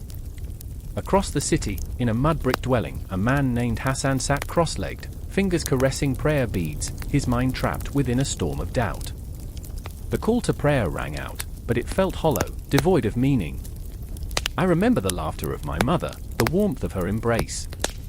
Yet I am here, lost among the ruins of my dreams, he thought, each bead slipping through his fingers like the fleeting moments of his life. The realm of the divine felt distant, an unattainable shore he could only glimpse in the fog. Suddenly, a loud knock shattered the stillness, a crashing wave against their fragile worlds. Amina leaped to her feet, the manuscript falling from her grasp, pages fluttering like frightened birds. "Is it the gods? Have they come for me?" Panic clawed at her throat, but deep down, the fear morphed into something else, an awakening. She clutched her chest, feeling the pulse of her heart, the surge of blood igniting a fire within her. Was it time to confront the shadows, to step into the light, however blinding it might be? Meanwhile, Hassan's thoughts spiraled like smoke, drifting toward the nightmarish tales of the dervishes, those wandering souls who danced in ecstasy, spinning to the rhythm of the cosmos. What is their secret? He whispered. The allure of surrender, the promise of transcendence teased him, yet the weight of his own sin shackled him to the earth. Can a man burdened with shame ever find the grace of God? But at that moment, he felt an unexpected urgency, a pull toward Amina. Their paths had crossed before, a fleeting glance shared in the market, a wave of recognition. She, with her fierce spirit bound by invisible chains, he, a hollow shell haunted by his past. The essence of Sufism thrummed in the air, a bond unbreakable, yet fragile, like the glass lanterns that adorned their homes. Another knock, louder, more insistent. Amina's heart raced. What if it's a sign, she thought. What if this is the moment I've waited for? She opened the door, and there stood Hassan, breathless, his eyes wild with desperation. They seek you, Amina. The scholars, the guards, they want to silence your voice. We must leave, now. But Amina hesitated, her heart torn between fear and an inexplicable urge to stand her ground. But how can I run when the truth lies within these pages? She cried, voice trembling yet resolute. They say the Sufi way leads to love and understanding, yet all I see is hatred and persecution. Hassan's heart ached with her pain, mirroring his own turmoil. The world outside is dark, a whirlpool of ignorance and fear. But you speak of a light that could ignite the souls of many. We cannot let them extinguish your flame. With a sudden determination, Amina took a step forward, courage surging through her veins. Then let us carry the truth together. Let us breathe life into these words, share them with those who thirst for the knowledge of love. She felt the profound weight of her conviction, how the teachings of Rumi and Shams whispered in her ear, beckoning her to believe in the impossible. In that moment, a shiver ran through Hassan as he realized he was not just a wanderer lost in despair, he was a vessel of change. Then let's go, he said, voice steady, the essence of Sufism intertwining their fates. Together, they sprinted into the night, leaving behind the echoes of doubt, chasing the vibrant pulse of hope. They ran through the labyrinthine streets, cloaked in the shadows of history, the moon finally peeking through the clouds as if watching over them. Amina felt the wind on her cheeks, a cool balm against the fire consuming her spirit. I remember the stories told by the elders, how love can conquer hatred, how the heart can bloom amidst the ruins, she breathed, each word an echo of the centuries that had shaped her world. Yet lurking behind them, the dark figure of the guard emerged, a relentless hunter fueled by arrogance and power. Stop! He bellowed, voice like thunder. Amina's heart sank, fear clawed at her once more. But she turned, defiant, her voice rising above the chaos. You can silence my words, but you cannot erase the love they carry. Hassan reached for her hand, squeezing it tightly. Together, he whispered, and in that moment, every wound, every scar they bore became a testament to their resolve. They were not just fleeing, they were forging a path for those who believed in the transformative power of love, those who sought solace in the embrace of the divine. The guard's menacing shadow loomed larger, but as the tension thickened, Amina felt a strange thrill coursing through her, a pulse of life, a promise of unity in the face of adversity. We are the voices of change, she shouted into the void, and with each breath, she felt the support of unseen souls, a chorus rising from the depths of despair like a phoenix from the ashes. And as she and Hassan dashed into the night, the streets of the Seljuk city transformed into a sanctuary, each corner filled with the potential of unspoken dreams. The stars finally broke free from the night's embrace, illuminating their path, guiding the souls who dared to believe that Sufism could be a force of change, a spiritual movement that ignited love in the hearts of many, weaving their stories into the grand tapestry of existence. With every heartbeat, the intensity of their mission grew, not just to escape, but to awaken the world, a world teetering on the edge of darkness, yearning for the light of truth, the warmth of acceptance. In the shadows of the Seljuk society, a revolution was quietly unfurling, one heart at a time, and they were at the center, a flickering flame that could illuminate the entire universe. The air crackled with tension, a suffocating blanket of fear and anticipation. A distant rumble echoed through the valley, the sound of hooves pounding against earth, like thunder heralding a storm. I remember the taste of dust in my mouth, the sharp tang of sweat mingling with the metallic scent of blood. My heart raced, pounding against my ribcage like a caged animal desperate to escape. The shadows flickered, dark shapes dancing on the fringes of my vision, teasing and taunting. They were the ghosts of fallen soldiers, specters of a past that refused to be buried. In the midst of this chaos, I caught sight of him, Tughril, a commander whose fiery spirit was matched only by his tragic flaws. His eyes burned with determination, yet the lines etched on his brow betrayed a deep-seated fear. He had lost so many men to the merciless march of war, yet here he stood, unyielding, like a rock facing the fury of a relentless tide. I remember the way he gripped the hilt of his sword, knuckles white, as if it were the only thing tethering him to sanity.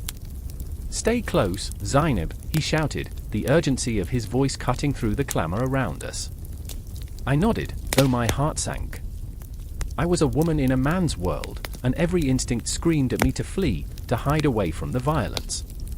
Yet here I was, drawn into the web of fate, caught between loyalty to my commander and the instinct for survival. As we moved, I could hear the clash of metal, the screams of the wounded, and the cacophony of chaos swirling around me like a tempest.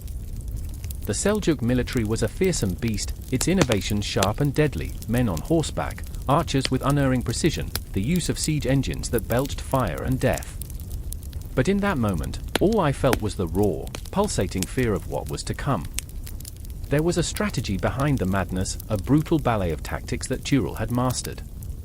They said the Seljuks fought like wolves, fierce and cunning, always outmaneuvering their foes, but the truth was layered with sorrow and sacrifice. I could see it in Tughril's eyes. Every victory was bittersweet, every triumph laced with the ghosts of those he had lost. He had once shared with me his dreams of glory, of uniting the fragmented lands under a single banner, but now they felt like shadows flickering in the firelight, fragile and ephemeral. Suddenly, the ground shook as if it were alive. The enemy charged, a tide of ferocious faces twisted in rage, and time seemed to slow. I remember the breath catching in my throat, a primal fear that gripped my heart like a vice. The moment hung heavy with inevitability, a clock ticking down to chaos. "Archers!" Tughril bellowed, his voice a beacon in the storm. The Seljuk archers, positioned high on their horses, unleashed a deadly rain of arrows. I watched in horror as they sailed through the air, each one a harbinger of death, each one carrying the weight of life and loss. I felt the sting of tears in my eyes, a shaky breath escaping my lips, as I realized that I was witnessing not just a battle, but a poignant struggle for hope in a world steeped in despair. Among the chaos was Hassan, a soldier whose laughter had once filled the ranks with warmth. I remember how he had joked about the stench of unwashed bodies, grinning like a fool beneath layers of grime. But now, his smile was a mask worn too tightly, his eyes wide with the horror of what lay ahead. I could see him charging forward, reckless and brave, a lion in the face of 1,000 storms. But bravery often wore a shroud of foolishness, and I whispered a silent prayer for him, even as dread curled in my stomach. The clash was brutal, the sound of steel against steel rang out like a symphony of destruction. I felt the earth tremble beneath me, the pulse of the battlefield thrumming with life and death.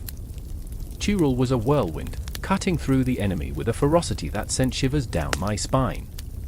He fought not just for victory, but for every fallen comrade, every dream shattered by war.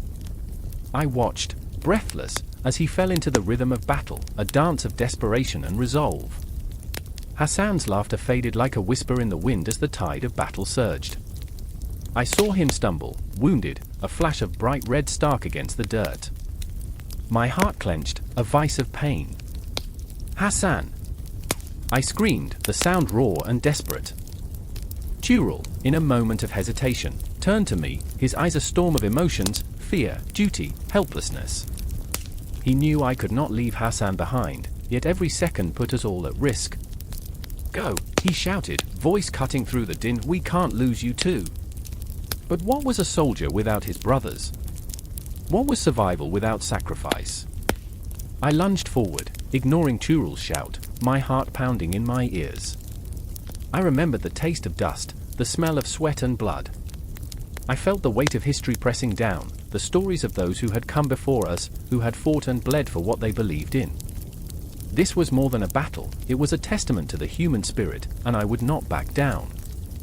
I reached Hassan just as another wave of soldiers crashed into us like a tide. The world spiraled into chaos, and I felt the sharp edge of fear slicing into my soul. I gripped Hassan's arm, pulling him close, my heart racing with the sheer terror of the moment. "We have to go," I gasped, but his eyes were glazed, the light dimming as shadows danced around us. The battlefield was a nightmare, a dark symphony of suffering and courage. Every heartbeat echoed in my chest, a drumbeat of despair and hope intertwined. I could see Tughril fighting fiercely, a beacon of hope amid the chaos and carnage. But the shadows were closing in, the weight of history pressing down like a relentless tide. And in that moment, I realized that we were not just fighting for survival, we were fighting for our very souls, for the dreams and nightmares that haunted us, for the lives we had lost and the lives we still hoped to lead. A shout rings out through the damp, moonlit streets of Nicaea, shattering the eerie silence that cloaks the night. Shadows dance like hungry specters, flickering against stone walls, as a figure stumbles, breathless and wide-eyed, confusion etched on his face. It's Ahmed, his heart pounding like a war drum, echoing the chaos that surrounds him.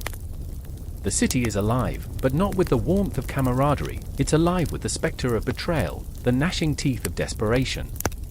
I remember the stories, he whispers to himself, but the tales of glory that once lit the eyes of his ancestors now feel like cruel ghosts, mocking him. They spoke of the Seljuks, noble warriors, architects of an era, yet here he stands, a mere footnote in their grand saga, tangled in the web of their legacy. The night is thick with dust and dread, the air heavy with the stench of ambition gone sour, and the promise of a new dawn feels like an empty threat. Across the city, in a flickering candlelit chamber, sits Layla, her fingers trembling as she stitches the torn fabric of her dreams. Each needle piercing the cloth feels like a stab to her heart, she is woven into a tapestry of fate that she never chose. "I remember the laughter," she murmurs, the memory swirling like autumn leaves caught in a tempest. Laughter that once filled the halls of her father's home now feels like a distant echo, swallowed by the darkness of uncertainty. The Seljuks, they said, built empires on the backs of the weary, yet what remains of their promises? Layla glances at the window, where the moon hangs like a watchful eye, and she feels the weight of history pressing down upon her. The dreams of a united front, of a glorious future, seem to crumble like the ancient stones from which her city is carved. She clutches a dagger, its cold metal an anchor to a reality she cannot escape. The echoes of her heart, a frantic rhythm, pulse through her veins. What if I'm destined to be like them, she thinks, the specter of failure looming over her. Her father's words return to haunt her, the Seljuks fell to their own hubris. Could she be another casualty of a legacy that promised so much but delivered only shadows? As dawn creeps over the horizon, the sun bleeds orange and crimson, a fiery reminder of the battles fought and lost. Ahmed stands at the gates of the city, watching the sky transform, feeling the pulse of history beneath his feet. The Seljuks forged their path with iron and blood, and now he feels the inheritance of their ambition coursing through him. I remember the weight of legacy, he thinks, and a chill runs down his spine. His heart is a battleground, oscillating between hope and despair, grappling with the relentless tide of expectation. What has become of their dreams of unity? He remembers the faces of his ancestors, warriors with eyes blazing like stars, and he feels their ghostly presence urging him forward. He wants to be more than a shadow, more than a fragment of a forgotten story. But the whispers of the past cling to him, wrapping around his throat like a noose.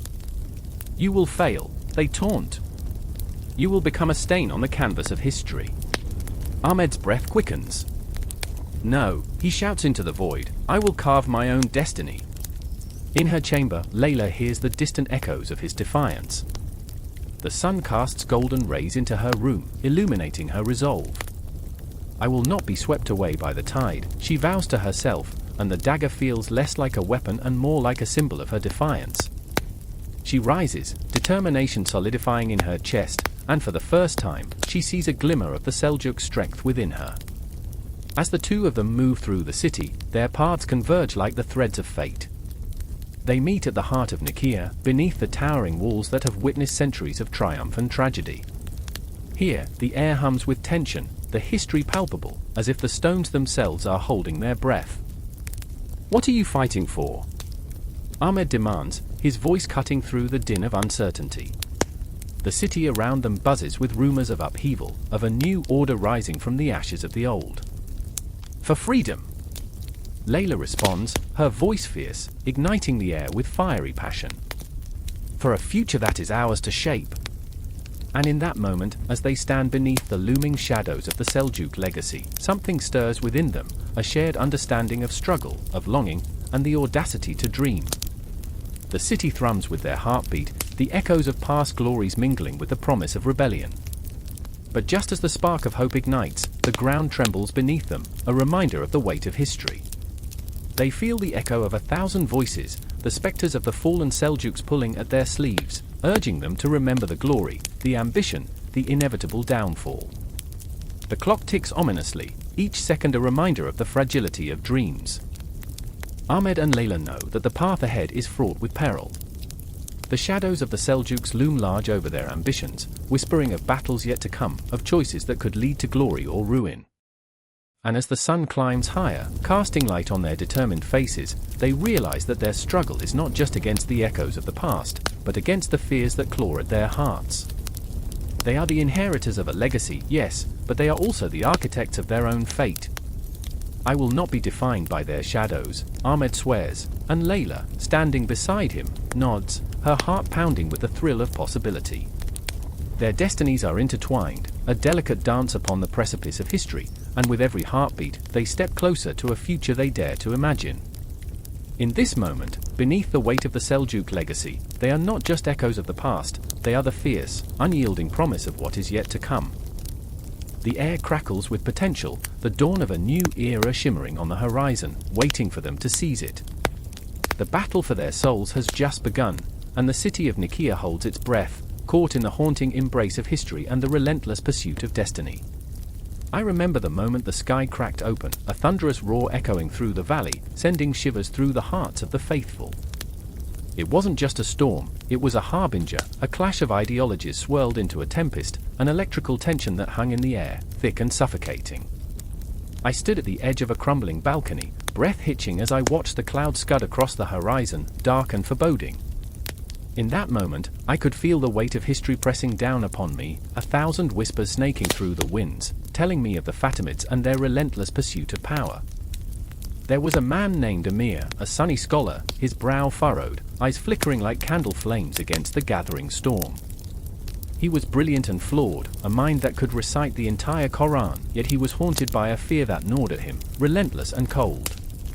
He stood firm in his beliefs but wore them like armor, heavy, burdening him with doubts, with the knowledge that his faith was but a thin veil against the chaos brewing beyond the mountains. "Do you hear it?" he whispered, voice trembling, the shadows of doubt dancing in his gaze. "The Fatimids seek to claim the light, and we know." A voice cut through the air, sharp as a blade. Layla, a Shia warrior with a heart forged in the fires of rebellion, stood beside him. Her presence was electric, a fierce roar against the whispering winds. "We seek to defend it." They believe they are the chosen, but their arrogance will be their undoing. Her words ignited something in Amir, a flicker of passion hidden beneath layers of skepticism. He could see her conviction swirling around her like a cloak, a shroud that both illuminated and consumed. But the darkness of the night pressed in, the shadows of their beliefs wrapping around them like a noose, tightening with every heartbeat. "I remember," he breathed, "when they came to our city, their banners unfurling like dark wings in the wind. They promised unity, but all they brought was division." Outside the balcony, the city of Cairo lay sprawled and vulnerable, its streets alive with murmurs of unrest, the air thick with the scent of sweat and desperation. The specter of war loomed large, shadows creeping through the alleys as the night deepened, cloaked figures whispering secrets, plotting betrayals. The Fatimids, with their glistening eyes set on the throne, wanted to drown the sun in the sea of Shia belief. Layla stepped closer, her eyes fierce like a wildfire. "We're more than just shadows in their game, Amir. This isn't just about faith, it's about freedom." Her heart beat like a war drum, each thump resonating with centuries of blood spilled, of ancestors who had fought for their right to believe. She was a ghost of the past, and yet, she vibrated with the hopes of 1,000 souls still yearning. But Amir faltered, his voice a fragile whisper. And what if freedom becomes a shackle? What if our struggle brings only darkness? A chilling silence followed, one that felt like an eternity, filled with the unspoken fears that clung to them both. They were warriors caught in a web of conflicting dreams, both longing for peace yet trapped in a storm of ideology that threatened to rip them apart. The echoes of the past clawed at their resolve, shadows of ancestors who had fought and died for the very beliefs that now divided them. And then came the storm, not just of nature but of humanity. It rolled through the streets like a wild beast, a manifestation of the anger and pain simmering beneath the surface. The cries of the people rang out, a haunting chorus that merged with the thunder, for the Fatimids, and for the Sunnis. It was a cacophony of desperation, a visceral reminder that faith could bind and burn, could heal and destroy. I remember the first clash, the metal against metal, a symphony of chaos. Layla, fierce and unyielding, surged forward into the fray, her sword gleaming like a star in the night, cutting through the darkness with every calculated strike. She fought not just for herself but for every voice that had been silenced. In her heart, the burning hope that perhaps, just perhaps, this struggle would birth a new dawn. Amir, though rooted in doubt, felt the pull of the battlefield, the raw adrenaline coursing through him like a venomous snake. He stumbled forward, not as a warrior, but as a witness, an unwilling participant in a story larger than himself. The clash of steel and the cries of the wounded wrapped around him, a grim symphony that echoed his own internal battle. Layla, he shouted, fear gnawing at his insides, a feral scream in the storm. Don't let them take you. But she was already consumed, a whirlwind of motion, her rage and hope intertwining with every swing of her blade. In that moment, she was both warrior and dreamer, a symbol of resistance against the encroaching dark. And in that chaos, Amir realized the truth. He was as much a part of this battle as she was, tethered to her in ways he had never understood, their fates entwined like the roots of ancient trees. He charged after her, his heart pounding like a war drum, driven by the need to protect, to believe again. The night bore witness to their struggles, the shadows flickering with the ghosts of a fractured world, Sunni and Shia, entwined in a dance of blood and hope, the lines of belief blurring amidst the clamor of war. In the end, it was never just about the Fatimids or the Sunnis. It was about the struggle for identity, for meaning, for a place in a world that seemed hell-bent on tearing them apart. And as the storm raged on, I could only stand on that balcony, breathless, heart-racing, trapped in this moment where history turned, where the battle for the soul of a nation unfolded like a tapestry woven of dreams and nightmares. And the storm kept howling, relentless and eternal, as I felt the pull of the cosmos, an inexorable cycle of conflict and resolution, a darkness and light forever intertwined. The battle raged on, but within that storm, flickering like a lone candle, was the promise of a new dawn. The air was thick with the smell of sweat and blood, a heavy fog that clung to the throat and tightened the chest. The battlefield sprawled before me like a living nightmare, where men morphed into ghosts, each face twisted in fear, rage, and despair. Somewhere in the chaos, a distant scream echoed, piercing the din of clashing steel, and I could almost swear it belonged to a boy, no older than 16, clutching a broken sword. I remember thinking that the sun would rise again, that maybe tomorrow we'd find peace. But here, in this moment, only shadows stretched and fell like whispers of doom across the earth. I spotted Arslan, his face streaked with grime and determination, eyes wild as he rallied his men. He was a man of contradictions, brave yet haunted, a lion at heart but always looking over his shoulder for the ghosts of his past. He had a knack for making a joke out of our dire circumstances, a grin that could light up the darkest corners. Yet, his laughter felt like a thin veil over a gaping wound, a facade that cracked every time he thought of the brother he lost on a battlefield much like this one. Stay together, he barked, his voice rising above the cacophony, as if sheer will could bend the chaos to his command. Dig in, hold the line. But I could see the tremor in his hands, the way his sword quaked as he gripped it tighter, desperate to press forward but burdened by the weight of memories that threatened to pull him under. And there was Layla, fierce and untamed, her heart a storm that mirrored the battle around us.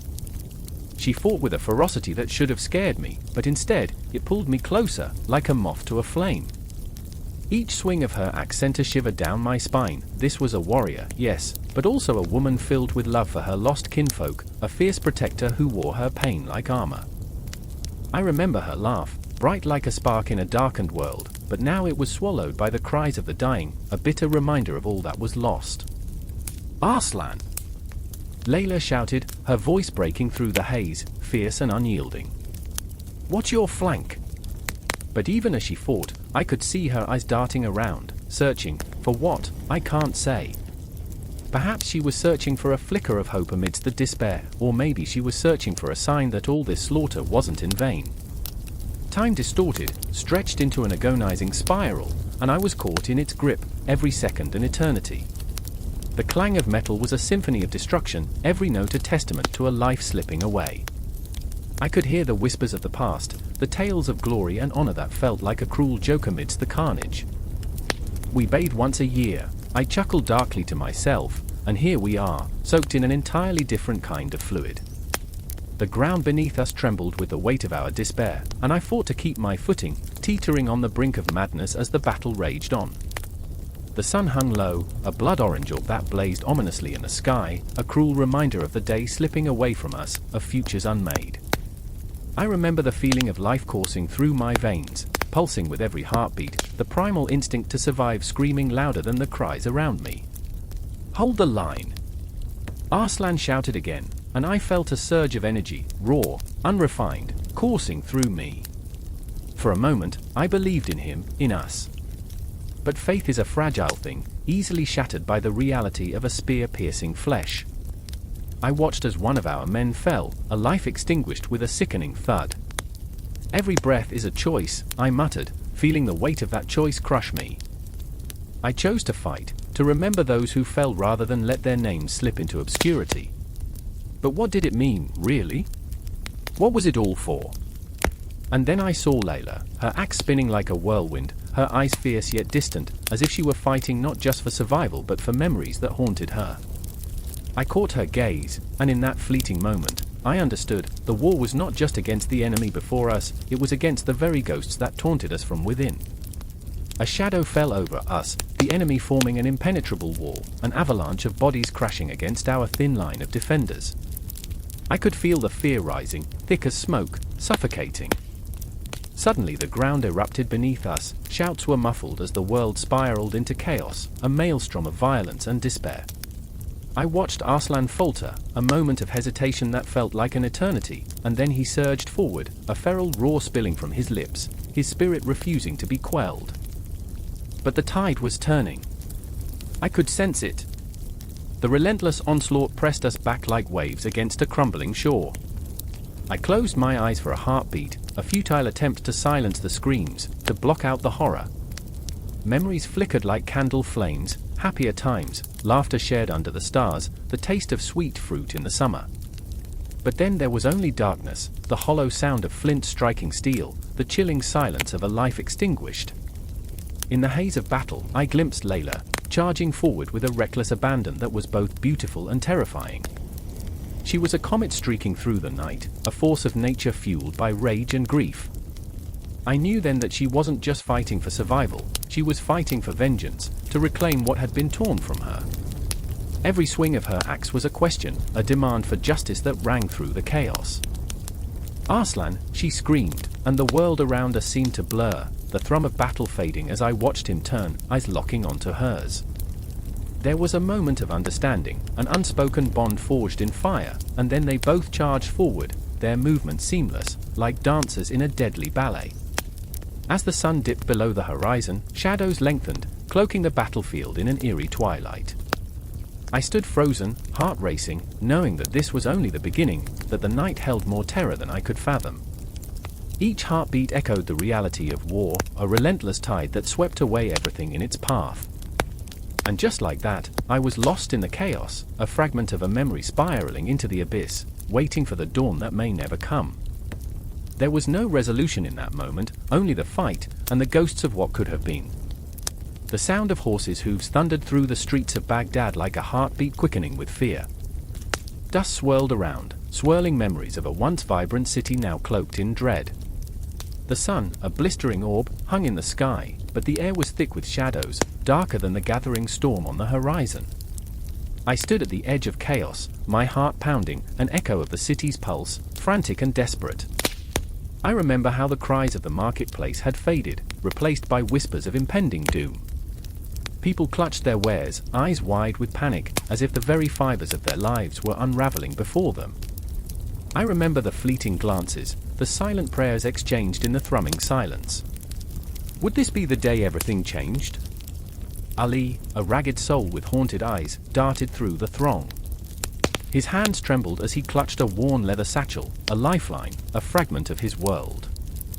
He had dreams once, shimmering visions of a future filled with laughter and love.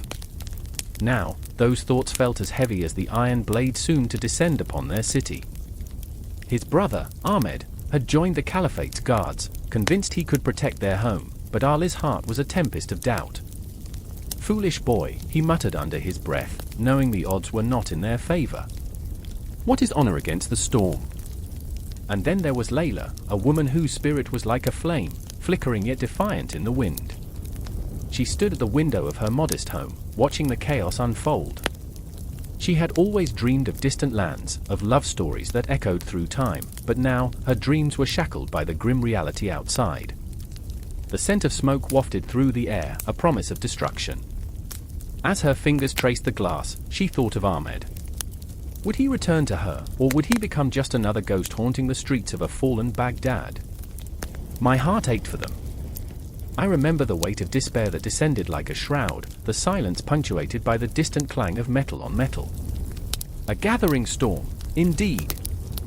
The Seljuks were on the march, their banners unfurling across the horizon like dark clouds promising rain, but this was no mere weather, it was a harbinger of chaos. The streets twisted like a serpent, each turn a reminder of what was at stake. Ali stumbled upon a group of children, their eyes wide, innocence cloaked in fear. He knelt before them, fingers brushing the dirt from their cheeks. "Run, for the sun is setting on this city, and shadows will consume us," he urged, his voice trembling. They scampered away, laughter mingling with the impending dread, a sound that felt like a cruel joke in the face of the approaching storm. In that moment, I felt the weight of history pressing down, each heartbeat echoing through time. I could hear the ghosts of past scholars, poets, and warriors mingling in the air, their stories swirling around me. What would they think of us? How would they judge our actions as the sun dipped below the horizon, plunging the city into twilight? Layla's heart raced as she recalled the warmth of Ahmed's embrace, the way he would whisper sweet nothings that made her believe in a better tomorrow. "I will protect you," he had promised, the fire in his eyes a beacon. But promises were fragile things, easily shattered by the cruel hand of fate. She pressed her palms to her temples, fighting the darkness creeping in, the fear that clutched at her throat like a vice. Then the ground shook, a tremor of life and death, and with it came the Seljuks, fierce, relentless, a tide of steel and fury crashing upon the shores of her hopes. They surged into the city, a wave consuming everything in its wake, and I felt the panic swell inside me. The thundering of hooves echoed in my chest, a relentless reminder that time was slipping through our fingers like grains of sand. Ali squeezed through the throngs, each face a mask of horror. He spotted Ahmed, armor gleaming, eyes betraying his resolve. "Brother," he shouted, but the din swallowed his voice whole, a cacophony of chaos drowning out the last remnants of brotherhood. Ahmed turned, eyes wide with uncertainty. There was a moment, the heartbeat, where they were suspended in time, brothers united against the storm, but then the world crashed down around them. "Leave! Run!" Ahmed shouted, desperation clawing at him. "You must save yourself. The city will fall." But Ali was rooted, a tree in a tempest, unwilling to abandon the one connection that kept him tethered to sanity amidst madness. "I won't leave you." The words burst forth, raw, like a wound laid bare. The air thickened, a tangible entity filled with the weight of unspoken farewells, and as Ahmed turned to face the approaching tide, I felt my soul fracture. The battle was no longer a distant murmur, it roared to life, a beast unleashed, and I could see the flicker of hope dimming in their eyes. Layla stepped into the street, her heart pounding like a war drum. "Ahmed," she cried, her voice piercing through the chaos like an arrow, but the noise swallowed her whole, casting her into despair. She stood, a beacon of defiance, refusing to let fear conquer her. "Come back to me," she screamed, but her words floated on the wind, lost among the screams and the clang of swords. Time twisted, stretched, and broke.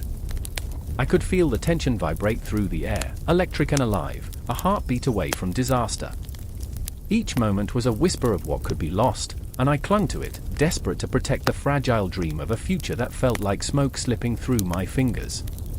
And then, in the eye of the storm, the world erupted. Metal clashed, bodies fell, and the city, my beloved Baghdad, trembled as if it could sense its own impending doom. I stood there, heart racing, breath shallow, watching the dance of life and death unfold. Would the brothers face the darkness together, or would fate pull them apart? Would Layla's hope be extinguished, or would the fire within her blaze brighter amid the shadows? The answers danced just out of reach, cloaked in the mists of uncertainty, and as the battle raged on, I felt time slip further away, the last vestiges of what had been sinking into a chasm of despair. And still, the storm rolled on, relentless, as Baghdad braced for impact, her heart pounding in time with mine. The smell of blood hung heavy in the air, mingling with the stench of sweat and fear. The sun hung low, a red orb of judgment, casting elongated shadows that danced hungrily across the battlefield. A cry pierced the chaotic din, raw and desperate, as a soldier fell, his body crumpling like a discarded cloth. I stood amidst the clamor, my heart thundering in my chest, watching as chaos unfolded, a relentless tide of men engulfing men, swords clashing, the clash of steel a haunting melody that echoed through the marrow of my bones. The world around me narrowed, focusing on a single figure, Saladin. He was a commanding presence, his eyes a storm of resolve and despair. Was this what it meant to be a leader? To bear the weight of 1,000 dreams? I could see it etched into his face, the lines of determination battling against weariness. He was not just fighting for land, he was fighting for the very soul of a fractured empire, teetering on the edge of oblivion. "We must rally," he shouted, voice slicing through the cacophony. "We must unite against the Seljuks." His words ignited flames within the hearts of men, but doubt flickered in the corners of my mind. Could he light the inferno needed to consume the encroaching shadows? And there, in stark contrast, stood a shadow, Zengi, once a trusted ally, now a bitter rival, eyes filled with a blend of hatred and longing. To him, Saladin was nothing but a usurper, a traitor dressed in the robes of a savior. I sensed his turmoil, the gnawing conflict between loyalty and ambition circling him like vultures around a dying beast. "You betray your own, Saladin," he spat, voice dripping with venom, yet beneath it lay a tremor of uncertainty. "You will bring ruin upon us all." Each word was a dagger, each accusation a laceration that cut deeper than any sword could. Around us, the sounds of battle surged and fell, a heartbeat of its own. A scream erupted, one man, fallen, another lost. And yet, in this maelstrom, I found myself entranced by the clash of ideologies, the struggle for power that echoed through the ages. My heart raced, fighting the urge to flee, to hide from the impending storm. But I was rooted, tethered to this moment, watching as destiny unfolded. The sun dipped further, and the shadows grew bolder, curling around the figures of men like ghosts from a forgotten past. I remembered the tales of my ancestors, whispers that spoke of honor and betrayal, of men who twisted fate with their bare hands. What is a king without his subjects? Saladin's voice broke through my reverie, filled with a desperate intensity that reached beyond mere words. What is a man without purpose? He looked at us, his eyes piercing, searching for understanding, for connection amid the chaos. This was not just a fight for power, it was a fight for identity. The legacy of the Ayyubids hung in the balance, swaying like a pendulum, caught between the weight of history and the hope for a future. My soul ached, caught in the crossfire of ambition and despair, my heart a prisoner to the weight of their decisions. Zengi's laughter echoed, hollow and chilling, cutting through the tension like a blade. "You think you can lead? Look at them," he shouted, gesturing wildly at the men who fought and bled for a cause that felt both noble and absurd. "They are driven by fear, not loyalty. You are a fool to think otherwise." But even as doubt clung to the air, Saladin stood firm, unwavering against the tide of despair. In that moment, I felt my heart swell with a reckless yearning for hope, for righteousness.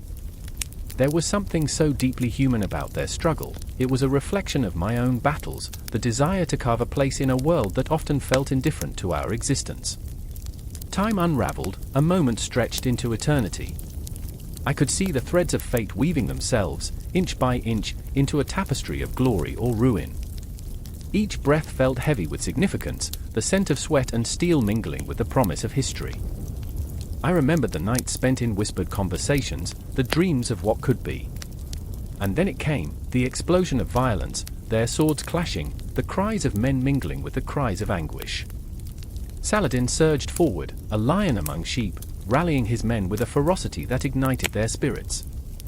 The tide shifted, men surged like a wave, and I felt the thrill of hope pulse through my veins. But Zengi was a tempest, relentless and furious, wielding his sword with the ferocity of a man who had nothing left to lose. Each encounter felt like a dance with death, each strike a testament to their shattered dreams. I felt the air grow thick with the weight of their struggles, their fears, their ambitions crashing against one another like waves against a shore. And then came a moment, time slowed, breaths mingled with the cries of the dying, the heartbeat of the earth reverberating through my chest. Zengi charged, eyes ablaze with fury, and I could almost taste the bitterness of desperation on my tongue. "Saladin!" I screamed, but my voice was lost in the chaos, swallowed by the very shadows that threatened to consume them both. The world held its breath, a universe suspended in a single heartbeat. Each second felt like an eternity, pregnant with the weight of possibility. Saladin met Zengi's gaze, the clash of resolve and rage illuminating the space between them. There was a moment of recognition, a flicker of understanding in the depths of their souls. They were brothers once, bound by a shared purpose, now transformed into adversaries, their fates entwined in an inescapable spiral. Time surged forward again, and the battlefield erupted. The clash of swords rang out like a symphony of despair, each note hauntingly beautiful in its brutality. The world spun on, and I was left standing, heart racing, caught in the web of their struggle, a silent witness to the rise of the Ayyubids, the dawning of a new era shimmering just out of reach, yet so tantalizingly close. And as darkness enveloped the horizon, I knew, deep within my bones, that this was not the end. No, it was merely the beginning, a battleground of dreams and nightmares, where hope and despair would waltz eternally under the watchful gaze of the cosmos, their fates forever twisted in the dance of power and ambition. Amidst the heart-stopping chaos of a crumbling empire, I stood at the edge of a battlefield stained with the blood of ambition and betrayal. The air hung thick with the smell of smoke and desperation, each breath a reminder of the fragile thread holding humanity together.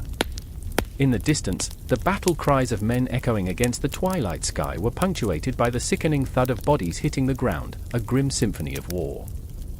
I remember the faces, distorted in fury, twisted by fear. I remember the eyes, once bright with hope, now dulled by the weight of inevitable defeat. Kurdish warriors charged, their horses galloping like thunder, and with each passing moment, the Seljuks felt their power disintegrate beneath them. I watched as Jahan, the once proud commander, stood frozen, a statue amid the tempest of violence. His hands trembled, not from fear but from a realization, a weight heavy on his chest. The ideals he had fought for, the glory he had sought, crumbled like the very structures of the empire he swore to protect. "This isn't the honor I dreamed of," he whispered, more to himself than anyone else. The words hung in the air, heavy and haunting, a ghostly echo of his shattered aspirations. And there was Isel, Jahan's younger sister, her spirit a wildfire, a blaze of defiance in a world turned to ash.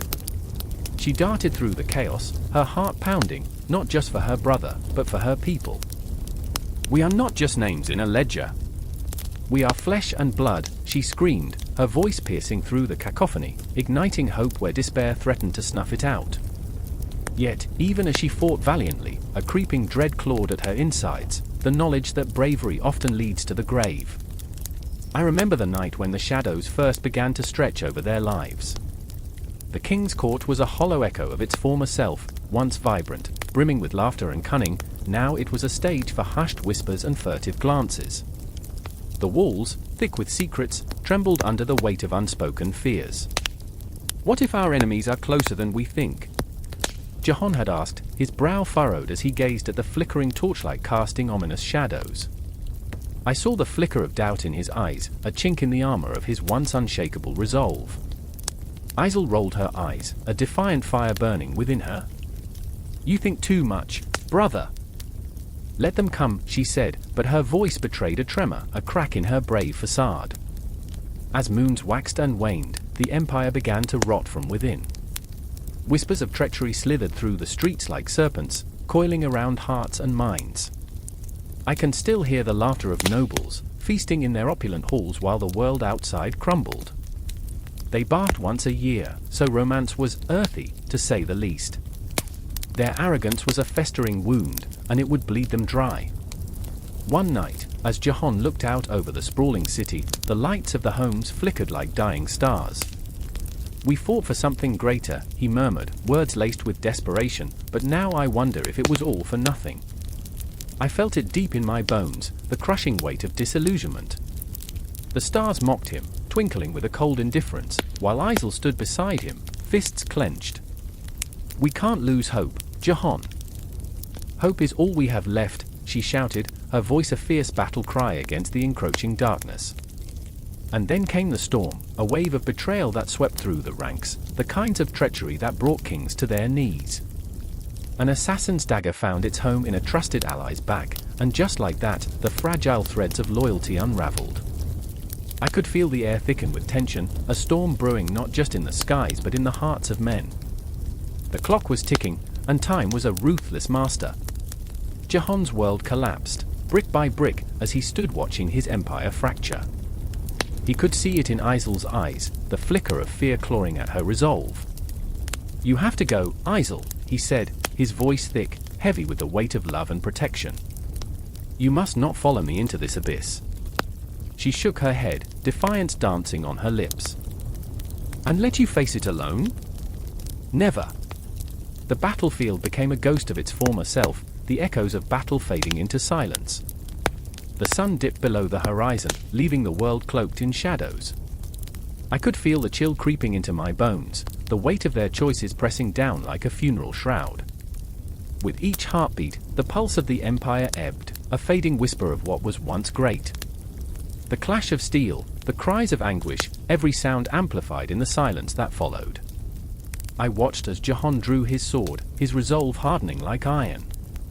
For honor, he screamed into the void, and yet, even as he charged forward into the fray, I felt his heart breaking, piece by piece. Each swing of his sword was a farewell, a desperate grasp at a dream slipping through his fingers. And Isel, fierce and radiant, joined him, side by side, a tempest against the chaos. We'll carve our names into the stones of history, brother, she called out. But I could see the fear etched on her brow, the vulnerability beneath her bravado, a perfect reflection of a reality where dreams faltered and heroes fell.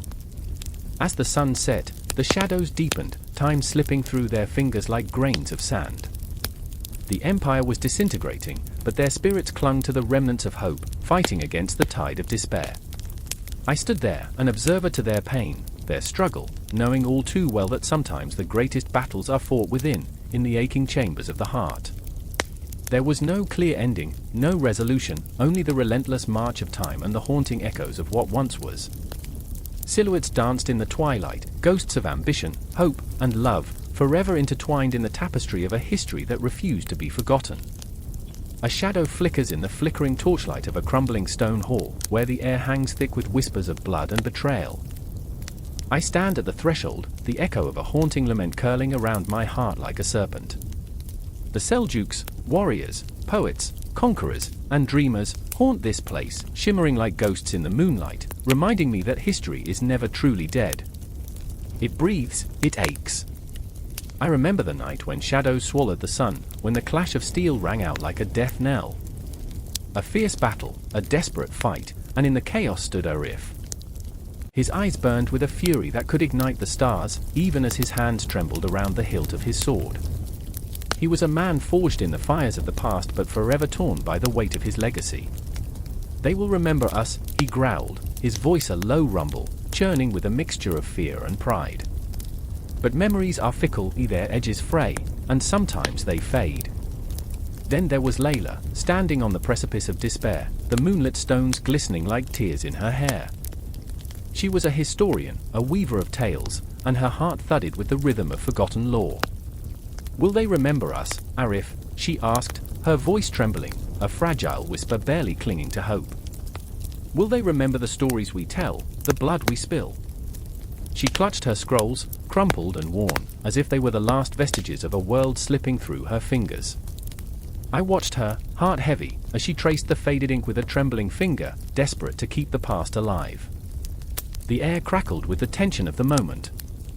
I remember the stench of sweat mingling with the sharp tang of iron, the echoes of past glories taunting them. The Seljuk banners, once vibrant, now battered and frayed, fluttered like lost souls in the wind. We need to fight! Arif shouted, a raw edge in his voice that sliced through the night. But I could see the doubt lurking behind his defiant facade, gnawing at him like a thief in the night. The weight of history pressed down on him, a yoke of expectations he struggled to bear. Layla stepped closer, her eyes wide, searching for answers in his stormy gaze. What good is a victory if it is forgotten? She asked. What good is it to carve our names into history if the stones crumble, if the ink fades?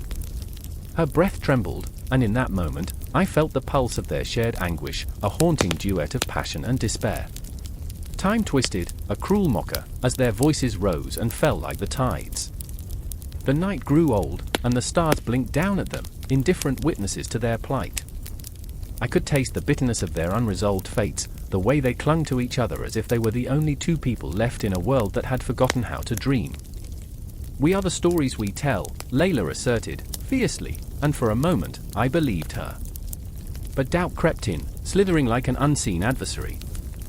What if they became mere echoes, fading into the fabric of time like whispers in a forgotten language? What if the Seljuks, grand in their ambition, became mere phantoms, lost amidst the dust of the ages? Will they remember the blood we shed?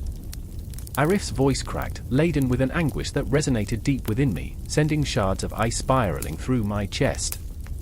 Will they remember us? As dawn's pale fingers began to stretch across the horizon, I felt the weight of their fear, their desperation. Layla turned her eyes skyward, searching for something, anything, that might anchor her to hope. We must write our own narratives, she implored, a flicker of defiance igniting her spirit.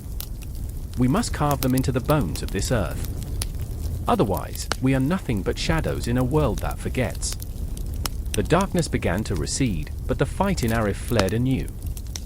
Then we shall write, Layla. We shall make them tremble with the weight of our stories. His voice rang out with a fierce clarity that sent shivers racing down my spine. I could see the determination coiling within him, a fiery spirit unwilling to let time consume them whole. But the dawn was not yet bright enough to banish the shadows, nor was it kind enough to reveal their fates.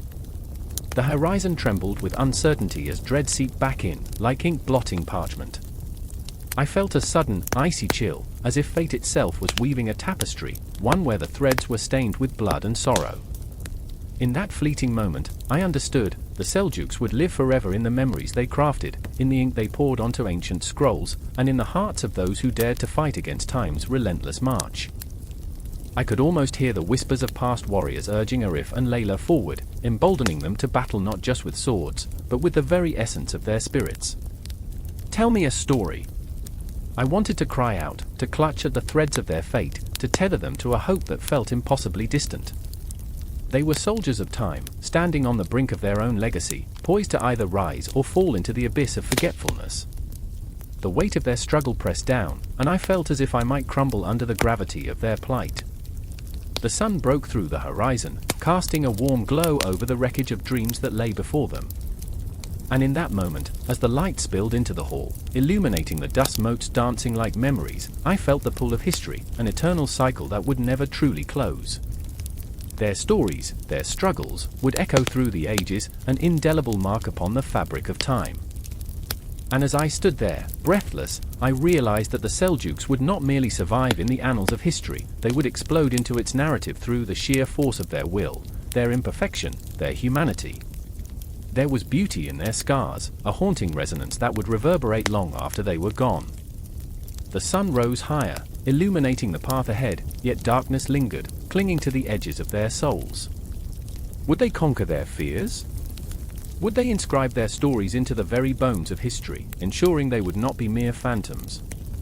I could not tell, for the chapters of their fate were still being written, and the ink had yet to dry. The wind howled through the crumbling arches of what once was a grand Seljuk mosque, an ancient sentinel now reduced to mere whispers of its former glory. Shadows danced along the walls, twisting and stretching like lost souls eager to escape the confines of time. I stood there, heart racing, as the air thickened with a palpable weight, a foreboding that wrapped around my chest like a vice. The moon, a silver eye, glanced down at the ruins, illuminating a history steeped in both majesty and decay. I remember the first time I stumbled upon this place, the thrill of discovery mingled with dread. An aching curiosity clawed at me, pulling me deeper into the remnants of a civilization long fallen. I was alone, or so I thought. That was before I met Elif, a woman with eyes as stormy as the clouds that gathered above, and a spirit that flickered with the stubbornness of a dying flame. She was exploring these ruins too, but for her, it felt personal, like a pilgrimage. I remember how she traced her fingers along the jagged stones, as if she could breathe life back into them. "One day, they will forget," she said, her voice a mere whisper against the howling wind. "But I won't. This place holds echoes of our ancestors. We can't let them vanish into dust." Her passion was intoxicating, but it also ignited something in me, a fear I had tried to outrun. I was drawn to the allure of her conviction, yet haunted by the knowledge that history is often a graveyard of dreams, buried beneath layers of time. And then there was Baron, a man with laughter that could crack the bleakest of days but whose heart remained locked away, guarded by the memories of loss. He trudged through the ruins with heavy boots, each step a reminder of what he had lost, his family, his home, the life he once knew.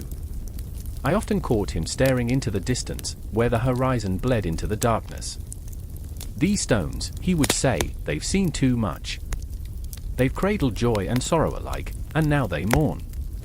I shivered at the thought. What kind of grief did these ruins harbor? The Seljuk era was a tapestry woven with triumphs and tragedies, yet now it lay frayed, dangling precariously at the edge of oblivion.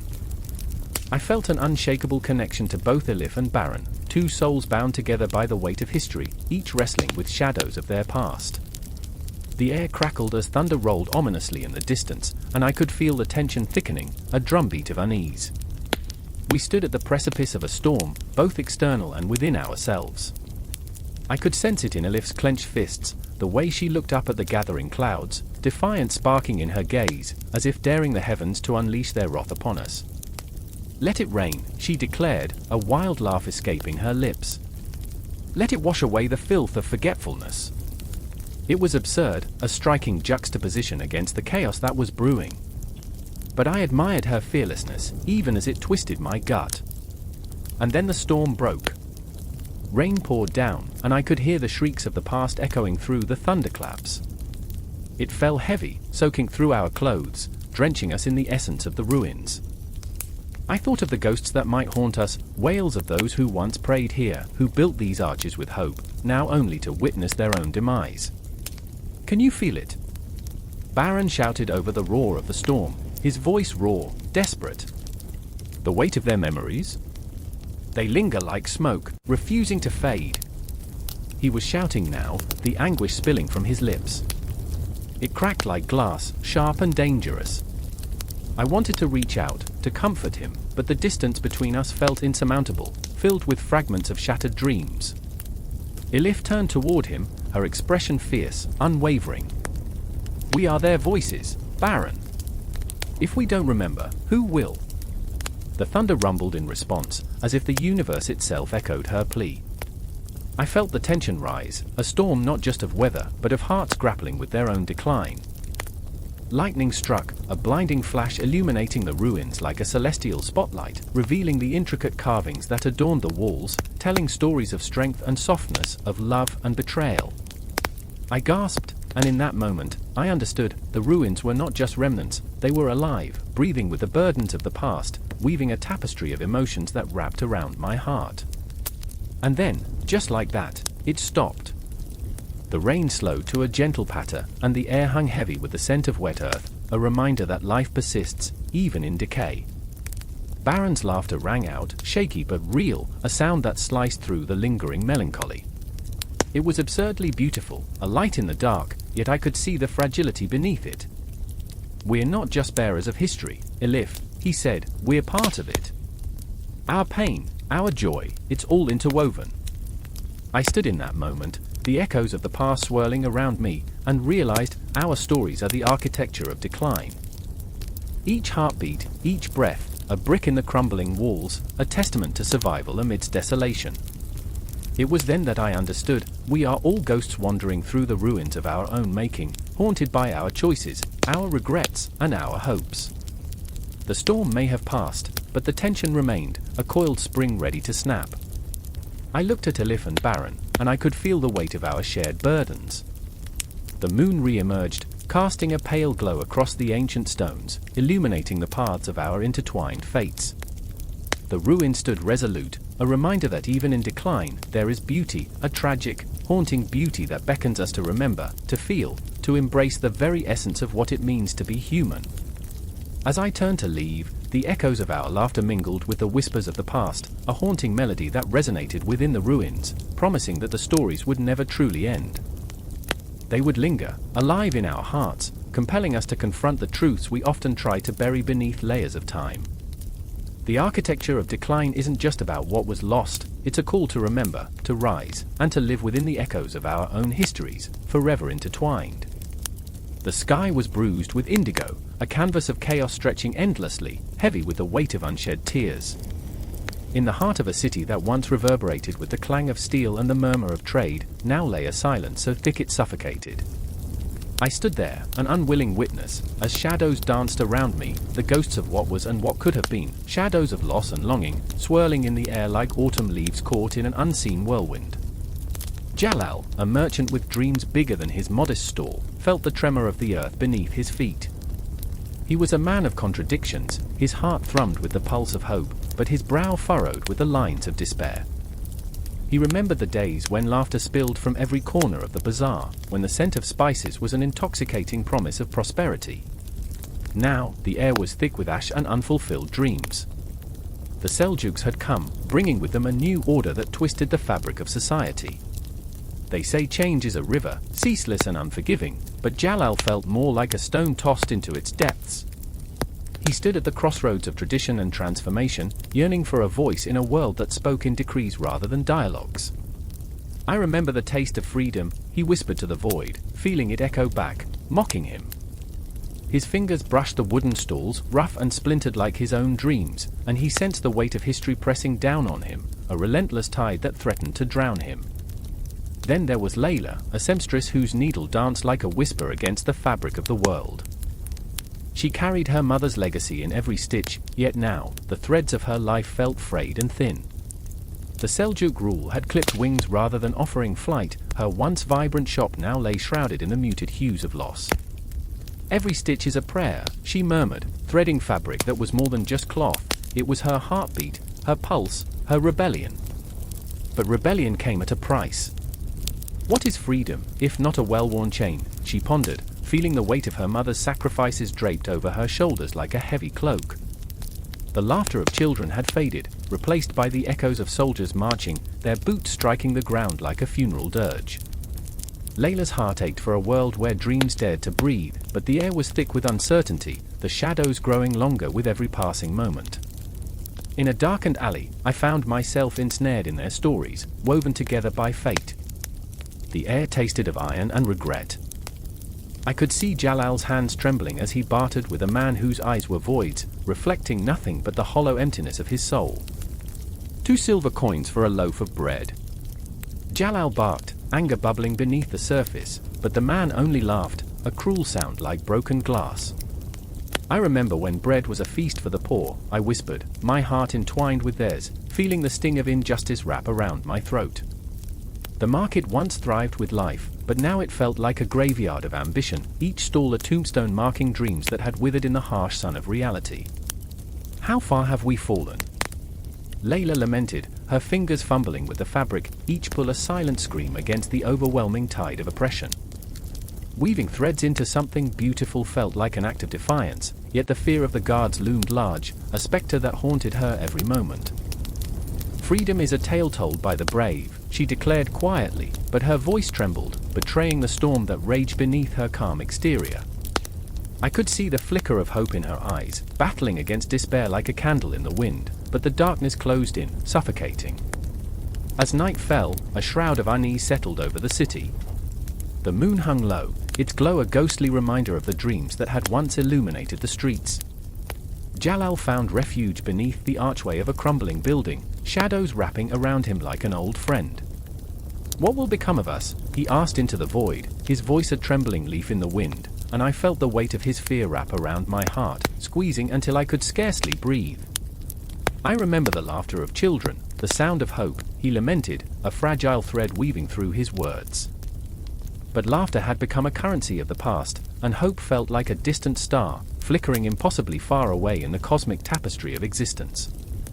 Then came a ripple, a whisper of change that brushed against their lives, igniting a fire that had long been dormant. A gathering, a clandestine meeting of hearts and souls aching for the same thing, a future that belonged to them.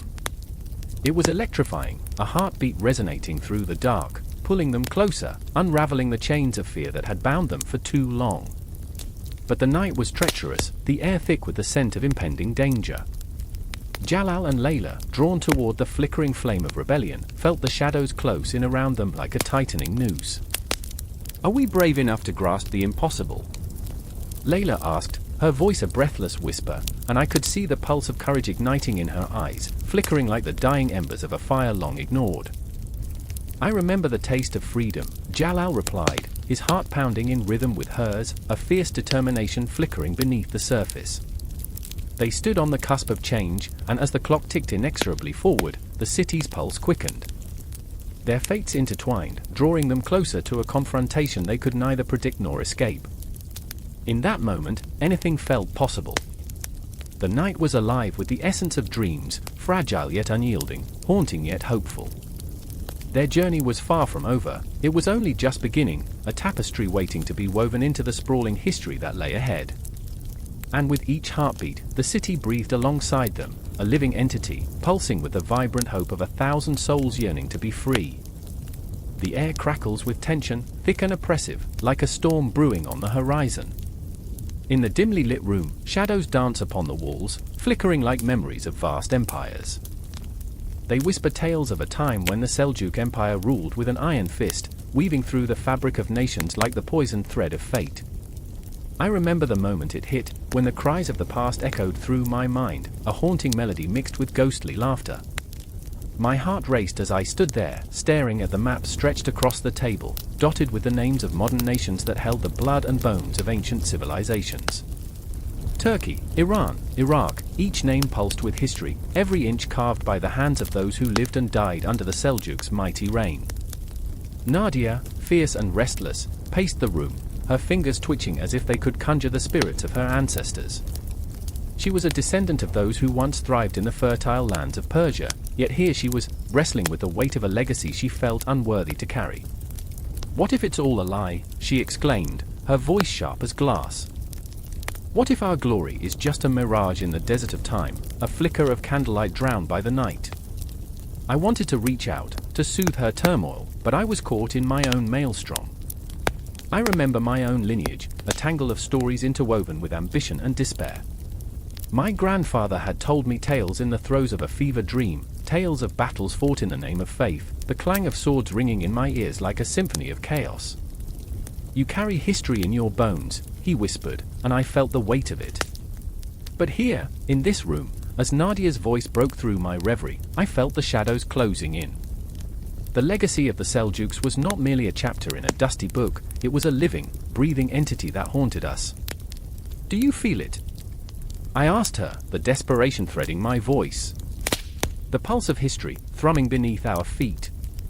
She stopped, her dark eyes locking onto mine, a flicker of understanding igniting between us. I feel it like a ghost, she said softly, her breath a whisper. It's both beautiful and terrifying. And there it was, the heart of it all, laid bare. The Seljuk Empire was a tapestry woven with threads of conquest and destruction, a legacy that shaped modern Turkey, Iran, and beyond. They were the architects of culture, yet also the harbingers of a haunting past. As I traced the lines of the map, I could almost see the shadows of the Silk Road, bustling with traders, their laughter mingling with the cries of the dying. The vibrant markets where silk and spices flowed like water, and yet, how many lives were lost in the pursuit of power, in the name of faith? The haunting presence of the past clung to us like a shroud, a reminder of our collective ancestry. Then, the door swung open with a creak that echoed through the silence, and in walked Amir, a scholar, a seeker of truth, yet burdened by the chains of expectation. His brow was furrowed, his gaze flickering between us like a candle struggling against the wind. "You're both chasing ghosts," he said, a hint of derision in his voice. The Seljuks were mere men, flawed and transient. Why do you cling to their shadows? Those words struck like a blow, a visceral reminder of our own fragility.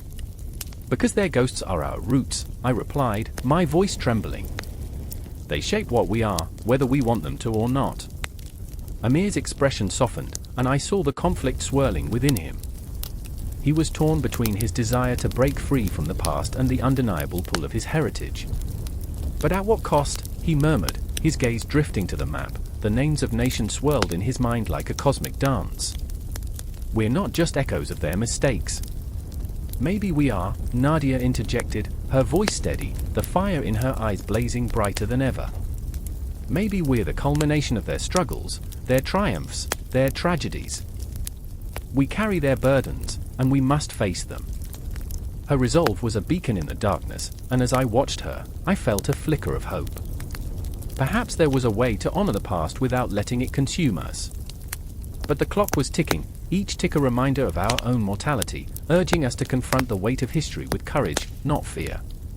The shadows in the room seemed to shift, the air thickening as if the ghosts of the Seljuks themselves were listening, waiting for our verdict.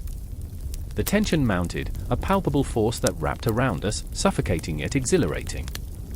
I felt alive, every cell in my body ignited with the rawness of our shared struggle. Let's not forget what they built, I urged, my heart racing. The architecture, the art, the philosophy, it all flows through us, like blood through our veins. Amir sighed, a sound heavy with resignation and yearning. But at what cost? They left a legacy of division, conflict, of resilience too, Nadia countered, her voice rising. We can learn from their mistakes. We must transform their legacy into something our modern nations can embrace. The room fell silent, and in that moment, I saw the flicker of possibility. What if we could harness their spirit, channel it into a future untainted by the bloodshed they left behind? The Seljuks had forged the foundations of empires, but we had the power to reshape them, our hearts pounding with the potential of what could be. And as the shadows flickered and danced, I felt a surge of energy, a connection that transcended time.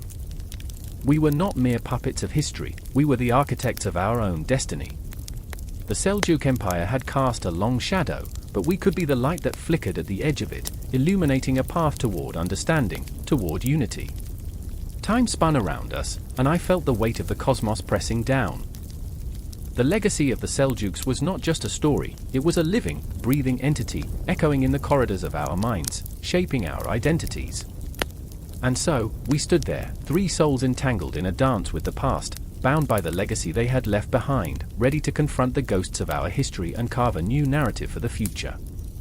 As I looked into their eyes, I felt the electric charge of hope and fear swirl between us. The room pulsed with potential, and I knew we were on the brink of something monumental. The night stretched before us, vast and ungraspable, like the echoes of the Seljuk Empire, their legacy still trembling in the air, waiting to be reborn. The dust hung in the air like a long-held breath, and as I stepped into the twilight of the Seljuk site, the ground beneath me felt alive, pulsing with the rhythms of centuries past. I could almost hear the whispers of ghosts, voices of ancient traders, warriors, and scholars merging into a cacophony of lost stories. The sun sank low, casting long shadows that twisted like memories, and for a moment, I was suspended between time, caught in a web spun from echoes of the past. Beside me stood Yasmin, her eyes a tempest of ambition and dread. She was supposed to be the voice of reason, but her hands trembled as she clutched the trowel, the metal glinting ominously in the fading light. "What if we find something that shouldn't be found?" she murmured, a chill riding the unsteady air. I wanted to laugh, but the tension in her voice struck deep. The fear of what lay buried here was tangible, wrapping itself around my heart like a vice. Then there was Amir, a skeptic to his bones, a man whose cynicism masked a yearning for something more. He leaned against a crumbling wall, a relic that had seen empires rise and fall. "It's just stone," he scoffed, but the way his gaze darted toward the unexcavated earth betrayed him. "Just bones and dust." His bravado crumbled under the weight of his own words, and in that moment, I saw the flicker of desperation in him. Desperation for validation, for connection, for a moment when history would not just be a series of dry facts but a living tapestry. As the evening deepened, the air grew thick with an unsettling silence. The tools clinked against the stone, a rhythm that seemed to mock us. I knelt, fingers brushing against the cool earth, the soil telling secrets I could almost taste. I remember the thrill of discovery, intoxicating and terrifying, like falling in love with something that could break your heart. There, beneath my hands, I felt the pulse of forgotten lives. A shard of pottery, a fragment of a story, breathed life into the void. I remember the stories my grandmother used to tell. About the caravans, the laughter, the wars fought over spices and silk. Yasmin's voice broke through my reverie, trembling with a mixture of excitement and fear. "Do you ever think about who touched this? What they felt? Their hopes?" Each word fell like a stone, sinking into the depths of my heart. I wanted to shout, to drown out that haunting question. But the truth was, I had thought about it more times than I could count. Each discovery was a ghost that lingered, reminding me of the frailty of existence, of how swiftly the world can forget. Then it happened, a shift in the air, a prickling sensation running down my spine. Amir's laughter was a brittle shell, cracking under the strain of something sinister. "You're both too sentimental," he taunted, his bravado fading into something darker, more primal. "It's all just ruin." But as he turned to the wall behind him, I caught the flash of disbelief in his eyes. The ground trembled, a soft rumble that resonated through our bones, a warning or perhaps a beckoning.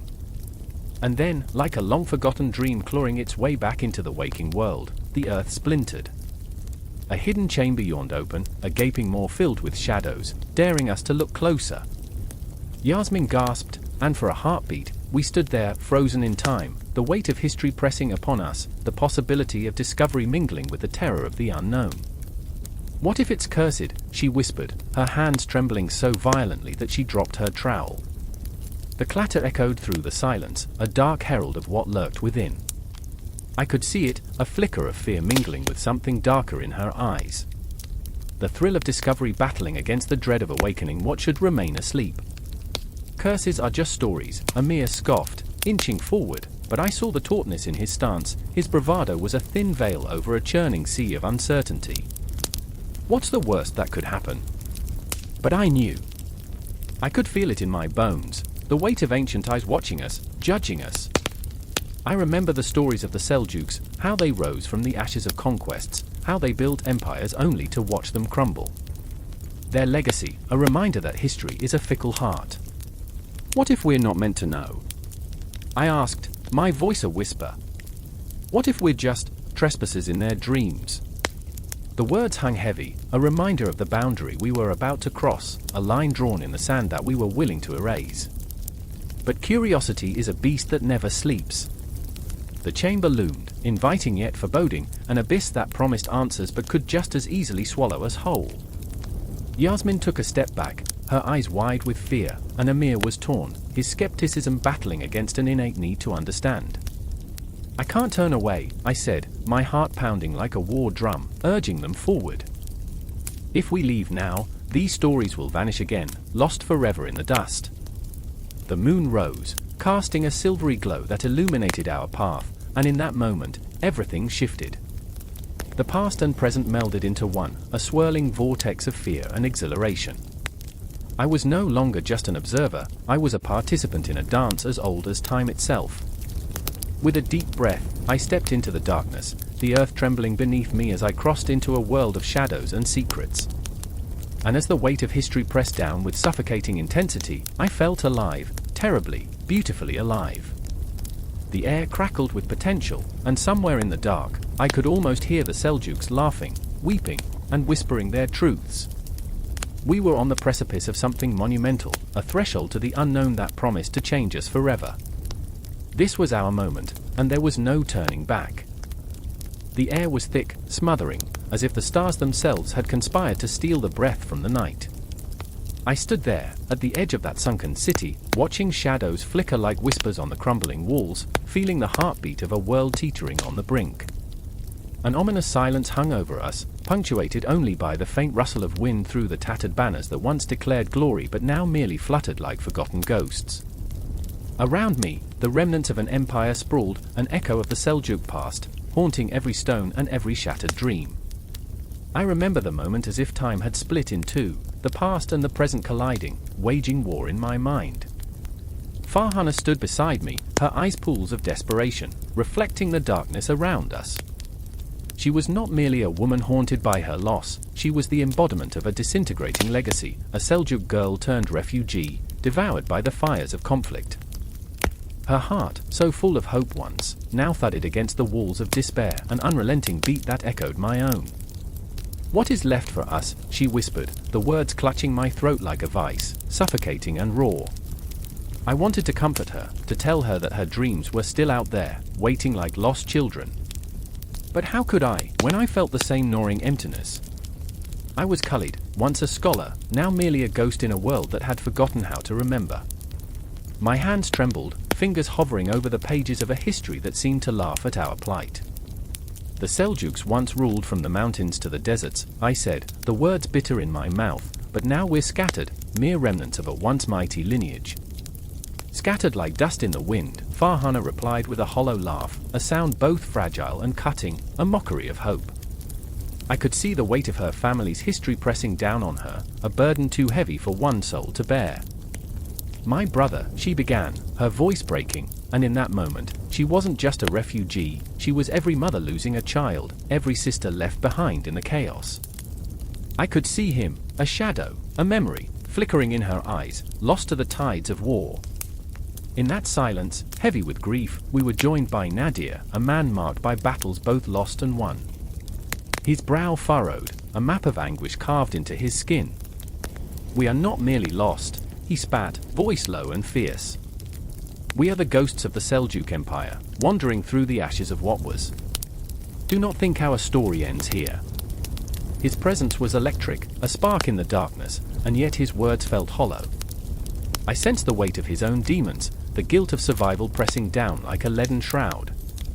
He had fought to protect his family, but in doing so, had become a warrior of shadows, haunted by the faces of those he could not save.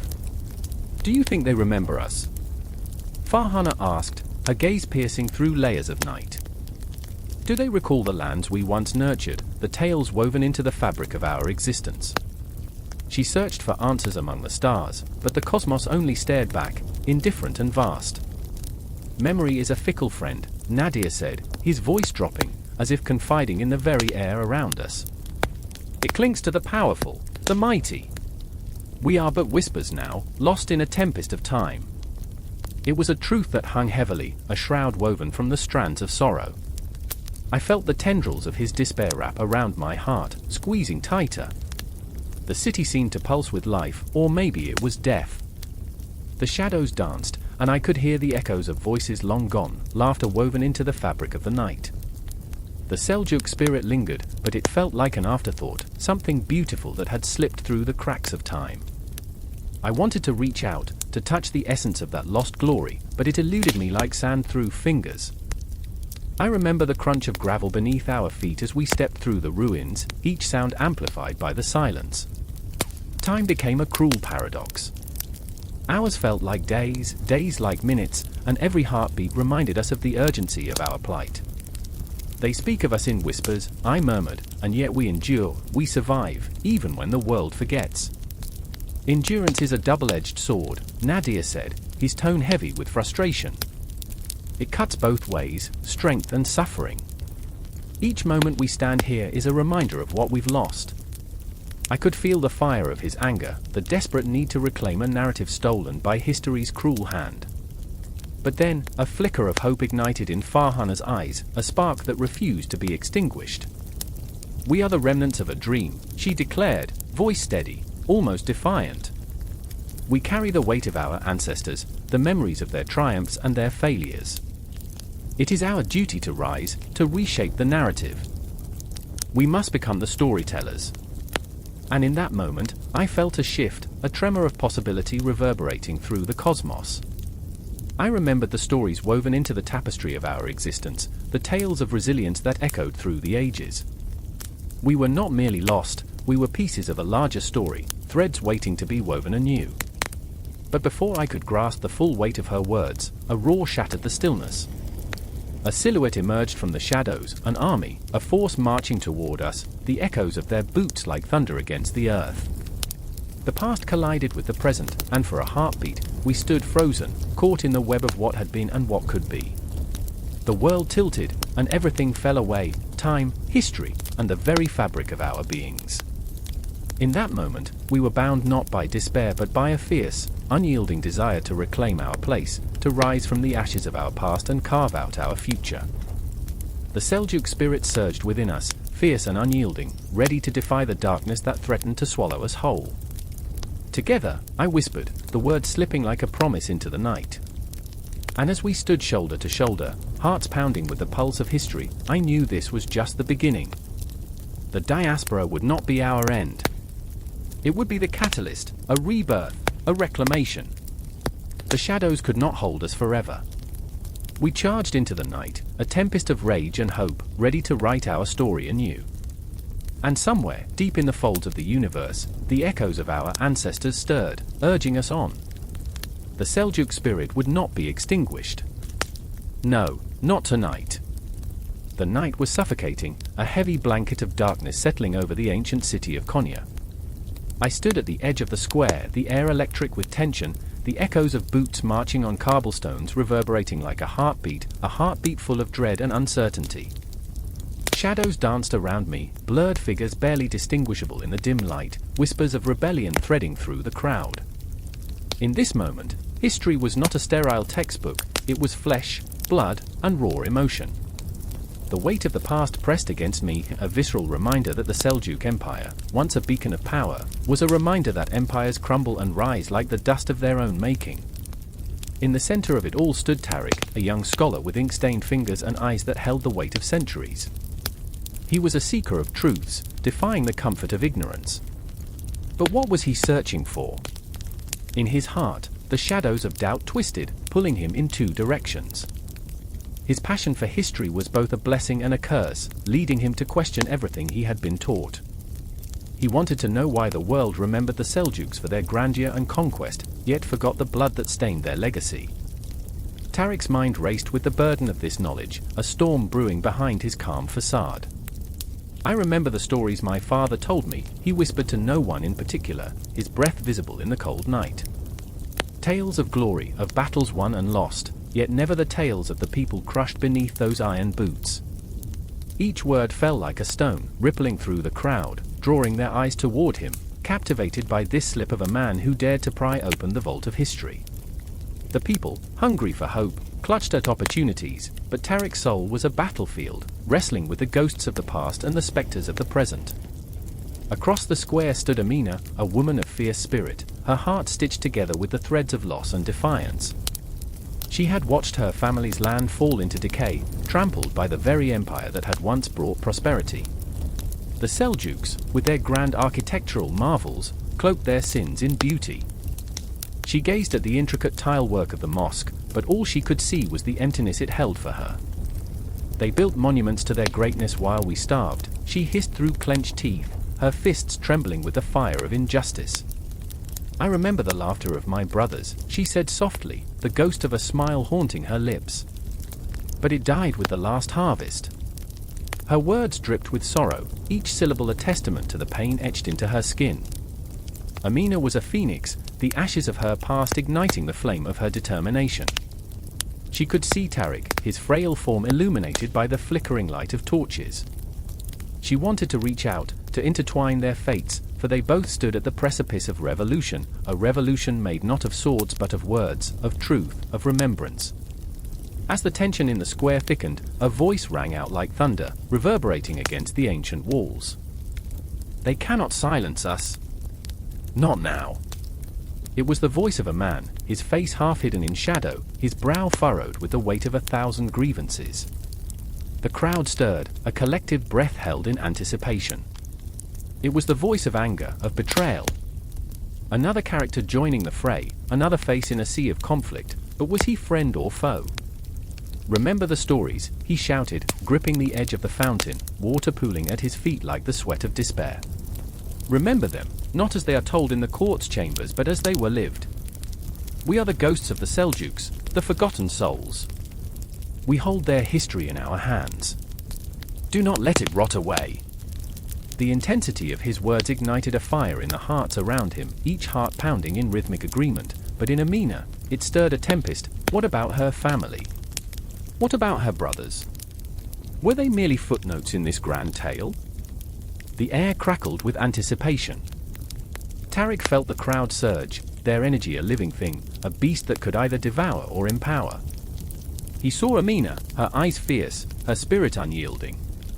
"What do we want to remember?" he thought, the words echoing in his mind like the tolling of a distant bell, the reminder of time slipping away. He longed to grasp her hand, to forge a connection, to say, "Together, we can reclaim the stories that were lost." But vulnerability held him captive, fear of failure coiling around his heart. "I remember the ancient texts," he murmured again, this time louder, daring to believe his voice could break the silence of despair. "I remember the lives lived in the shadows of the grand tapestries. I remember." The repetition swirled around him, gathering momentum as it danced into the night, wrapping itself around the hearts of the listeners like the tendrils of an ancient vine, beckoning them closer. Amina stepped forward, her resolve intoxicating. "Then let us not only remember," she cried, her voice cutting through the veil of uncertainty. "Let us reclaim." A surge of energy rippled through the crowd, a shared heartbeat that echoed against the stones of history. They were not just spectators, they were participants in the tapestry of time. And as the stars hung heavy in the night sky, shimmering like the dreams of those long lost, the shadows of the Seljuks clawed at the edges of their consciousness. The night whispered secrets, stories embedded in the air thick with emotion, history aching to be rewritten. This moment, the weight of it, the intensity, demanded to be seen, to be felt, to be shared. Time was a construct, a fickle mistress, and it swirled around them like smoke. As the voices of the crowd rose, the clock ticked louder, each pulse a reminder of the fleeting nature of existence. The confrontation was not of swords but of words, a battle of histories, memories colliding like stars in the cosmos, each bursting into brilliance, each seeking to transcend the darkness. And as the night deepened, the stories began to intertwine, the past and present dancing hand in hand, fueling a fire that would not be easily extinguished. The Seljuks were not mere relics of a forgotten empire, they were alive in the hearts of those who dared to remember, to confront, to ignite a revolution born from the ashes of their legacy.